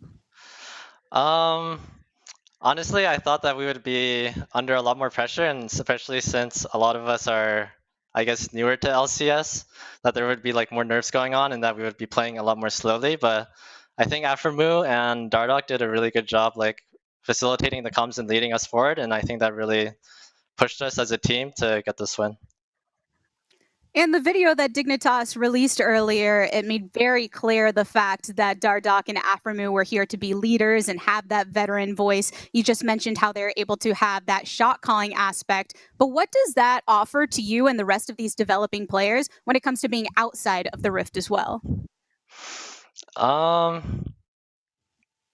mean, it's just really chill to talk to them whenever, and like they're always like starting conversations and like just asking questions and like being inquisitive about the game and teaching us rookies like how to play, and it's been really like easy going with them, like taking the helm. You say they're teaching you how to play, but sir, looking at what you were able to do that last game, you came in with the Yone, something that a lot of people are really excited to see, but definitely comes with its risk. How confident were you in locking this champion in terms of how you've been practicing on him as well? Well, we had already locked in Talia, and Yone with Talia is a really strong combo that we've been practicing a lot lately. So we were really confident going forward into it, and pretty much with Yone, like if you ever land one CC, then somebody's going to die one shot, and that's pretty much how the game went. Oh, yeah. We saw that time and time again here. Yeah. And another interesting thing about this matchup, you're saying how you are all young blood with these veteran voices. You look over to the FlyQuest side, and it's a similar scenario. You have a lot of young players that are being led by Licorice. Being that this was your first match of the 2021 season, did that help at all, kind of having some familiarity with those players and knowing that some were coming in the same way that you are? Not particularly. I'd say that as a team, we're a lot more focused on ourselves and like what we're capable of doing, more so than like what the people around us are doing. And yeah, I think we're just focused on what we can do. In that effort of being focused on yourselves, your personal goals, it's always interesting kind of checking in with everyone's personal expectations for this lock-in tournament since it has a lot to offer. So in the mind of Dignitas, you and your teammates, what are you looking for out of this tournament experience? I mean, overall, we obviously want to win the whole thing, but I think we want to take things one game at a time and like make sure we're performing well and just learning from every game, like even if we int. Like as long as we trust in each other and like learn from each other, I think we'll make it far this year. Taking it one game at a time has clearly worked thus far. Thank you for stopping by for the interview. Thank you. Everybody here tuning into the LCS, that was not our last match of the day, but we still got to break it down. So let's send things over to the State Farm Analyst Desk. Thank you very much, Latai Chris. While the goal, quite obviously, is winning Locked In, great to hear that they're going to take it one game at a time, especially considering the makeup of this Dignitas roster, which we'll get into. I do very much want to take a macro look at these two teams that just played out on the Rift, but before we get to that, highlight a couple specific moments within the game to talk about first. So I'm coming to you, Emily.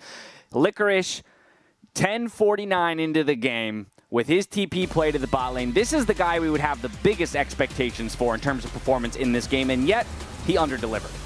Yeah, so the important thing going into this is that he actually ended up, I believe, blowing his ultimate on to try to stop the Renekton from TPing down, and that was unsuccessful. So when he does end up TPing into this play later on, what happens is that he still doesn't have ultimate, and he could have stayed top and just pushed the wave in. He actually wasn't doing super badly in the Ornn Renekton matchup, despite the fact that Dignitas did end up focusing topside to try to get Fake God ahead. And, this just reeks of a desperation that I feel like he didn't need to have. I think Licorice is a really good player, so hopefully, this is kind of a one-off. Again, these teams are still feeling things out, but he is going to be the veteran leader on this team due to the fact that most everyone here is new to the LCS or new to NA entirely. In the case of Jose Diodo, who's not yet here, and it wasn't a play he had to go for, and it was just really unfortunate because I feel like the game definitely fully turned the tide after this play. And I do want to talk about the Ornn pick a little bit because a lot of people are seeing that teams will be first picking Renekton and other teams, and in fact what we've seen today, people are picking a tank versus the Renekton and they don't get the prio the entire time. So when you have counter pick, you don't always have to look for that hard counter that beats them in lane. Like some people in passive pick Kennen, Nico, or Quinn, but those can come at risks. Renekton, no matter what, even when counterpicked, can call jungle up and flash W for an instant kill. So the teams, rather than using their counterpick for a hard lane win, play an Ornn, which guarantees that they'll have a better team fight. And while that's not always the correct decision, it's the safe decision. And I'm glad that even when they got the counterpick, I'm glad that the Renekton side finally went for the Rift Herald with their prio, and they got so much of an advantage from it. Bot lane got a ton of gold. Mark, what's your take on this Dignitas roster? Because now I sit at this and I got to admit I didn't have high expectations for this Dignitas roster coming into this split, and yet I think a fairly impressive showing for them. Game one out on the Rift, but for you, did they check any of the boxes that you were looking for them to do? Yeah, I think their solo lanes look fantastic, and they are what are going to be heavily relied upon in the season going forward. I mean, they, compared to the rest of the team, are not very experienced. They did get some starting time in the LCS with 100 Thieves, but when you compare it to Afro and Dardoch with hundreds of more games, these three carries, because these are the carry positions, Fake God, Saligo, and Neo are the untested components, but they looked fantastic this game. I mean, the Saligo Yone play was better than what we saw out of Perks. I mean, it's a one-game sample size, but it was still a much better performance out of him, and so I was thrilled to see that Fake God was winning lane, he had a big CS lead, he had better TP plays, and he was more engaged with his team. And like I said, Saligo was popping off, and Neo was playing well as well. Lorm, you know these guys. I'm curious your take. Same point. Well, I just want to point out that this is a big difference from Saligo and Fake God from when they first started playing LCS to now. And I have experienced the being thrown into LCS on a whim, and it never works out well. We saw it with Fake God. He got thrown in. A lot of people were flaming him despite, he was having some jokes, lose lane, win game, or win lane, lose game kind of stuff going on. But a lot of people seemingly doubted Fake God, and this is the power of having a roster that sticks together and practices the whole time from beginning to end, or from the start of the season to the beginning of the season, or start of the preseason, rather. Right. So I'm happy they got the practice they needed in to pop off in the real being named the starter from the beginning, being able to live up to that and know that you've got the team and the org backing you from behind. A great start for a Dignitas roster that a lot of people had question marks about. We do have one more game before we close out the day. It's Counterlogic Gaming hitting the Rift once again against the Golden Guardians. We'll catch you back here in just a bit. Cats with 9 lives in this assist of the day, presented by State Farm. Zaun, playing the curious cat, tricks Otto into overcommitting in the mid lane, giving Mountain the team fight win and the Drake. To possibly try and deny Mountain Soul here.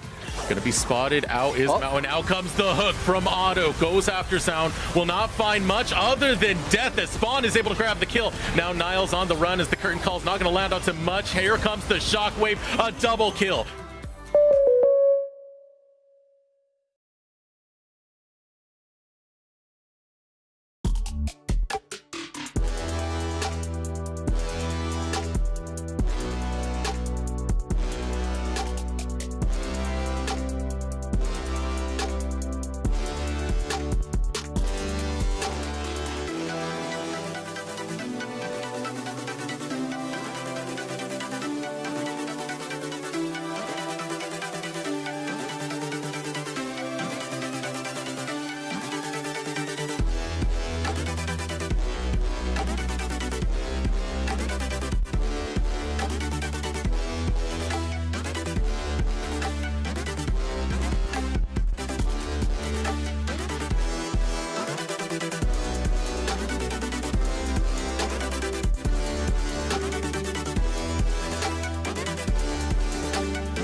back, everyone, for the final game of the day. We've got another rebuilt team with Golden Guardians having to replace their entire starting lineup heading into the season. Yeah, this was pretty unexpected, I think, for them going into the offseason. They had a video about how they were planning on trying to keep these players, but due to the nature of the business, they didn't have the money they wanted, things happened, they lost their whole roster. So they decided to kind of flip it on its head. Look at a different way of rebuilding the roster. And this feels like a bit of the future of the LCS style. If you cannot compete for the championship right away, go young, look for future stars, look for players who could be the face of your org in a year, in 2 years, when you could be pushing for a championship at that time. And they rebuilt, they got 4 brand new players, 2 coming straight out of collegiate, and then they have Stixay as well, who has been a longtime veteran in the league, who could hopefully lend some of that experience to help teach some of these players. And he's on his second team ever. Played 320 games on CLG, and he's against them right now. Of course, CLG have taken a sort of different road into this season. Obviously, the last few years have been disappointing for them, and they invested big on, talent that should have been ready right out of the gate. Unfortunately, half those pickups were not available. Both Finn and Broxa aren't here to play. So instead, Griffin and Solo, of course, have come in to fill in. But we'll see if CLG can continue to hit the ground after that loss to TL earlier. Yeah, I mean, you can see the total amount of pro games. Obviously, they did. It's pretty astronomical. The difference, especially between Pobelter and a Blaze Olive right there, is pretty enormous. But yeah, they took more the old school approach, is what I would call it, to building a roster, where maybe they're not thinking that they can actually challenge for the top of the table, but they're still going for known quantities. They're still trying to be, a strong roster, going for all these players that you know what you're getting. Turtle, Pobelter, Smoothie, these guys have been around forever and, are going to give you that stability that you're hoping for right out of the gate. Obviously, did not look that good earlier today against Team Liquid, but Team Liquid is going to be an absolute behemoth. So we'll see if they can bounce back against a much more manageable opponent in Golden Guardians. All right, well, we are in a champ select. As you can see, CLG on the blue side, Golden Guardians on the red. Gragas, Olaf, basically every team contests the Olaf. It's the most picked champion across top regions so far this patch. Most picked in band overall, 90%. #1 in pro play. So off you go. Gordrinker, Olaf. Yeah, there's some good synergy there. You amp your healing, go back to full. No big deal. Pantheon, outstanding in 4 roles right now. I'm sure he'd be a good AD carry as well, but why bother when you can play him top, mid, jungle, and support? So easy ban there as well. And we can continue on going through the bans. Yeah, Gragas is someone who has popped up a lot in the meta too, but it's more for top lane, which is kind of interesting. I've been seeing a lot of top lane Gragas around the world these days, so that pick also pretty high in priority. MF, a lot of people are really loving the kind of Comet build, where you can just poke away with E and have a very dominant lane, just with all this guaranteed poke and harass that you can land, and obviously very powerful team fight with the ultimate. So pretty high priority on really all of these champions. I do feel like the later bans are more where it's kind of just up to you what you are most worried about. Is it something specifically from the opposing team? Akali is one of the most banned champions in the world, though. I was checking, a day or two ago on actual ban rates. It had 1 pick in pro play and something like 48, 49 bans. So this is not really getting through in other regions pretty much at all. CLG will be given it. It is potentially flexible. Mostly it is still played in mid lane from what I see, in solo queue, but obviously it can go to top. Yeah, certainly can. We'll see what comes through. Regardless, of course, Samira, Pantheon, Olaf, certainly they're good bans as well. So you got to choose. There are lots of good champions, right? Like, this is League of Legends. There's 140-something. A lot of them are very, very, very strong, and you got to figure out which ones you're willing to play against, which ones you are not. And in this case, Golden Guardians willing to play against a Kali one that they expected to get locked in, and you have to assume a Blaze Olive is going to have a counter pick ready in pick number 3. Kaisa Graves is also what they bargained with. Said, okay, you might lock in this Akali, but that gives us first blush on a bot lane, first glance at a jungler down here as well. And so Jhin Renekton came through. Renekton, of course, very, very popular as well. We're really expecting Renekton up in top lane, so Akali mid seems even more likely. Jhin has been outstanding. He can somewhat struggle in killing tanks, and we'll see those do get locked in at some point for Golden Guardians themselves. Yeah, exactly. They may go towards that, but you always have a lot of squishy champions in this first round of picks here for Golden Guardians that Jhin can look towards. And Jhin does have absolutely incredible burst, especially when you are playing from ahead. It can be pretty difficult to deal with the Jhin. The amount of burst that comes out of this guy, I think, the preseason itemization, this 2021 season itemization, I think has really helped Jhin, especially things like the Collector that are offering both crit and lethality, which Jhin just absolutely loves, has made, I think, a pretty big difference. Gale Force can help with some of the mobility issues that Jhin has, allowing you to chase down and get that force shot off in a situation that you might not have otherwise been able to. And I also feel like, when you're pairing Jhin with other heavy burst champions like the Akali, there's some synergy there because they're both looking towards executes. They both have pretty heavy upfront damage that can help to move towards, that fourth shot execute, the Akali R2 execute. We'll see if they're going to be able to pull off this sort of style of team fighting, because I do think that it is more difficult than your standard front to back, couple tanks in the front line. This is kind of more skirmishy, more looking for flanks, and we'll see if they do bring in some engage from their jungle and support to try to make starting fights a little bit easier. Yeah, we did see a little while back there was Impact on Evil Geniuses doing a really good job having the Renekton flanks be the primary engage, and that was just enough. But I agree, otherwise it's really tough to get in there. Thankfully, we're in a meta game where everyone loves playing things like Leona, Alistar, and Rel, so you're expecting to get in at some point. Talia and Nidalee the bans, by the way, on the Golden Guardian side, expecting top lane to be a focus, get rid of the most common magic damage junglers that would complement Renekton very well. Meanwhile, Niles, he's a carry player. He wants to play something explosive, something fun, and so Gangplank is going to be the lock-in. Now, you can't ignore Gangplank, but he is still there to be a damage dealer, and he is still there to participate, on that side in fights, which means Golden Guardians still have no front line, and are really just relying on TF so far for the engage.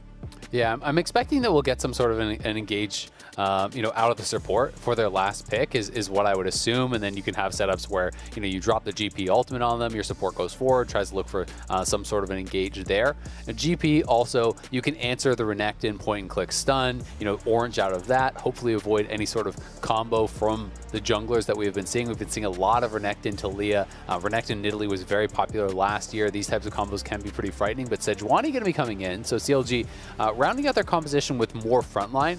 This does give them some engage as well. Obviously, the Sejuani ultimate can sometimes be a bit unreliable, but that paired with the Alistar, which is very reliable, can be sometimes nicer to use that Sejuani ultimate as a follow-up out of a Renekton stun or out of the initial engage from the Alistar to just guarantee that it's not going to be dashed out of or avoided, with something like a Kai'Sa ultimate.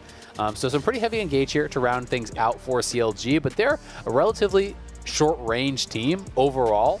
This is a team that wants to fight, that wants to scrap, find different angles to get those engages, and really knock down Golden Guardians, who are looking to draft something that feels a lot more kitey. And with the Galio coming in, Galio is more follow-up engage or counter engage than he is as a primary engage. Like, yes, you can flash and try to taunt, but you could just get headbutt out by the Alistar. That's not, as reliable as something like a Leona or even the Alistar himself. So Golden Guardians, it feels more like they are going to be trying to kite and disengage from CLG and try to win that longer extended fight.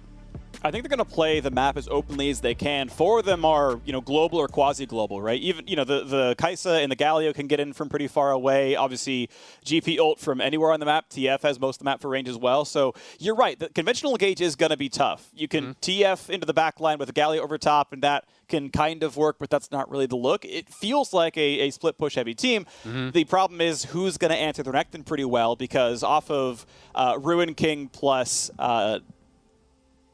Gore Drinker, it's gonna be tough to win the 1v1. Yeah. I feel like as GP, but we'll see how it goes. We'll see what the mobility is going to look like here for Golden Guardians, as their roster is going to have their first game of the year, and Stixxay's first game off of CLG. Likely saw his old teammates lose to Team Liquid not long ago. Since it's a bunch of groups of 5 teams, someone's got to play twice in a 5-game day. It is CLG who drew that straw today. Someone else will do it tomorrow, and now we'll get to see what these players can show for us. CLG lost to arguably the best team in the league. Likely every other team will lose to TL as well. This one is time for CLG to shape back up and take down Golden Guardians if they want to keep themselves happy. And I think the answer, as to who's going to answer the Renekton is just going to be probably Niles, but not necessarily trying to fight him or kill him, just trying to wave clear, right? We can see Golden Guardians looking for a potential late invade, maybe just going to get a ward down here from Newbie, but they decided to just back it up. Not even going to go for that. Because, once GP gets to a certain point, as long as you're not getting dove and you're way behind, your wave clear becomes very, very effective, and it can be difficult to dive GP from that situation, especially if he does go for a little bit more of a tanky build, a little bit more of a defensive build early on. Sometimes we will see people, just do things like picking up a little bit of HP with some ruby crystals and things early on to make sure that they're not just going to get completely obliterated in a dive. And if Niles can do that and hold on there, then there's the possibility of a Blaze Olive playing the other side of the map, as you said, get out into that 1-3-1, have Newbie responding to both sides, potentially TF, as well as that Galio coming in and trying to pick on those side lanes and maybe get Niles ahead. Nice little taunt. Cannot catch Turtle, though. Would have been a whole lot more damage if they did get that one. Regardless, decent trade. Stixxay gets a hit in. The supports trade blows. That's a little bit of damage. Didn't kill any minions, so just the baseline Q damage. Time to fight for the second wave. This actually should be Golden Guardians claiming it pretty reliably, so you're going to have to back up pretty soon because Newbie can walk at you, E forward, and then go for the taunt. So Seal just to play out of range where they're safe against that. And you can see under your turret is that range, so they're fine right now, but it means they, I believe, might have had to drop 1 CS. End of the day, it's not going to be a big deal. A Blaze Olive gets the early push in against Pobelter. A little bit of Q poke, walks in, takes an auto back as well. Not too bad. I'm going to be pretty interested to see where Pobelter takes us as well as far as itemization does go. The more common build is the Riftmaker, but I feel like Night Harvester is often more effective. Yes, if you are having those long extended fights, the sustain from the Riftmaker can be pretty powerful. You do see people pairing that up a lot of times with something like a Demonic Embrace, and it's kind of this more like pseudo-sustainy, tanky, longer fight style. But I tend to feel like when I see people just going Night Harvester and even Lichbane and the more aggressive, bursty style of builds, those can be really, really powerful, and especially against a lot of squishy members over on Golden Guardians, I tend to feel like that would make more sense this game. Yeah, I'm actually a big fan of Night Harvester. I think it's an incredibly underrated Mage Mythic. Even so far as to say you don't have to go Luden Seraphs every game. You can just go Night Harvester and just manage your mana better and be burstier sooner. And that could be a really strong way to go about things. Also nice in this season is Lichbane no longer has mana on it, so you can feel a lot better buying it on champions like Akali, and don't feel like you're wasting money on, a Sheen of the Mana Crystal, because that doesn't exist on that recipe anymore. Golden Guardians, very small gold lead overall to the squad. Some of that just Twisted Fate and Gangplank exists, so doesn't really mean much just yet. Bot lane pretty equal, mid lane very slightly TF favor, but not doing too much overall. Trade of blows across the AD carries, and you can see that they're all trying to stay far away from the engage supports, right? Get to the other side of the lane, let the tank sit in the brush, make sure you're out of range of their stuff. Yeah, exactly. And to speak a little bit about those kind of non-mana items, one of the champions that we do see actually going for not a mana item a lot of time is TF. TF often going for that Hextech Rocket Belt, just helping more with the utility and the engage, being able to dash forward, perhaps land that gold card a little bit more easily. Plus, obviously, with the additional mana you can get back from blue carding, you don't always need that. And TF is more of that play style where you're looking to just push and reset constantly anyway. So you don't always need the additional sustain from a Lost Chapter style of item. So it'll be cool to see where a Blaze Olive does go. You can also go for Night Harvester and those heavy burst style of builds on TF. But for pro play, I don't really think we'll see it. And even in solo queue, it's a lot less common. Well, under the turret goes the Golden Guardians duo lane. It's probably going to take me a second to see Stixxay and not say CLG. So, excuse me if I get that wrong once or twice this game. I mean, even with the 2 Gs, it looks like a C and a G a little bit. So, Solo, though, meanwhile, gets to play a more aggressive laner. Doesn't have to play the backside of a, Malphite matchup against the best top laner that's ever spoken English, maybe. Alphonse really good, to be clear. Regardless, though, Solo gets some pressure, gets to shove in a wave, gets to take a very aggressive recall because of it, tracks the Graves, knows he's far, takes the wave between the turrets, and gets to walk back. That's always a good feeling, getting to walk back to the lane and not missing XP. This route, though, could mean a play. Flash knock-up, great flash needed for Newbie. That would have been a headbutt into a death every time. But now, this means a taunt into a re-engage, into a lot of CC, but first, it is answered. It is Stixxay getting first blood on the board before he loses his support as well. So another small gold lead to Golden Guardians. The Blaze all of TPs down and flash the way, but Palafox, sorry, no, Pobelter wants in. Got wrong P name, he was earlier. Either way, running away. Griffin now taking some damage, and Iconics on the way over as well. Pobelter spots it, no plays. Okay, in the end, still pretty darn good for Golden Guardians. They end up getting the trade of TPs. It is first blood, just barely going over to Stixxay. He's not going to get dove, so he will be able to pick up that wave. And up on the top side, Niles just kind of farming away here, looking to poke. But the all-in potentially coming from Solo, and Niles is far up this lane. He's in trouble. He is almost dead. Eat some oranges. The barrel could mean a lot, though, and Soul has to walk away. And now TF is here. He was in bot lane. Now he's in top lane. He's going to find Solo. And oh, no! Niles! That's not what you're supposed to do! Frazier's disappointed in you. Down he goes. Oh my God, Solo showing up big. It looked like he had messed up, you know, slicing and dicing in. We see a Blaze all popping the ult, and you're thinking, oh no, Renekton is gone. But with that ultimate up, he is very tanky. And he's able to just stay alive there, turning around and killing off Niles, who went too far. Popping the infamous Solo emote there. That's his favorite for sure, the camping icon. Really nice play from him. Yeah, TF used his global to come to your lane in a fight. What a camp. I mean, really, just the scummiest of plays using the buttons on your kit. Meanwhile, bot lane, if you want to find a camp, it's Stixay. He's going back to his. Down you go, CLG to a 3-1 start. That's the thing you learn about League of Legends. It's never a fair fight. You know, these people, they're always calling their junglers over, calling their mid laners. Whatever happened to an honorable game of League of Legends? Nice fair 1v1 up in that top lane. Beautiful. So, 600 gold lead. Not bad for CLG. It's going to be an Ocean Drake claimed as well. Yeah. Look who's the mythical beast now. Griffin takes down Dragon. Apparently it's a hard counter. Who would have known? But it's nice to see it.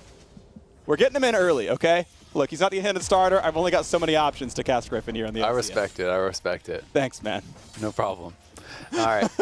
But it was a pretty important kill up on the top side, honestly, because if you do fall behind GP in a melee matchup, you can get abused. Back down to that earlier play here. Smoothie looking for the flash in, but Newbie with the early flash gets out on the other side. And then this looks like this might go bad for Golden Guardians. Just barely Stixay gets the first blood before Newbie does go down. A Blaze Olive kind of getting caught out there, but Iconic was pathing down.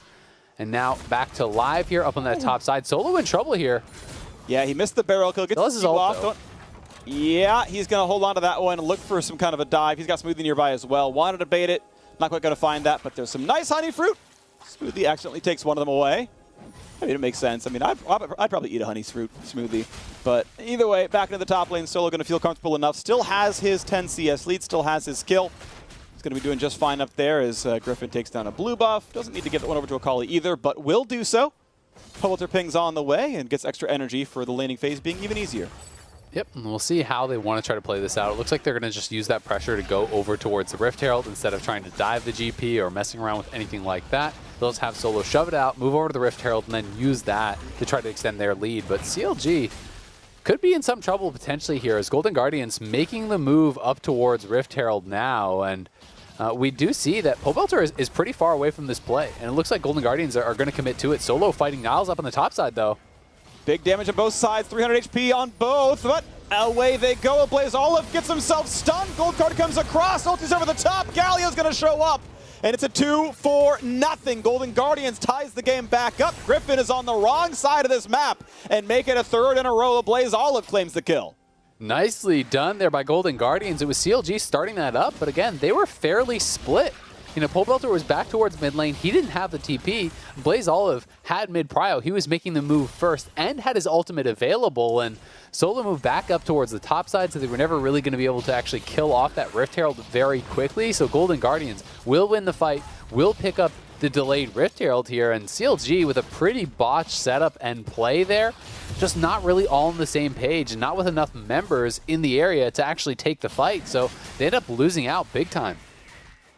This is pretty nice. Golden Guardians with a very skirmish heavy composition. The champions can get across the map really easily. Newbie, of course, easily able to ult in. A Blaze Olive able to ult in. And you take any fight, you're going to outnumber them. It's well done.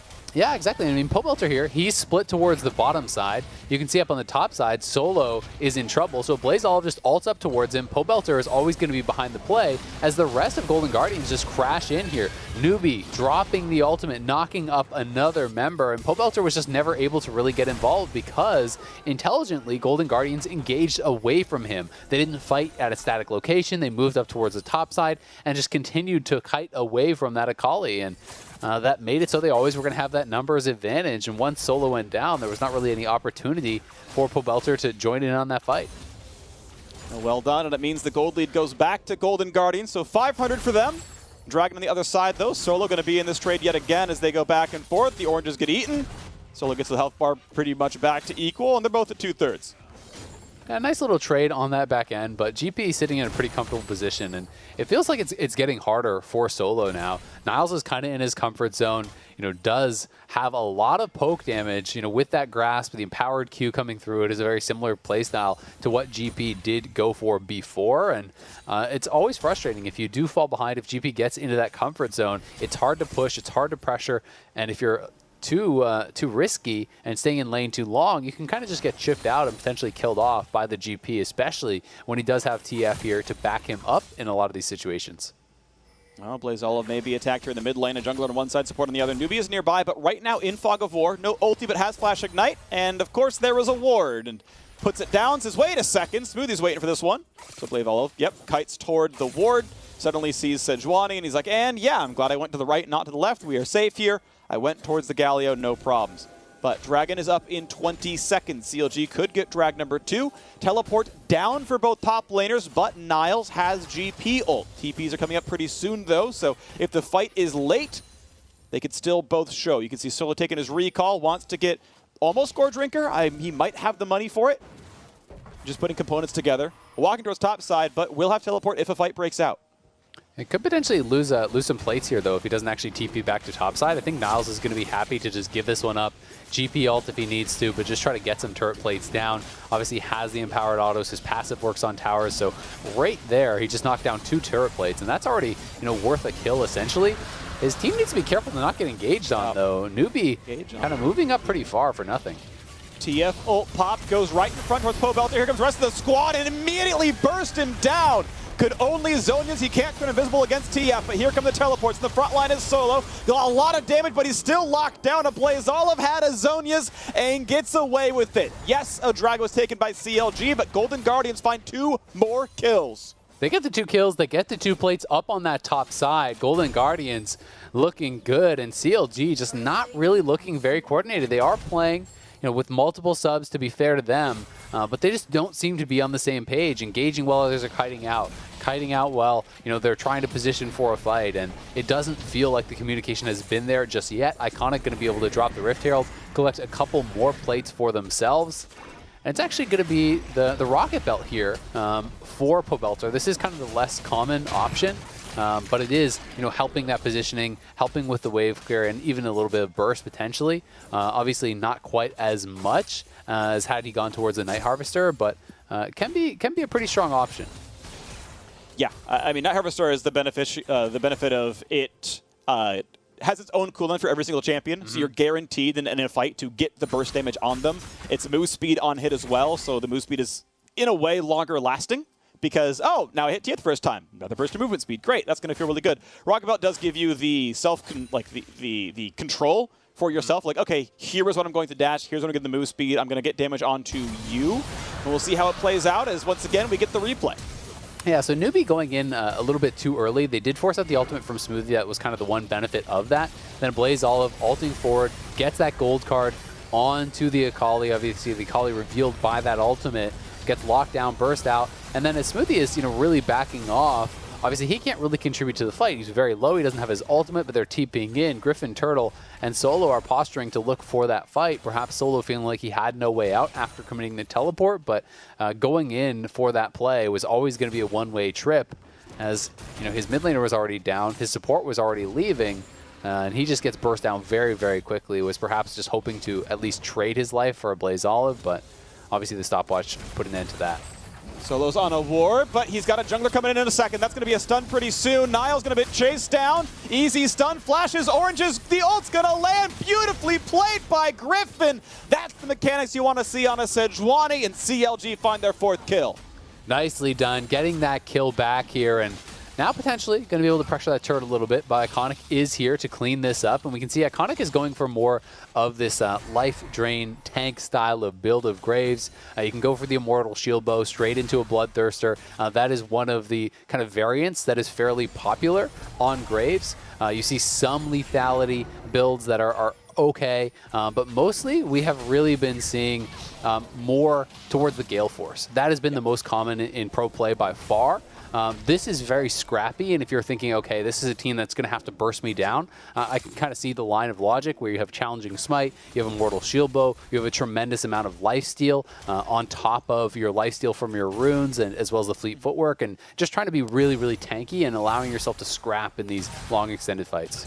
Yeah, this was the goal of the Mythics, was giving you some level of choice. I think Graves has, reliably, I would say, 3, maybe 4, like, good Mythic choices based on game state. Similar here for Stixxay on the Kai'Sa. Like, ironically, that would have been a good Gale Force spot because he could have bursted Turtle. But he goes Kraken Slayer because he has 2 tanks to kill in this game. Like, it wasn't meant to clown on him. There's 2 really, really good options there for the champion. And it's based on the situations in the game. Niall's not going to fight for the wave. Solo cannot last hit this one, but he will start again under the turret, and you just can't live through it. A great dive comes in, but a Blaze Olive rocket belts in, tries to find the damage, can't get the rest of it. Doesn't have the reveal. Griffin buys some time, and he's going to wait for Smoothie to show up as well. So a Blaze Olive cannot turn it around. The TP isn't enough. Yeah, it just doesn't have anywhere close to enough damage to actually burst down that Renekton, who is fairly tanky at this point of the game. When you have the ultimate up, the bonus HP from that, it is a fairly HP heavy build that he already has here as well. Doran Shield, he has the Gore Drinker, he has an additional Ruby Crystal on top, so just not quite enough in the tank, and Niles is starting to get picked on. We're going to have to see either Iconic warding a bit more for him so he can know that Sejuani's in the area, or trying to be in position to actually counter-gank some of these, because if the Renekton gets too far ahead, it can mean problems in the team fight. The amount of sustain that can actually come out, naturally the Gore Drinker works very well with Renekton, who wants to be diving into the middle of the team fight, getting in the midst of all these enemy champions anyway for the empowered Qs, and Gore Drinker is just making that even stronger. Yes, it is. So the Dragon has spawned. CLG already have 2. The third one is waiting for him, and it's a good one. All right, they're the squad with actual tanks, or at least more of them, and that's going to make Mountain Drake feel good. Mid lane Herald Summon does absolutely nothing, but it does let Golden Guardians go to the river first. Now it's Dragon 3. Dragon 3's tankers in the first 2. It's going to take a little bit longer to knock down. Mountain Drake, the tankiest of all here as well. Iconic sitting in the brush. Smoothie is going in front, which is the correct thing to do, but it means that he can kind of push his way in and make Golden Guardians back up. Despite the 2,000 gold lead, Golden Guardians might not feel good about this one. Iconic has found out. Flashes away. Galio over the top, finds 2 knockups, but still the damage comes across from Pobelter. Tries to cut away. Is still revealed. Has to ult to stay alive, and CLG now on the disengage. Blaze Olive on the side. Is going to find another stun, but not enough to kill the Renekton. Scuttle going to be taken by Iconic, and the Dragon is still a potential option there. 6,900 health, almost 7,000. It's going to be a nice attempt as CLG comes back around. I think this should be Golden Guardian's fight now. Iconic has healed back up to full. A lot of the ultimates are already gone from CLG. I don't think they can actually win this 5v5. They're not, but a gold cart not going to be found either. The Jhin trap, he flashes for it. Looks for Wild Turtle, no cleanse available. One more auto. Kai'Sa shows up, and it's a second kill in a Smoothie, no problem. Golden Guardians got the Dragon, they get the kill. They're going to get the mid lane turret as well. Everything that they ever wanted. 4,000 gold lead to Golden Guardians. That felt like CLG was saying, we need this Dragon. Our win condition is the soul, but the start of that fight, when you don't kill off Iconic and he is gone for this life drain style build, he has so much sustain. He healed right back up to full, survived with the shield bow proc, and then you're looking to re-engage on a double marksman team, who has their ultimates available when Akali has no ultimate, Renekton has no ultimate, Sejuani has no ultimate. These are champions that are almost entirely based around their ultimates. So it felt very bold for CLG to try to make that play, and they do end up getting punished for it. Here is the re-engage. You can see those ultimates at the bottom. The only person who had it is Jhin, and that was never really going to matter. Sure, they're trying to go for that smite steal, but they do end up losing out big time on the back end of that fight as Blaze Olive flashes in, catches Turtle there, Stixxay flies in with that Kai'Sa ultimate. So they get the Dragon, they get 2 kills, they get that mid lane tower, and Golden Guardians in full control of this game. They absolutely are, and as a team without, great engage tools, they have to find the openings, and then, Blaze Olive, in his first LCS game ever, has to lead the charge and say, I'm pretty sure I made the right call. Like, yes, I can see them, but this is right. Like, I will go in, my team will back me up, it'll be fine. I will flash into 4 people to stun the Jhin, and don't worry, it'll be correct. And he's been right every single time. I think Blaze Olive has been absolutely stellar so far in his LCS debut. Golden Guardians, I think in almost everyone's power rankings, they put them 10th because it's 3 players who have never played the LCS before. And you look at, well, actually 4 because, Newbie played in LATAM. Yeah, sure, he went to Worlds. Like, he's actually a very good player, but okay, I understand, this can be scary. But, regardless, yeah. they have come out swinging so far and looking pretty good against CLG, and that's heartening to see. Yeah, and Iconic and doing very, very well here for himself. You know, he is kind of having that dream Graves game where he is tied for highest level in the game. He was actually, a little bit ago, higher level than his solo laners, right? He has gotten to power farm so heavily, 182 CS on the Graves, 21 minutes into the game. You know, Graves is just absolutely terrorizing solo queue at high elo. Almost all the pros and streamers at high elo are complaining about this champion. In competitive, though, it hasn't fared as well. You know, it's 11 and 21 so far in competitive play, and this is kind of why people are playing it, though. They're playing it for these dream games. These are the games that you see in solo queue where the Graves is out-leveling everyone, tanking through everything, you know, feels like one comboing your carry. He can do it all, and we'll see if Pobelter can get something back for them up on this top side, as a Blaze Olive could be in trouble. He's just going to ult out. He's like, I'm going to get chased down. You know what? He's got me. We'll just burn the cooldown. It's okay. We're just going to move on to this one. And, you know, has no ability haste at all anywhere in his build. So it's going to be a while till it comes back up. But look, that is what you lose when, you know, Pobelter found the flank. So cooldown burned. Well done to Pobelter. Is there going to be enough for the rest of this one? Solo, you can see having a hard time lifestealing now that Niles is gone for the fairly early Executioner's Calling. I want to call it Divine Sunderer as the ideal Gangplank mythic, by the way. That is the one you go for. It's better than Trinity Force. The damage is just overall going to be higher. For any aspiring GP players out there, that is indeed your build.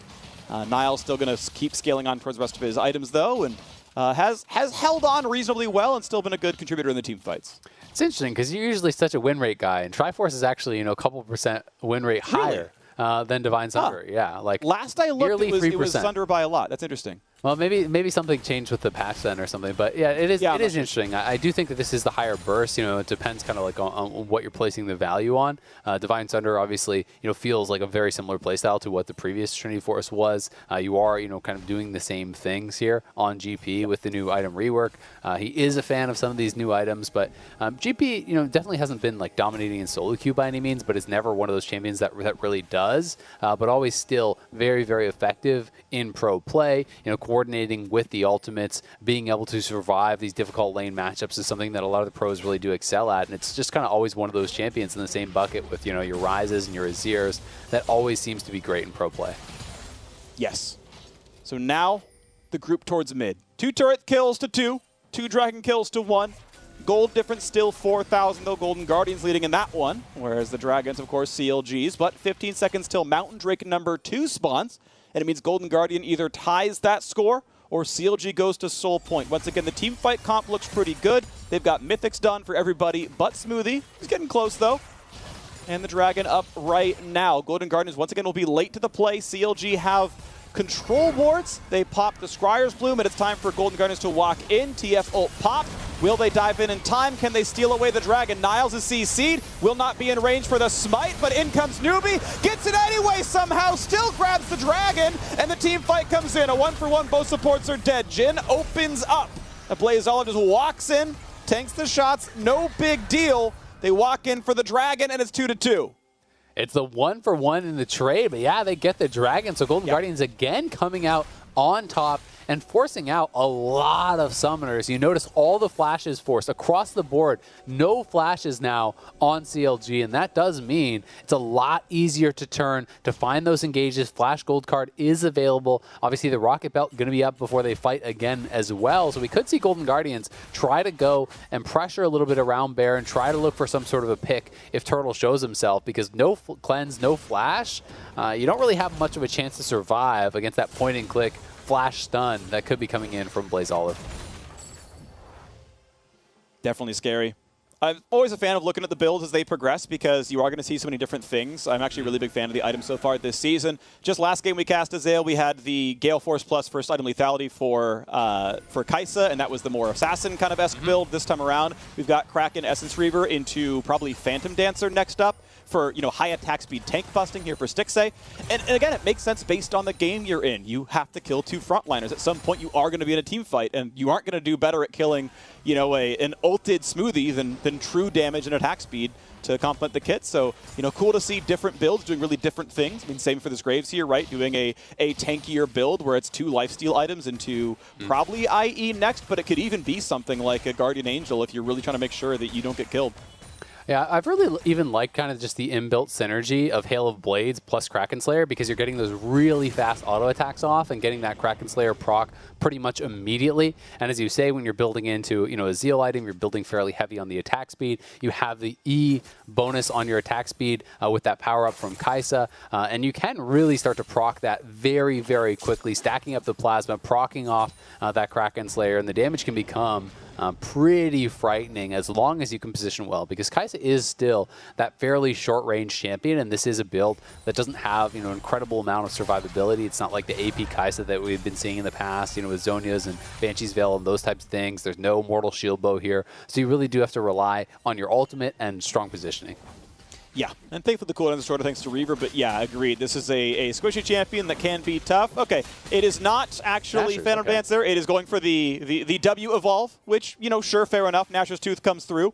Honestly, still wouldn't have minded Phantom Dancer. Even after seeing Nashor come through, I think that still could have made sense. But either way, it does mean that all the evolves are through. So Stixxay, if he can land the W on a champion, gets most of the cooldown back, gets to play for a lot of poke, which can be useful. Extra stack of plasma for the evolve, which obviously can help on top of that one. And we just kind of are waiting. I mean, Golden Guardians are playing this game really defensively. And I mean, fortunately to them, they were able to grab the smite and claim Dragon, so that wasn't going to be a tough one. But, they're not really keeping the map split up. CLG's able to kind of wait till Dragon comes back up and then play for major objectives. Now I say that while Turtle could be attacked, but it's going to be in on the Turtle. He's trying to get away. It's just not going to be enough. A solo kill. Stixxay just does so much damage. And now the rest of CLG may be getting corralled here. Blaze Olive is low, but he's basing and he has teleport, so he can actually rejoin with the team here off of the teleport, and I think they're going to try to go for the long chase. This could be doable. You're going to have to with a lot of move speed. If he can show back up. There we go, starts the channel. He's behind them. Gets a stun on the least ideal target, but Smoothie has no way out. Just takes the death so his teammates can run away. It's a 2-for-0. Turtle and Smoothie are dead. And now you can look at Baron. Definitely. Solo is in a nice flank position, but it's a 3v5. Sure, Turtle's going to be up in 5 seconds, but he has no way to actually get to this fight. Solo is hanging around to see if he can give some vision for a desperation attempt here from Griffin, but Griffin going to be chased out, and it should be Golden Guardians Baron, no problem. As long as you mark him pretty well, Niles walks right in, and now they go for the re-engage onto Solo, who stayed around too long. Galio shows up to turn the other way, and it's a 3rd kill in a row. Golden Guardians, after getting the Baron, at some point you got to realize you aren't getting in. Stop staying in range. Solo gives away a kill that wasn't going to amount to anything. Yeah, a lot of these plays from CLG just feel like they are desperate. They are feeling as though they don't have much chance in the game. They have to go for that 3rd dragon. They have to fight for this Baron now, and feeling like the game is going to be gone if they're not able to do so. So they are staying around in some of these really low percentage plays, trying to push for some sort of a miracle steal, trying to push towards that Dragon's Soul. But Golden Guardians has denied them at each and every turn. And now really do have pretty much everything they need, it feels like, to extend the gold lead to an almost insurmountable level. You're playing that 1-3-1 style. There are lots of towers still to grab on the map, and they're already up 7,000 gold. All of the outers are alive in bot lane. There's a tier 2 in top lane. Even just securing those 3 towers, and potentially even this mid tier 2 that's very low as well, is going to be a huge influx of gold. Yeah, it's just going and going and going. Golden Guardians had to play a pretty tight early game. CLG made him work for it, but as we crest into 30 minutes in, Golden Guardians just in absolute control. There we go. Nice hard CC. Going to get some damage on a Graves, but Iconic is just going to jump right back into the front. Tries to cut away. Pobelter nearly dead, and he is going to drop. No, you lived through that one. So it's time for CLG to run away. A chase down. Niles finds kill number 2 as they've knocked down Smoothie. And now number 3. Solo is just that. He's got no family around him, and that's going to be a drop there as well. Golden Guardians, another 3-for-0. They will not be stopped in these fights. Yeah, they are looking just unstoppable, completely crushing CLG in this game. Going to be up over 10,000 gold here. An easy inhibitor, and it should honestly just be the end of the game unless they're playing very cautious. We'll see if CLG can do anything about it, but it doesn't look like there's much of a chance to hold on here, even at the Nexus. Seems almost impossible. Niles very, very low, gonna be CC'd up. One more auto will kill him if they can get the 80 carry in range, but they can't. So Griffin's gonna die. It was a valiant effort, but Turtle could not get the rest of the damage in. And out he walks. Turret's gonna fall. Nexus gonna follow. CLG with a 0-2 start to the season. One last gasp to try. The Zonias keeps the deaths from coming through. 18-6. Golden Guardian starts locking with a victory. What an entrance to the LCS for these players, the Golden Guardians, as you said, pretty much unanimously 10th in the power rankings. Coming onto the scene with a bang here. 2 players straight out of collegiate, looking great. Iconic in particular, I think, had an incredible game here on the Graves. Really got going. Incredible amounts of farm. Big contribution in the team fights. Landed the key smites when it did matter. And that has got to feel so damn good for Golden Guardians, who had so many hurdles to overcome in the offseason, rebuilding this team, starting from essentially zero with all of these young players. And what a promising start it is for them. Yeah, it's 4 players playing their first ever LCS game. Not all, again, yes, Newbie played for several years in Latin America. He's a veteran to be true, but 4 players new to the LCS. And then Stick his first game not on CLG. So this is, a full the Golden Guardians building year for Golden Guardians. Yeah. And look, it's looking good so far. Right. Yes, CLG with 2 subs is going to be a weaker opponent than most teams you face. We'll see what it looks like tomorrow. We'll see what it looks like the day after. We'll see what it looks like next week. But this is the beginning of something that's very, very good. A roster coming in and Hunter, who's one of the higher ups at Golden Guardians is like, look, we are starting again from square one. Like, we did great things with the Huhi FBI stuff. We found closer. Like, they did a really, really good job with last year's Golden Guardians roster. They've got to do it all again from square one, and that first step was a good one. So good job to Golden Guardians. Good job in the 1-0 start. And after the break, we'll hear from Niles on his top lane debut, so don't go anywhere.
From Maryville University to the LCS stage for our Verizon postgame interview, we have none other than GG Niles. Your first GG of the LCS, how's it feel letting it all sink in?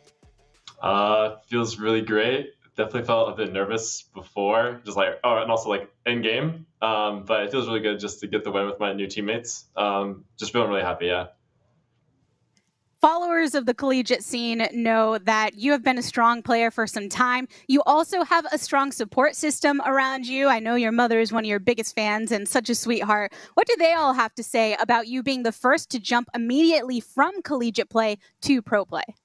They're all just really proud of me. I think a lot of people think that the collegiate system is like a tier below amateur, but the top collegiate teams can go head to head with the academy teams. So it's not super unexpected, but everyone around me is just super proud and super supportive of me. And I'm sure they are exuding so much pride at this point in time, you alongside some other fresh players with a little bit of veteran leadership trying to lead the charge here. But I got to draw attention to one thing here, Niles. You're a bit outspoken. You were here on the Gangplank. And I have to question the decision because there is a specific tweet that's not quite safe for broadcast that you put out just 3 days ago. I'm going to paraphrase. Anyone can go check it out for yourself directly. But I am the best GP in NA, but he is so doo-doo right now. You better rework the crit items.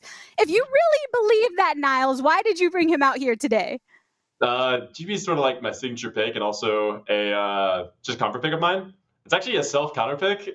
Renekton actually really beats on GP really hard, but I was actually really destroying the lane. Except for the 2v1 was a bit unfortunate, but I was just really comfortable on GP. And if you check the damage charts or just watch the laning that game, I think I showed why I picked the champion. Well, he very much fits your style. You're known to very much lean into these kind of carry-oriented champions. As you're trying to define your play style with the rest of the team, do you see it kind of gravitating towards that way where, having those resources in the top lane, or are you all still trying to figure out new ways to approach this collective? Yeah, I think we're trying everything right now. I trust every player on my team is really, really good. Like, I'm really impressed with them whenever we're practicing together. So we play all sorts of different styles. We're still experimenting. It's early in the season. But I'm definitely most comfortable playing carry top laners. But we're just experimenting everything right now. Now, as we mentioned on the broadcast, you are one of many new faces to come into the LCS. Not only is it a bit of a rebuild year for Golden Guardians, but just across the board with the changeover of personalities. As somebody that is coming into the LCS for the first time, what opportunity do you feel that offers for you to leave your mark on the league? I think that the biggest opportunity for me this year is just to prove that there are a lot of players that are either in amateur or collegiate or academy that like deserve to play at the highest level, and that the gap isn't that big. People think it's much bigger than it actually is. So I hope that's my mark that I leave, just proving that a lot of players that you haven't heard of yet can compete with the best. I'm sure this won't be the last time that we're hearing from you on the broadcast, Niles. Thank you so much, and congrats again on your first victory. Thank you so much. 5-pack games. First time we've had 5 on a Friday here at the LCS. And to break it all down, let's send things over to the State Farm Analyst Desk. Thank you very much, the Tigress. From collegiate to LCS and a victory to boot to kick things off. It was a fantastic comeback victory for the entirety of Golden Guardians, but that is where I want to start, Mark, the fact that it was a comeback victory, and CLG did make them work for it when it comes to the early lead that was built up and ultimately what they would have to overcome. Yeah, I think it speaks to Golden Guardians to be able to come back in their first game. And CLG, that's not all doom and gloom or something. If people are already jumping on bandwagons, there's a lot of subs in right now for them. And they had some good ganks in the early game to actually get a gold lead. There was a series in the bot lane. They turned a couple down there. And that was the most impressive part for CLG was that gold lead. There was also Solo in the top side who did get the best of Niles for a little bit. Yeah, so we're going to take a look at some of those early ganks now, that lead that was built up by CLG. This is what you would expect from players like Griffin, Smoothie, Wild Turtle, with lots of LCS experience that they can come out the gates swinging and take advantage of, in some cases, their less experienced opponents.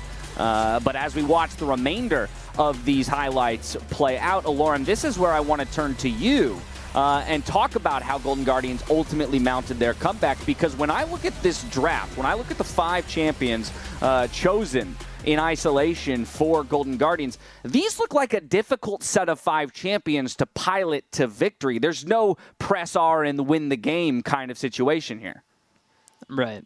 Well, so we heard from Niles himself that he is primarily a carry player, and this is exactly how he played in collegiate. He would play champions like Jace and GP and Renekton. I think those are his best characters, specifically GP. He loves that character, so when they see that it's not banned, he's saying, pick me GP. I don't care how bad he thinks it is right now. He's just straight good at the champion, and he was playing against someone as such a veteran as Solo. He played pretty well. Aside from a wee bit of an int in the early game when he got the gank from a Blaze Olive, I think he played all right. Him and a Blaze Olive were making their own plays with their teleports and their global ults, so I'm glad to see that these new players aren't afraid to get in there and do what they need to do to win the game. It's very easy as a new player to ask your coach, all right, man, put me on Ornn and let Stixxay carry the game. Or Blaze Olive says, okay, Syndra, and I'll wave clear the whole game. I'm glad they got their comfort champions. And if I were teams playing against Golden Guardians, I'd think more about what you want to do in the ban phase to get rid of comfort than ban for, I'd say, meta comps. Yeah, I mean, I think it was really awesome seeing these players come out, and even though they kind of had to wait for CLG to make some of these mistakes, once they got the ball rolling, you saw, a Blaze Olive going in for those gold card initiations. You saw Niles, I mean, even in the, it's a bit of an in early on, like he's playing that lane probably more aggressively than you would recommend, but you know what? Like, I actually love seeing this from new players, especially in North America, where I know I've been really harsh on the way that the region overall favors passivity. Again, that could be just because I have LPL brain, but one of the greatest strengths that a new player can have is just the utmost confidence in their own mechanics and the ability to say, yeah, you know what, pick me GP, pick me this TF that I am still currently undefeated on. After this game, like he still has his undefeated record, right? So I actually love that out of new players. I feel like there's always this push-pull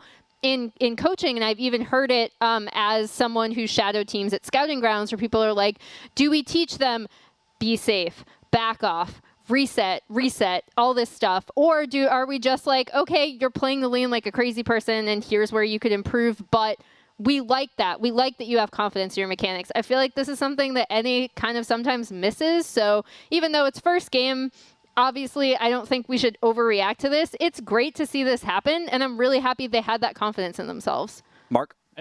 I would expect that to continue for a lot of these players. Like, Niles has confidence. If you ever watch any of his interviews, he's not afraid to talk some smack. And like Lauren was saying, he has a pretty aggressive champion pool. So I would expect this to continue. I mean, yeah, he killed himself in laning phase, but you need to learn to push the boundaries. And this is the perfect tournament to do it. And I would hope to see more of that. You're not going to become the best playing safe the whole time. And so, he's not the GP sitting back there pew-pew with the, Q farming. He's actually in there trading with Flaming Sword and won some trades by being able to actually get the barrel procs off. So it was very impressive to see, and I can't wait to see more out of him. It does really open an interesting conversation around what this 3-week tournament does allow the teams in terms of that time for exploration. Maybe if these players were stepping onto the LCS stage and game 1 was actually going to play into their regular season record, Niles doesn't play it as aggressively because he's worried about throwing the game away. And so, again, I'm very curious to see the different orgs, take on this tournament from start to finish. I guess the next thing is, and as we said, we don't want to overreact. What would be kind of the pie in the sky expectation for a team like Golden Guardians? How would you measure success for a team like this when we've talked about it's very clear that they're not bringing on these 5 players with the expectation of winning the entire LCS season necessarily? So how do you begin to evaluate whether or not we are developing talent properly? anyone. I mean, Sorry, very open. I think by giving them a chance and like supporting them, right? Like to Alrum's point earlier, there's a massive difference between a team being like, "Hey, we're practicing with you from the get-go. We want you to start," versus a desperate attempt to correct a roster that is not working out and pulling up players who either might not be ready or they might not have had as much scrim time. Like there's a massive difference that he can attest to personally that, you can go in with that confidence. So while I don't think you should suddenly say, hey, Golden Guardians are going to win the entire LCS, like this is a great win for them. And I also think the org did a pretty good job of setting expectations for this roster from the get-go. And this is a perfect tournament for them to kind of limit test. Yeah, and in terms of tangible results, I would love to see some wins over the other teams that are taking the similarly more developmental approach. If you can take them down, then you're showing like you're further along, as well as just individually good plays. I think that's one of the biggest things is if your team is built to develop, like go and show your stuff. So, Niles didn't get the solo kill this time on solo, but he was really damn close. And if his first game on GP versus Renekton was him solo kill, or not, wasn't quite a solo kill. I mean, he got a gank, but like if you're getting kills in lane and working well, like that's the kind of stuff that's going to stick in players' minds or fans' minds, and that's the kind of things that you want to see. Now, Lauren, we didn't have you on Countdown at the top of the day when we were discussing the departures of Doublelift and Bjergsen, so kind of in the same vein of this conversation around new players and building their legacy and finding their way to put a stamp on the league. Do you think it was almost a necessary thing that some of the biggest personalities and brands within the LCS stepped away from the game in this year, that we might now see a number of new stars born simply because of that? Well, I don't know if necessary is the word for it. I think that a lot of these older pro players are starting to get a little tired of playing. It's a rough job being a pro player sometimes. You're playing all the time, and I'm sure they still love the game, but the drive might not be there. And then when you have the new guys in, that's when the drive gets refreshed. And I think there are going to be some growing pains. In fact, I think some of the play in LCS this year may be a little bit lower than the previous year because there are so many new faces. They have to have time to learn. And what better way to do it than just having them from the very start? No panic situations where you shove someone new in and say, hey, man, do your best. Just coming there from the start and doing your best and showing what you have. I think that's the way to do it, and I think in a year from now, some of these players are going to be superstars. Well, one day, 5 games in, and already plenty of surprises here in the LCS. If we pull up the standings, we see wins for teams like Golden Guardians, 100 Thieves, and Team Liquid over there in Group A. Of course, on the other side in Group B, you've got teams such as Evil Geniuses and Dignitas reigning supreme. Immortals yet to play, CLG being the only team to have played twice yet so far. Emily, initial takes on these standings. Yes, one day in, but this definitely didn't go the way of all of your predictions. No, it didn't. Although I do want to shout out that I was the only person that picked Golden Guardians. Boom!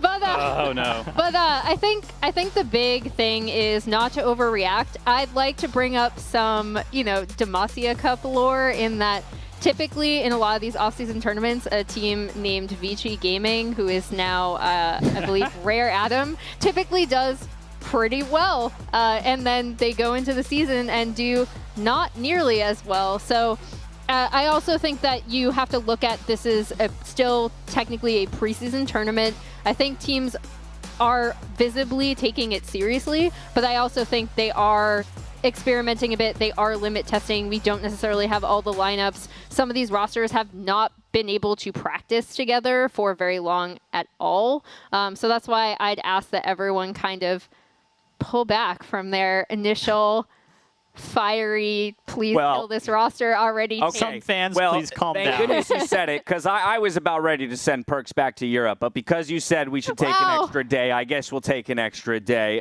Talking about the games that we have coming at us, we do return tomorrow with LCS Lock In action. We're going to get a look at Immortals in Game 1 as they face off against Evil Geniuses. Then we got Golden Guardians looking to take down TSM with 2 more matches before we wrap things up with CLG versus 100 Thieves. So again, that first look at Immortals against Evil Geniuses.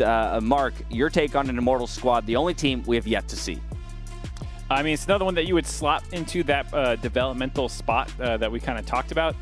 They have Xerxes. They brought over Gilhoto, both from Europe, very experienced people, but the rest of the people around them are just beginning to get their shot, like we said, from the beginning. Insanity was one of those players who was kind of jammed into a lineup and said, hey, sink or swim. And he had largely swam. He was very close to winning a number of games. Revenge coming up, as well as Destiny and Raze being really exciting OPL prospects.